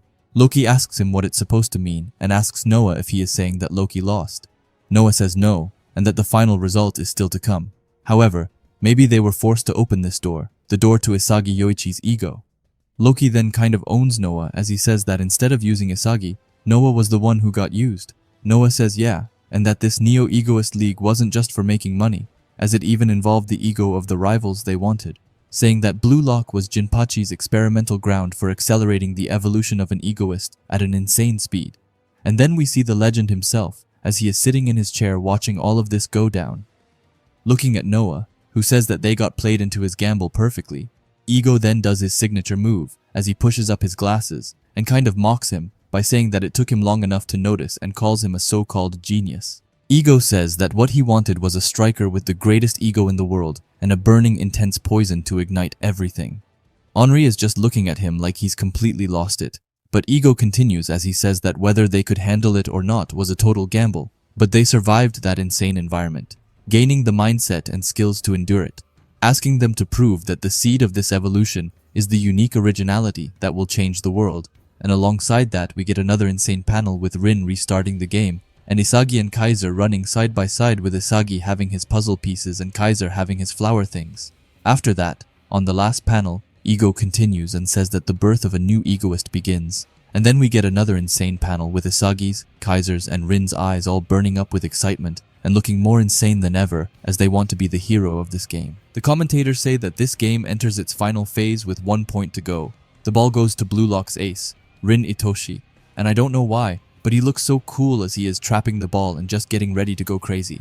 We then get a close-up panel of Rin, who says to himself that it's only 1 more point and that he will become this game's destroyer, as we actually see here as he is playing with Igarashi and Raichi, not even leaving them a chance to go at him. Both just looked back at Rin in shock. The commentators then said that Rin's been slipping between those tightly packed defenders by himself, calling it such an explosive dribbling technique. However, right after Raichi and the rat was another monster lying in wait, and it was, of course, Isagi Yoichi, who came right in front of Rin's path while looking crazier than ever. Isagi's eyes light up, and he has steam coming out of his mouth as he says, "Right here, you beast!" Rin wasn't expecting Isagi, so he tried to quickly think about what to do. He thinks about maybe dodging Isagi, and then trying to get a shot in. He thinks about it again as he is dribbling, but then just says no, and instead of dodging him, he decides to just completely crash into Isagi instead, which is just wild, as he is completely manhandling Isagi here. However, with Isagi gone from his position, Rin has now gotten a chance at scoring, as he can see his shooting point. Gagamaru is getting ready for Rin's upcoming shot, but that's when someone comes in and changes everything, as Kaiser, out of nowhere, comes in and slide tackles the ball away from Rin's legs, which leaves him stunned. Anyway, Kaiser is actually looking extremely cold as he is lying on the ground and looks at Rin as he says that his pleasure points are obvious as shit. Rin just looks back at him, and we can see that Rin is annoyed to the max. After that, both Isagi and Kaiser get up and start to run past them. Rin turns around and sees them running towards him with their insanely cool aura, and then it finally clicks for him as he now understands that the once unimaginable duo is working together, which I myself still can't get around. Isagi then compliments Kaiser's interception before calling him a shitty rose, which makes it a kind of backhanded compliment, but I don't think Kaiser really cares.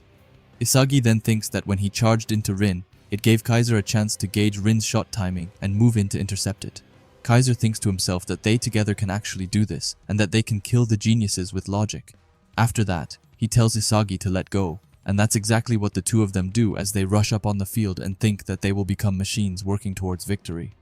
The first victim of Isagi's and Kaiser's attack is Nanas, who gets completely fooled by Kaiser. Zantetsu screams that he will break their chain, but we later see that Isagi has managed to shake off Tokimitsu and is running almost freely on the field, and because of that, Kaiser sends away an outstanding pass toward him. After that, a no-name in PXG finally realizes how much of a threat these two actually are. Anyway, the ball went to Isagi, but it left him just as quickly as Tokimitsu had caught up, and Kaiser had in the meantime become free. Tokimitsu, while being completely out of breath, says that their plays are too compatible. However, as the pass is heading over to Kaiser, he does something unexpected as he jumps over the ball and lets it instead come into the hands of Hiyori, as he, while trapping the ball, says that it's not just their problem, but that their blood runs through the whole team. Two no-names from Bastard Munchen agree and get pumped as Hiyori says this, as Kaiser's and Isagi's team-up has given some sort of light to the team. After that, we see that Nanas finally understands the gravity of this situation, as he says that Isagi and Kaiser were enemies before, but now that they've teamed up, all of Bastard Munchen is logically working as one. And with that, we get this insanely cool panel of Hiyori passing the ball to Isagi, who then passes it to Kaiser. We then hear the commentators say that it's one pass after another, and that they have never seen this level of team-wide coordination before. We also see a ton of comments from spectators, who question how this teamwork between Isagi and Kaiser even came to light, and also praise the duo, saying that they should have done this from the very beginning. After that, Raichi gets in control of the ball. He looks around and says, "Do it," as he passes it back to Hiyori. Hiyori gets the ball and says that he is on it. Hiyori looks ahead and says that complementing each other's movements with no wasted motion and giving their best over and over with those two working together as the team's nucleus makes it easy to visualize a goal. He puts his foot back and is getting ready to send away the pass while saying that those two are the future of Bastard Munchen. Hiyori then sends away the pass while saying that they aren't just the future of Bastard Munchen, but that they are making a cutting-edge design for a new era of soccer. We can also see that Shidu tried his best to intercept the pass, but unfortunately ended up missing the timing.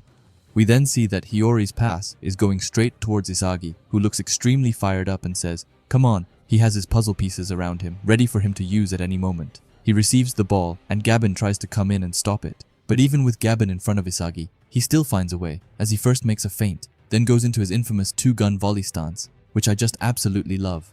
This design of an attack is just wild, and I'm all here for it. However, at the bottom of the panel, we can see some feathers, and those come into play as Isagi shoots the ball. However, it ends up being blocked by the crow Karasu Tabito, who sends it flying into the air. He looks at Isagi intensely, and Isagi is just left stunned, looking at him and wondering what happened. However, it's far from over as the ball is high up in the air, but it's going down, and it's going towards none other than Kaiser, who thinks that luck is finally on his side. The ball falls down rapidly, and Kaiser, right off the bat, sends away one of his powerful Kaiser impacts towards the goal. But to everyone's surprise, it doesn't hit the back of the net, but instead hits Charles on his head. Charles has a smirk on himself as he just says a devil's emoji. However, I'm sure that he's completely brain dead now after taking a Kaiser impact head on. Anyway, Kaiser is just like Isagi and is completely stunned, but we then get back to Isagi, who thinks that they anticipated the timing of their shots and is just left wondering how's that even possible. However, we then see someone land and say that he can't stop someone he doesn't understand, but says that if it's logical, then he can get there just in time. We then see both Karasu and Charles looking extremely cold, as they have the same sort of aura around them, and it looks like some sort of darkness, but not the same one as Rin has. Anyway, Karasu tells them that the two of them are just like Kaiser and Isagi, and then Charles adds in by calling them dumbasses and throws in another devil's emoji. Kaiser looks extremely annoyed by all of this. However, that can't be said for Isagi, as he is entering his god mode. It looks like he is just emitting light, and his puzzle pieces are going crazy around him as he says that he understands, and that both Karasu and Charles are also adaptable, talented learners. Everyone is keeping their eyes on the ball as they want to be the hero to reach it first. After that, we see God Isagi, who is glowing like crazy, as he says that the coordination logic Kaiser and himself were using can be just barely stopped by other exceptionally talented learners, and this time he is referring to both Charles and Karasu, and because of that, Isagi knows better than anyone that they can't get a goal using normal means. After that, he starts to sprint, and we can clearly see his puzzle pieces starting to resolve and change up after him. Anyway, he tells himself to stop thinking and to change it up instead. He knows that he doesn't need feelings as he has abandoned those, but now what he has to do is ring out an idea of how to get past Karasu and Charles, to finally then take home this victory. The one who got the ball was none other than Zantetsu, who trapped it wonderfully with his chest, while having Ness clinging onto him and Kunigami to the side. Even so, Zantetsu is determined not to let this chance slip, so he calls out for a table-turning counter, and with this, he sends away the ball towards Shido while telling him to just end this already and calling him a demon bastard. It looks like Shido is straight up flying through the air as he meets up with the ball. Anyway, the first thing he says when he reaches the ball is that he's gotta come, and I don't want to speculate exactly what he means by that, but he is the freak of Blue Lock for a reason. Anyway, he gets a slight smirk as he asks his team if they will hate him if he takes too long. However, Shido faces trouble right off the bat as Reichi, Hiyori, and Kiora come forward and are set on stopping him. Reichi declares to Shido that they will be the ones to put him down. Anyway, this panel is actually kind of funny for some reason, as Shido has all three of them around him, and they are just locking him into place with their triple press. However, for some reason, Shido isn't too fazed by this, as he just smiles and says that he's got plenty of ideas, as he sends the ball backward to none other than the other monster in PXG, Itoshi Rin, who is just as shocked as I am by Shido's pass. Reichi then looks back in pure shock, saying that Shido passed to Rin. While everyone is distracted by Shido's play, he uses this chance to get out of their press without any trouble. After that, he says that if their aces are teaming up, then Rin and Shido should team up as well, also giving Rin a cute little nickname, which I'm sure he will hate. Anyway, we don't get an answer to Shido's team-up request right off the bat, as it looks like Rin is frozen in shock. However, his peace of mind gets interrupted as both Karasu and Charles comes on either side of him. Karasu tells him to let him help and calls him a dumbass, while Charles says that PXG is super evolving and says a devil emoji like the weirdo he is. Hiyori looks at this in shock and asks if they are for real this time, and Kiora, beside him, admits that he never saw this coming. After that, Rin honestly really shows off against Hiyori as he makes a backheel chip over to Karasu behind him, who follows up with a light tap pass over to Charles. Charles doesn't waste any time either as he makes a backheel pass to Shido with his signature devil's emoji, and Shido dashes towards it and reaches it just in time. And I just love how flawless and fast PXG's passing looks.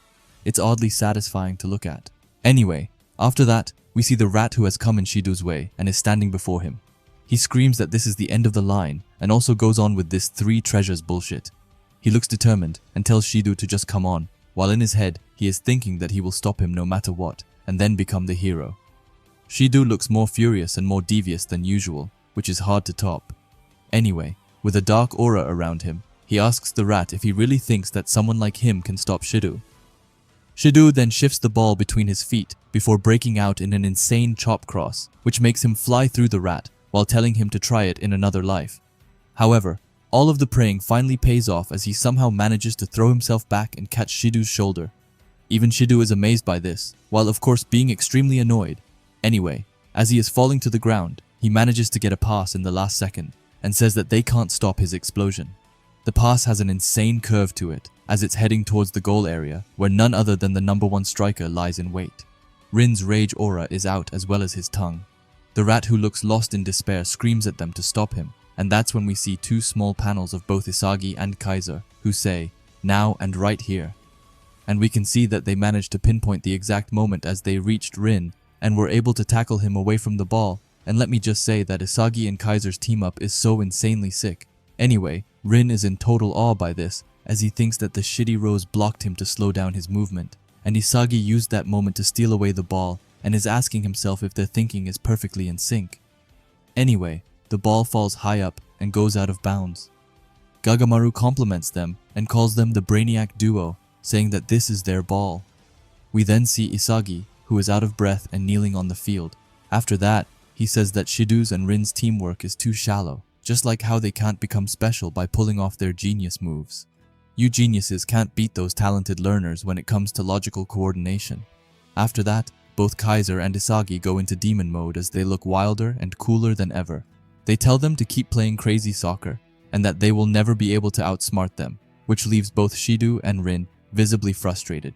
Anyway, that's when the announcer goes off. It says that there was a malicious foul during the previous play, and that the play continued because PXG was at an advantage, but Gurimu Igarashi will receive a yellow card. His first shock as he hears this, but then he becomes visibly angry and scared before someone on the side says that he is out. It's none other than the stone statue Noel Noah, who says that Rin has already seen through his plot of throwing his body into him to make him get a foul, and that his other abilities aren't enough to cut it at this level, telling Igarashi to take a seat before he wrecks this game. It looks like everything freezes for Igarashi before he screams that he can still fight, saying that he will be worthless if he gets swapped out now as he doesn't have a salary value, and that if he doesn't play more, then it's all over for him. He looks lost as he screams at Noah to just give him one last chance. But before he can even finish his sentence, Noah tells him to take a seat and that his theory is utterly lacking in logic. He continues and says that their objective is to win, and that's it. Noah doesn't need anyone on the field who's not necessary for that. He then looks actually scary as he, for the last time, tells Igarashi to take a seat and that his time is over. Igarashi then falls down to the floor and his whole body feels heavier than ever before. He looks lost as he wonders if it's really over and if his soccer life and his dream have come to a stop. After that, someone places his hand on Igarashi's round head. Igarashi, while crying his eyes out, looks up and sees the goat Isagi. Isagi then tells Igarashi that he is only here because he was here. After that, we see some small puzzle pieces with some moments they shared together as Isagi looks more determined than ever as he tells Igarashi that he is glad that he was the 300th player, and this only makes Igarashi cry even more as he feels completely lost. Anyway, we then get to the bench where we see a special player starting to get ready. The commentators say that here we go, subbing for Gurimu Igarashi with his goggles, and powerful dribbling is, of course, none other than the street dribbler Kenyu Yukimiya, and I'm so happy to have him back in the game as it feels like it was ages since we last saw him on the pitch, as I don't think he played in the Ubers game. Anyway, we see that he's taking the left wing position while Ness is left, occupying the right side. Yukimiya then really coldly starts to adjust his glasses as he says that the Apostle of Victory is coming into the game. Now, in my leak video, I was kind of lost on what he meant, but a lot of people actually told me that apostle in Greek meant messenger, and that Yukimiya tried to say that Jesus had given him the task to deliver the miracle of victory. And if that is what he meant, then I'm not going to lie, but it goes extremely hard. We also then just get a small panel of Isagi eyeing Yukimiya, but as he is eyeing him, he says that with Yukimiya on the field, the breakthrough power on the left side will explode, and instead of defending, they are adding an offensive player. He then looks at Noah and thinks that this is Noah's way of giving them an order to end this game as fast as possible. After that, his eyes starts to fire up as he looks right to Yukimiya and says, "Let's go, and to win this game." As he says that he thinks that other than victory, he doesn't need any other outcome, which we have clearly seen lately as he's even willing to work with Kaiser to achieve victory. Yukimiya, who's also looking extremely cool, just says yeah and calls Isagi an egoist, which is always dope to hear. We also got a small panel in between where we see the bench where Corona is looking the other way. But even then, he has his hand on Igarashi's head and is comforting him to the best of his abilities while he has his face in his hands and is just crying more and more as he's probably thinking about all of the chores he will have to do back at the temple. But now we luckily leave the rat and instead go over to the goat Gagamaru, who says that it's a certain victory for Bastard Munchen as he sends the ball flying into the air and with that also restarts the game. The one to get hold of the ball is none other than the sub in Yukimiya, who traps it effortlessly. However, we do see that he has a hungry and furious Tokimitsu right behind him, who's slowly but surely closing his distance to Yukimiya. We then see two small panels with both Isagi and Kaiser faces, and Isagi just says, "Here," and with Kaiser, saying that they will build a rationally and destructively three-way relationship that leads to a victory. Kaiser sneaks up on Yukimiya's side, and to get rid of Tokimitsu, he decides to pass to Kaiser, who keeps it going as he sends it over to Isagi on the other side. Isagi thinks that Yukimiya's dribbling spear tears through the enemy while he and Kaiser quickly and logically think up the attack. Isagi then sent back the ball to Yukimiya, who was really in trouble though, as he had both Zantetsu and Shido right ahead of him, not to mention Karasu a bit back, who we actually get into the mind of as he looks at the fired-up bastard Munchen annoyed while saying that more troublesome guys showed up. He looks closely at Yukimiya, who's just gotten to Shido and Zantetsu. Anyway, he says that Yukimiya's dribbling allows him to get out of a pinch anywhere, while the whole bastard Munchen coordinates with him like a perfect accelerator. Continuing his thoughts, he says that if he breaks through, his speed and tech will be targeted, and Karasu knows that it's that moment that he has to take advantage of and hunt him down, and his master plan is to coordinate with him to then steal his pass to Isagi. And that's what he does as we see that Isagi is going into a clear spot to receive a pass, but that's when out of nowhere Karasu gets ahead of him and blocks him. However, is someone like Karasu really going to stop the furious Yukimiya? Well, of course not, as we see right here, and instead of passing to Isagi, he gets close to the two of them and then side dribbles behind them like it's nothing. Even the analytical master Karasu is left speechless as he looks back at Yukimiya, who's just managed to get behind him and fool him, saying that he faked that he was going to pass and used Isagi as bait and cut through by himself. After that, we also see him actually destroying the ankles of more PXG players, as it looks like he's dribbling through air. Anyway, we then see Isagi, who has an extremely shocked facial expression as he's left behind and thinks that Yukimiya linked with him and Kaiser to then in turn make himself shine. His face then right away turns into amazement and excitement as he says that it's awesome and compliments Yukimiya's play. He's going against some of the PXG defenders when Isagi, who's behind him, says that it's fine and calls him a sinking ship, saying that what they wanted on this battlefield wasn't a piece to bring stability, but instability itself. Yukimiya starts doing some stepovers, while Isagi continues and says that unexpected ideas are being changed, saying that Yukimiya is another self-centered genius, and in turn, by adapting to someone like that, Isagi's own talent will accelerate even further, once again only thinking about how he can use his teammates. But Yukimiya isn't on board with that plan, as we see that he has some sort of light in his eyes as he says that there's no way he's letting Isagi adapt, going as far as saying that even if it costs him everything, he will beat Isagi. And then we see Yukimiya really showcasing what he goes for as he goes forward to two defenders and dribbles behind them, leaving them in total awe as they weren't even able to react to Yukimiya's swift movements as it was like a flash just swept by them. Yukimiya looks toward the goal, and when we see his eyes, we can notice a super huge detail, which is that he has developed predator eyes, which I feel like was the perfect fit for him. Anyway, he says that he will beat Isagi with everything that he's got, as it's the way that Isagi has taught him to use fate, and we then see some of Yukimiya's fate as he sends away a shot right towards the goal without hesitation. One of the defenders is in shock by this, as he says that Yukimiya forced himself into such a tight spot, and Zantetsu, who just barely missed with his block, looks at the ball and says that this is bad. However, PXG doesn't have to worry, as we see a small panel of Charles smirking and telling Yukimiya that it isn't happening. We then see Charles, who had jumped high up into the air to block away the shot, saying that this is the only way to win. He's then taken some notes down from Rin, as he also has his tongue out, saying that Yukimiya's shot was way too simple. Yukimiya, who's annoyed, smirks, calling Charles a clever brat. Anyway, the ball ends up flying high up into the air. Isagi is keeping close watch on the ball as he is in his puzzle dimension. He says that it's a 50-50 loose ball, saying that he was waiting for Yukimiya to create this chance. We get a close-up on his face as he says that he can reach it. He thinks about trying his direct shot, but he then realizes that he is too far away, but at the same time, dribbling would be an even worse move. He looks left and right before saying that in this position, the best option would be to pass to none other than the magician of Blue Lock, Alexis Ness. Ness, however, just looks at Isagi in total shock as he has no idea why or what Isagi is thinking. But Isagi starts to enter his god mode again as he says that with Ness they can do it and tells Ness to become the tool that Isagi needs to win. As he says that, he zooms up into the field at a ridiculous pace and even his puzzle pieces are falling behind him, while still Ness is just letting him wonder what to do.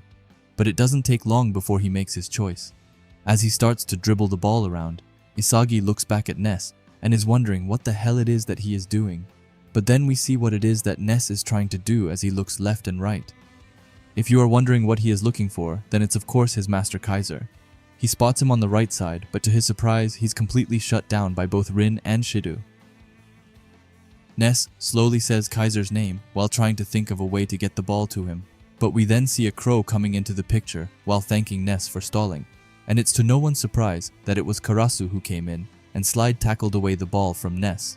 Ness, who's just gotten the ball taken away, looks at Karasu in shock, while Karasu, on the other hand, looks totally fired up as he tells Ness that his choice just now was painfully mediocre, and this leaves Ness speechless as his panel gets completely dark. We also see two small panels of both Kaiser and Isagi, and neither of them is looking particularly happy with Ness's choice, both thinking that right now, Ness is totally irrational.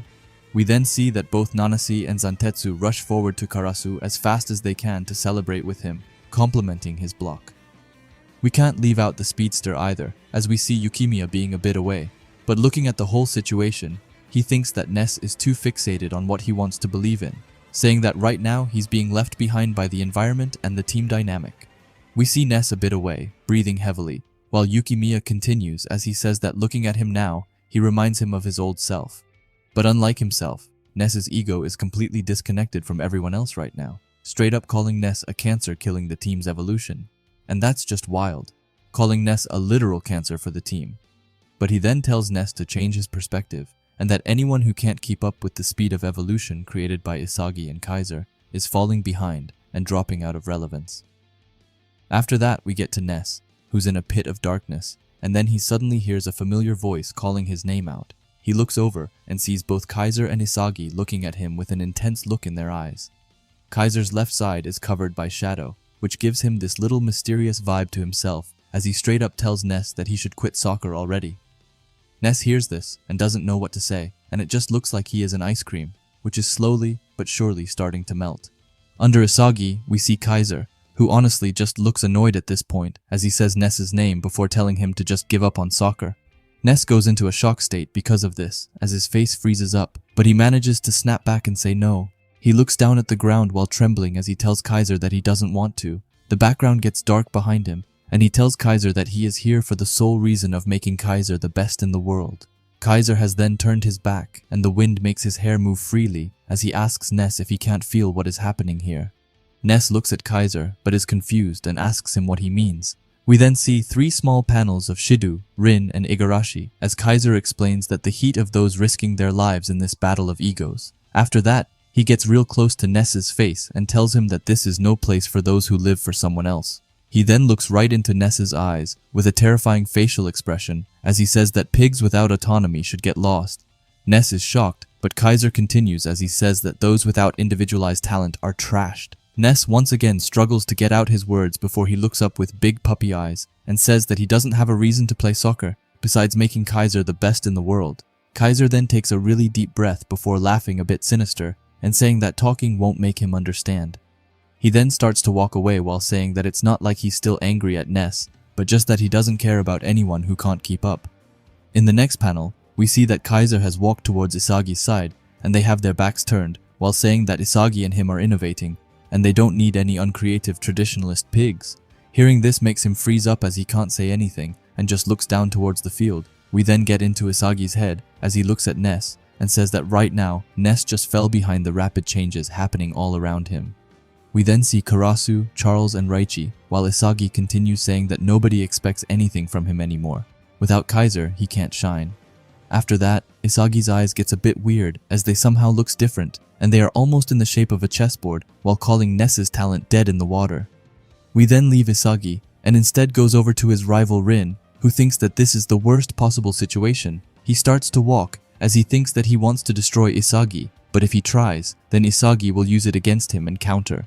He then looks down at his hand and says that to surpass that, he needs a stronger destructive impulse. Thinking back to his broken toys, he then sticks his tongue out like always and says that he needs to find another way to destroy. His eyes are fixated on Isagi, as we can see him in Rin's reflection, and Rin then thinks that amid the stress of this field, he needs to find an even more pleasurable way to destroy Isagi. However, after that we get into the most exciting thing as the match is back on, as Kiora throws the ball to Isagi and restarted the game. Isagi gets it but sends it away to Kaiser right away. He traps it but looks confused, and it's because none other than Rin has gone towards Isagi to block him. Kaiser thinks that this time he isn't colliding into Isagi to steal it, but he's now instead staying a step back to keep a close guard. Isagi thinks that Rin is sticking close to him to block his pass course, and this makes Isagi wonder if Rin is finally using his head to stop him realistically.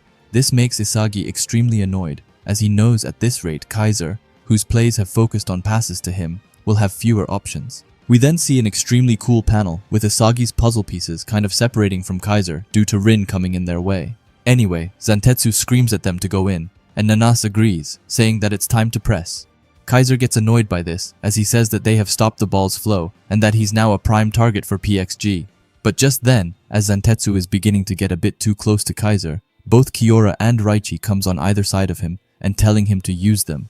Kaiser is firstly shocked by this, and he says that his allies know that he is being pressed and came to help him with that. However, the Trouble Crow Karasu decides to throw himself into the mix, as he says that he won't let them.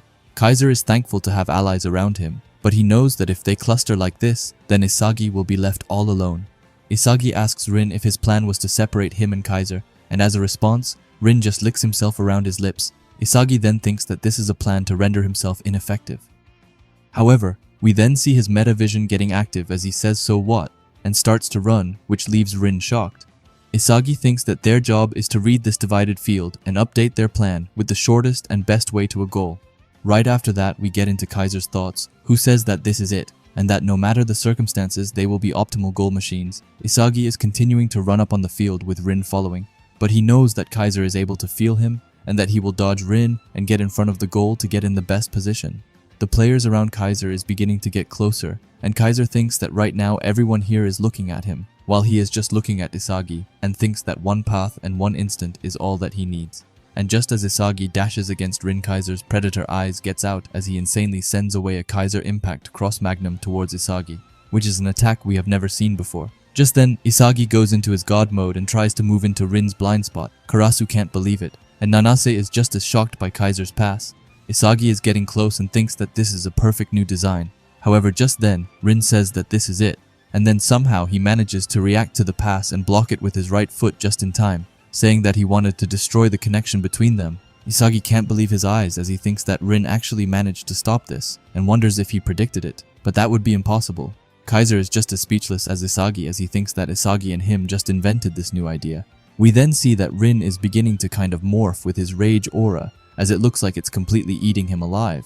But then we see something crazy, because as Rin licks his lips, he says that he found a new toy, and while looking into his eyes, we can clearly see what he means, as he's awakened Predator's eyes, which is absolutely wild, and Isagi can't do anything but look at him in shock, and saying that the genius is mutating. We see Nanas in just pure shock saying Rin's name. Under him we have Karasu, who is basically speaking nonsense at this point, but he's saying that all of the extraordinary players like Rin are getting him excited. Shido is grinning left to right as he says that this is a red-hot counter, and then we see the ball falling towards Charles, who looks up with a manic expression, while saying that this is PXG's grand finale, and tells them to go as he sends away the ball high up on the field. We then see Isagi, who looks mildly annoyed while thinking that Rin's play was totally unexpected, and he can't even begin to understand how Rin managed to stop them, as he and Kaiser had just improvised that chemical reaction, so how was it possible for Rin to see through it? Out of nowhere, however, Rin appears right on Isagi's side, kind of scaring him. Rin has lightning coming off his eyes as he says that he is sticking 4 meters to Isagi, explaining that he has already pounded all of Isagi's specs and physical abilities into his brain, and given his capabilities and Isagi's individual skills, Rin knows that he can effortlessly stop Isagi reflexively if he can stay within a radius of 4 meters. We also see what looks like some sort of bubble form around them, indicating the 4-meter radius. Rin keeps on going, and explains that he was waiting for the moment to use that to split up Isagi and Kaiser. He then starts to look like a demon as he gets his tongue out, and says that he waited for the fiery moment when the two of them would try to connect again. Isagi is staring at Rin, looking extremely pissed off, while in his head thinking that Rin is insane. He looks over and sees Tokimitsu and Nanas passing around the ball, and starts to wonder what to do. His meta-vision eyes get active, and he says that if Rin is sticking close to him, then he should maybe try and move away. However, he realizes that it's not possible either, because if he tries to force himself away, then he will have less freedom, and his coordination with Kaiser will suffer even more because of it. We then see that Isagi's puzzle pieces are starting to dissolve and disappear, while he says that if it were to happen, then the new bastard Munchen would be obliterated. Then saying that here at the 11th hour, Rin has found a new motivation and is trying to change. Because of that, he snaps back into reality and says that he can't back down either, and with that realization, he goes into his god mode and tries to push himself even further as he is determined to win over Rin within this 4-meter space. Rin is looking over at Isagi and thinking that this is just what he wants. We see an eye starting to appear as Rin says that Isagi's thoughts, his freedom, dreams, mind, and all that's precious to him, Rin wants to destroy all of it. And this is the panel I was talking about in my leak video. Just look at how insane it looks, like it's a whole hand with an eye in the middle staring down both Rin and Isagi. Rin's new aura is really something in its own kind. Anyway, skipping away from it, we see Nanas battling with Kiora while screaming to the PXG players that they have to win no matter what, and to continue passing even if it kills them. The ball goes to Karasu, who's in a battle of his own against Raichi, but he quickly sends it away to Zantetsu, calling him an overworked 4-eye. And that's kinda true, as Zantetsu has really put in a shift in this game. But then, as he gets the pass, he starts to spout out nonsense as he says lactic acid linear motorcar dash, which I have no idea what that's supposed to mean, but sure. Bastard Munchen starts to panic, as Raichi says that they can't seem to stop PXG's attack, and Hiyori says that they are already past the midfield. After that, it only gets more intense as the ball falls over to Charles, who actually traps it beautifully. He gets a smirk as he says, "Right there, lickety Rin," which I'm not even going to comment on. Anyway, he sees Rin and Isagi sprinting alongside each other and decides to send away a one-shot killer pass towards them, which has an insane curve to it. However, to their surprise, the ball doesn't go to Rin, but instead to Shidu, who has his wings out as he flies up into the sky and gets the ball. Shidu says something in French, which gets translated to "I love you, contrarian," and I feel like Shidu just wants to catch a case at this point. Anyway, before him comes Kiora, who says not yet while still sliding, but it wasn't just Kiora, as suddenly Kunigami comes bashing into Shidu's body. He tells Shidu to just try and shoot and calls him a vermin. Shidu starts to smirk as he calls this a hot surprise, but to their own surprise, he says that he is a contrarian too, and actually passes away the ball. Both Kiora and Kunigami can't understand their eyes, as Shidu sent away the pass to none other than the monster Rin. Rin gets the ball, but it's everything from easy, as both he and Isagi are almost falling over while battling each other. Rin looks completely insane as he says it's time for their last battle. Isagi is in his own head and thinks that they are still over 35 meters from the goal and that it's still just too far for him to shoot. But if he makes it just a bit further, he'll be in range, which would mean that one wrong move would mean their death. Suddenly, Shidu comes from the side and asks for a pass, and he must be delusional, thinking that Rin would give back the pass. And Isagi is also aware of that, as he thinks that what Rin wants is to make the last shot while crashing into Isagi. They look at each other, and Isagi's pieces are slowly dissolving as he says that he's been a disposable pawn over and over again, and he then calls over Kaiser, who comes right away from the side. There's a highlighted spot on the ground, and Kaiser asks Rin if that's his crash shot point. He looks completely obsessed with stopping Rin, as he declares that he is butting the hell in. Isagi, who is looking at this, just says that Kaiser is the best, but this is where everything changes, as out of nowhere Rin calls it tepid, and says that he's been waiting for that fire, which shocks Kaiser. But right here we also see Rin's new hand aura appearing around him, and Isagi and Kaiser are just speechless, wondering what Rin is going to do. But then it clicks for Isagi, as he says that Rin had already read their coordination, and that it wasn't Isagi who he wanted to crash into, but instead Kaiser, which we see here as Rin pushes his whole body into Kaiser's and collides with each other. While having his hand completely around the two of them, almost consuming them, as Rin is bashing into Kaiser, he says Isagi's name, and that destroying his ultimate fire is Rin's ultimate pleasure. However, while we see Kaiser almost being turned upside down, we see some sort of rose starting to appear, and we hear Kaiser apologizing, but not to Isagi, but instead to Rin, as he has grabbed hold of Rin's shoulder and says that when it comes to physical contact, he's been taking the special course since he was a kid. Rin looks back and is in total awe by this as he realizes that Kaiser is going to make a mid-air rotation. Kaiser's face gets filled with a shadow as he says that he is a piece of shit and that he has had a way worse upbringing than those humans. And as he says that, he gets somewhat down to the ground and shoots away the ball from Rin and into his hand aura and completely destroys it. Isagi is ecstatic as he watches from the side and asks Kaiser if he is some sort of god before calling him a superstar. Even the commentators compliment Kaiser's defense as they say that he defended the goal with an acrobatic clear. However, right after that, both he and Rin fell down to the ground, but they looked like wild beasts as they got up in an instant. Isagi, who's behind them, thinks that just with him reading the situation, he ended up completely losing to Rin. Kaiser screams that he will get the next one, and Rin just calls him a shitty rose. Isagi has his meta vision out as he looks back and thinks that Kaiser was able to awaken abilities that he didn't know of.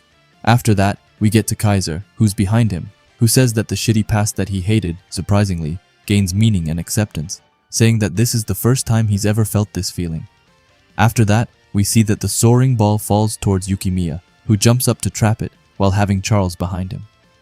As he has the ball, he looks at Kaiser and says that new aspects keep showing up in Kaiser's play, and that he's just like how Yukimiya was back then, saying that when playing with Isagi, one's current self just won't do, explaining that if you don't change, then you won't be needed. And then we see him go absolutely mental on the pitch as he dribbles past multiple PXG defenders.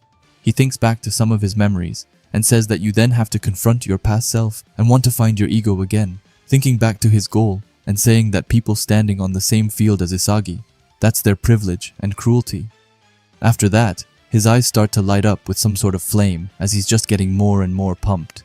Yukimiya gets towards Tokimitsu, who first looks ready to take Yukimiya on, but it all ends with him being completely embarrassed by Yukimiya, who makes a roulette dribble behind him as he says that those who can't become new will end up disappearing into the void. Right after Tokimitsu, he faces some new troubles right off the bat as he sees both Zantetsu and Nanase standing right in front of him.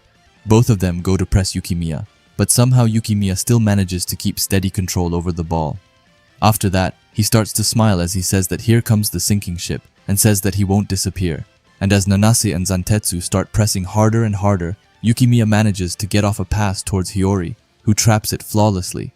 Hiyori, just like Yukimiya, looks absolutely insane and absorbed in this game as his eyes are burning with an intense fire. Hiyori thinks that Yukimiya is right and that they are egoists who died once and got brought back to life by Isagi. Then he also starts to go absolutely mental on the pitch as he's like the wind as he's getting past the PXG defenders while saying that Isagi doesn't want their gratitude. He thinks back to some earlier moments and says that if you have faith in yourself, renew yourself, and get your life back, then that will be totally okay. Which is what Hiyori did as he renewed himself together with Isagi in the Ubers game, and then, because of that, found his spark.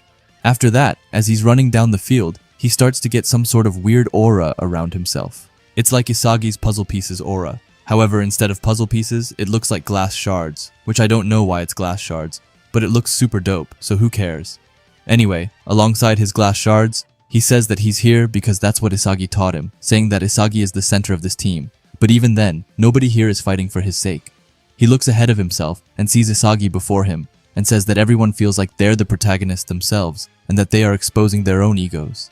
Hiyori says that this is Isagi's magic, and that the source of this team's strength. However, we then leave the Glaze Master Hiyori, and move on to Isagi, who's a bit ahead of him. He thinks that he can't read the awakening of a genius. He looks frustrated with his meta vision eyes out, as he says that just now Kaiser used his own specs to the fullest against Rin, and adapted faster than anyone. And with that in mind, he's figured out what the most important thing for talented learners is, and that the awareness of being faster than anyone. We then see a huge shiny puzzle piece with the word fastest written on it. Isagi knows that they don't have stunning sensibility like the geniuses, but they can understand what's needed for the world by their brains. He then takes a big step on a couple of puzzle pieces and says that if that's the case, then find it. The path to victory is connected to luck and the awakenings and mistakes occurring on the field. Isagi then once again goes into his unbelievable god mode and has pieces flowing around him while explaining that if designed faster than anyone else, this one attack will become originality that pierces the world, and I don't know why, but that just goes so insanely hard. After that, we get to the Master Glazer again, who's still completely locked in as he says that here comes the super sadistic pass. He says both Isagi's and Kaiser's names and says that it doesn't matter which one of them it is, but that he will send the best pass that he can dream of, telling them to come and get it if they want it. But just as Hiyori is getting into passing position, someone comes before him and calls it a fire. It's none other than Hiyori's old buddy Karasu, who has a big smirk on himself while telling Hiyori to go while calling him a dumbass. Hiyori is just in pure shock that Karasu was able to come here and calls him a nuisance. Karasu looks completely insane as he has a big crow behind him, as he says that getting to fight Hiyori in a place like this is getting him excited, as he asks Hiyori if he's ordinary or not. Hiyori thinks back to when he first met Karasu, but gets interrupted as Karasu tells him to show him what he's got. Hiyori looks frozen, but knows that if he can't beat him, then the neo-egoist won't be born, and with that, both of them rush towards each other to try and win. Karasu has his crow feathers behind him, while Hiyori's side is filled with glass shards. Anyway, as they are going at it, we see both Kaiser and Isagi running side by side with each other to try and get into the best position possible. But behind them, we have Ness, who can't really form any words, but we see that he looks completely furious and almost creepy as he's watching them from behind. We then see Kaiser's face where he looks super annoyed while thinking that he knew that Rin was going to come here and says that he's gone all in on trying to stop them. Kaiser takes his hand before Rin's body, and Rin does the same to Kaiser to try and stop each other a bit. Kaiser is still a bit mad at Rin for trying to destroy his coordination along with Isagi, and he calls Rin a monster of destruction, but this makes it glass clear for Kaiser that to be able to score a goal, they have to be able to overcome his greed. Right then, Isagi runs up on Kaiser's left side, and Kaiser looks over and thinks that if Rin cuts off his coordination with Isagi, then it's over for good. So to try and prevent that, Kaiser needs to stay aware of his position relative to the last passer. After that, we see Isagi completely making a sprint for it as he runs before them. Kaiser thinks that this is just what they need, and with a cross run, they'll be able to confuse Rin and disrupt his field of vision, saying that the best thing that they can do is head towards the goal and force him into choosing one of them to destroy. After that, Rin has gotten in the middle of them, and we can see that Kaiser and Isagi are beginning to start sprinting diagonally. Anyway, Kaiser says that luck will come to whoever he doesn't choose, and that they are feeling the same conclusion even without words. Kaiser looks over to Isagi and thinks that they are thinking on the exact same level. After that, we see Isagi, who's completely locked in, and even has some sort of lightning come out of his eyes, as Kaiser says that Isagi is in the ideal spot.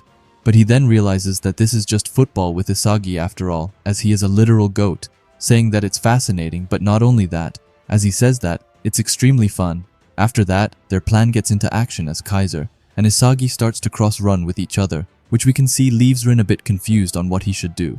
We then see Kaiser looking extremely determined with his metavision eyes out, as he says that with this one attack, he will become the emperor of the new dimension, which I'm not gonna lie, but it sounds extremely cold. But then, as Isagi and Kaiser are going absolutely insane on the field, we get to someone who isn't that involved right now, which is of course Ness, who we can see is desperately running behind them to try and catch up. He has a scared and worried expression on his face as he thinks that he is no longer needed.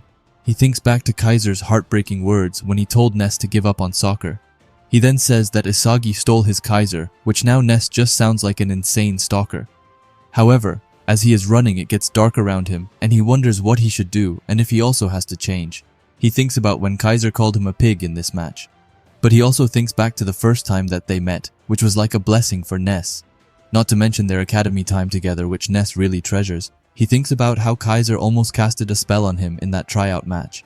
Anyway, right here we also see that some sort of aura is starting to once again form around Ness, which can only mean one thing, which is that he is getting back in the game. We then see that his aura is almost like fireballs, and we also see one ball with Kaiser in it, which is starting to disappear because Ness thinks that if Kaiser doesn't need him anymore, and if Kaiser would rather have a fresh start than to work with someone like Ness, then he will change too. He then says the heartbreaking words, which is a goodbye to Kaiser. His eyes then starts to absolutely fire up with determination and probably excitement, as he also says goodbye to the Ness, who believed that he would become the best in the world alongside Kaiser. And as he takes that step, his aura just starts to completely fire up, and it looks insanely cool as he now has abounded everything and is finally a player that can hopefully stand on his own, but it's too early to say, but I now have big hopes for him. Anyway, we then see both Hiyori and Karasu, who's in a bit of a duel with each other, as Hiyori tries to get around him, but Karasu is following him closely and even asks Hiyori if this is all that he's got. However, Hiyori fires back and says that it applies to Karasu as well, and tells him to just try and steal away the ball. After that, Hiyori's eyes switch to metavision mode as he looks over to Kaiser and Isagi and thinks that they are now in his range and that all that's left is to get the perfect timing. After that, we see Rin, who's frustrated as he's in the middle of both Kaiser and Isagi and is getting sandwiched to the max. Rin has then realized that if he covers one of them, then the other one will move ahead just like a seesaw and says that he can only destroy one of them. He looks at both of them and says that he needs to gamble on who he wants to destroy. After that, Hayori says now, and he stops the ball before passing a short pass to himself, which he is able to catch up to, and with that, get behind Karasu, who's just in pure awe by this. It also reminds me a bit of Chigiri's play in the first selection, but a lot smaller. Rin now knows that the attack is incoming and wonders if he should stop Isagi or the shitty Rose. But in reality, there's no need to think about it, as Rin obviously goes to destroy his long rival Isagi and completely bashes into him while saying that he is the one that Rin wants to annihilate. Isagi just calls him a beast and is a bit annoyed that he went for Isagi. Anyway, Hiyori got away with a killer cross, as we then see that he completely tricked Rin, as the ball isn't going to Isagi, but instead to Kaiser, who looks to be completely free right now. Kaiser's eyes are glued to the incoming ball and thinks that it's coming at a rapid speed. He gets out his furious predator eyes and just says, "Luck," but then the annoying demon comes in his way to unnecessarily prolong this game even more, as he comes in with his devilish wings and says that he saw him coming from a mile away and calls him a loser. Kaiser is just in shock by this, and Shido just looks like a maniac like always, as he says that if Rin didn't choose to go for him, then he knew that it meant that Shido was all free to go and hunt him down. After that, Kaiser tries to get the ball but he fails, and Shido heads away the ball and tells him that it was bad luck. Both Isagi and Kaiser looks like they have just frozen in place as they are following the bouncing ball to see where it goes. However, unfortunately, we see Charles making a run for the ball as he compliments both Rin and Shido.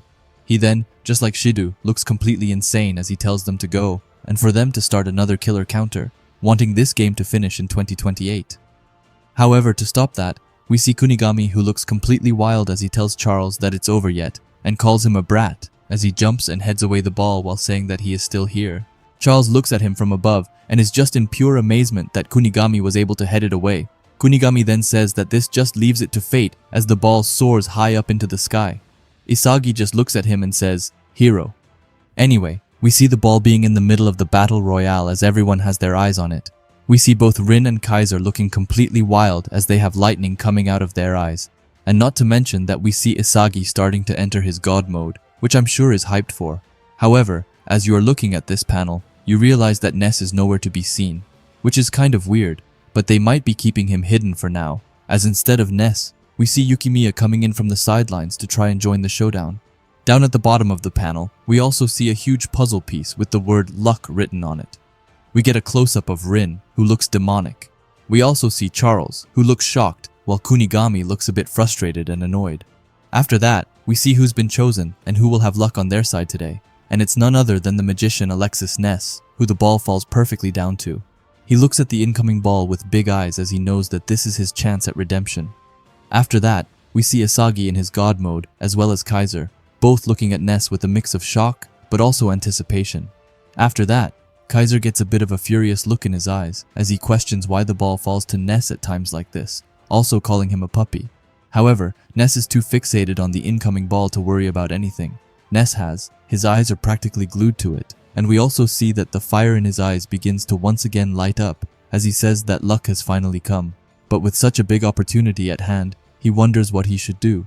His brain starts to work overtime as he thinks about maybe setting up a pass towards Kaiser, but he then grinds his teeth together and calls himself an idiot, as he very well knows that he can't do that, as this is his chance to change.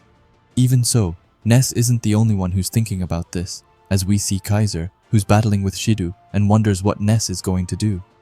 He wonders if Ness is going to shoot, but he quickly throws that idea away, as he calls it impossible, as Kaiser is in his own head.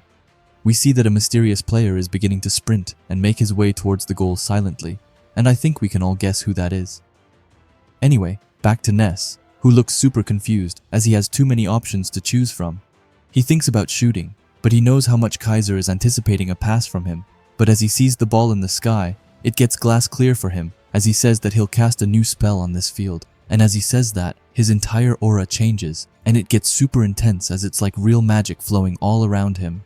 He gets more intense as he says that up until now, he's only made passes that made it easy for Kaiser to shoot, but this time, Ness has decided to throw all of that to the side, as he doesn't want to feel restricted anymore as he looks intensely at the ball, and says that this is his first rebellion, and that Ness will now declare his war towards the new emperor, and then he fires off this absolutely out of this world looking pass, while telling everyone that if you are the best in the world, then come and steal it. We see Charles, who tried to jump up and head away, but he was too short to even be close to reaching it.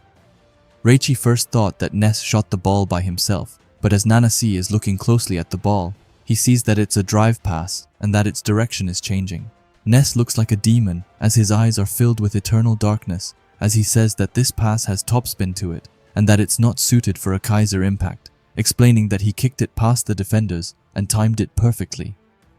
As Ness is following his pass with his eyes, he sees that Kaiser has managed to almost escape from Shidu and is heading towards the ball with an insane determination as he even has lightning coming out of his eyes. Ness then looks happy as he thinks that if Kaiser is there, then just maybe the two of them can try all over again, and maybe they can once again become a team.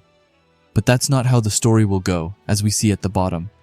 We see a small panel of Isagi before moving on to a big panel of him sprinting with all that he can towards the ball, while being in his god mode and having his puzzle pieces going absolutely wild around him.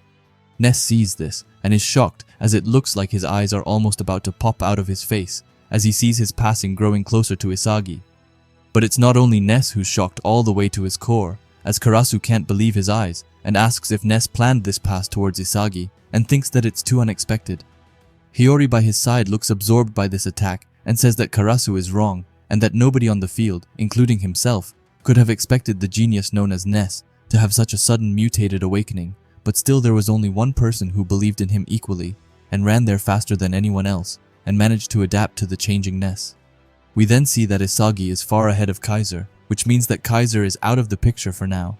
We also see Yukimiya, who's looking over and says that right to the end, he killed his feelings and kept selling his soul for victory. Kunigami to the left just looks at Isagi with an angry and frustrated face as he calls him an egoist machine. If that wasn't bad enough, then we also see Isagi's sworn rival Rin, who tries to stick his hand out to stop Isagi, but he's too far away to even be able to reach him, and Rin is just in pure shock to how Isagi is able to undergo another evolution. As he looks at Isagi coming closer to the ball and seeing his chances of beating him slowly fading away, he says that Isagi has the charisma to draw out others' egos and exploit them for his own goals. This leaves Rin with a lost and defeated look on himself. Meanwhile, Kaiser under him just looks furious like he's about to kill someone, and I fear that it might be Ness as Kaiser screams his name with all the power that he can and looks like he's about to jump Ness after this game. Ness is just as confused about what has happened as he looks like a straight up zombie, and I low-key feel bad for him.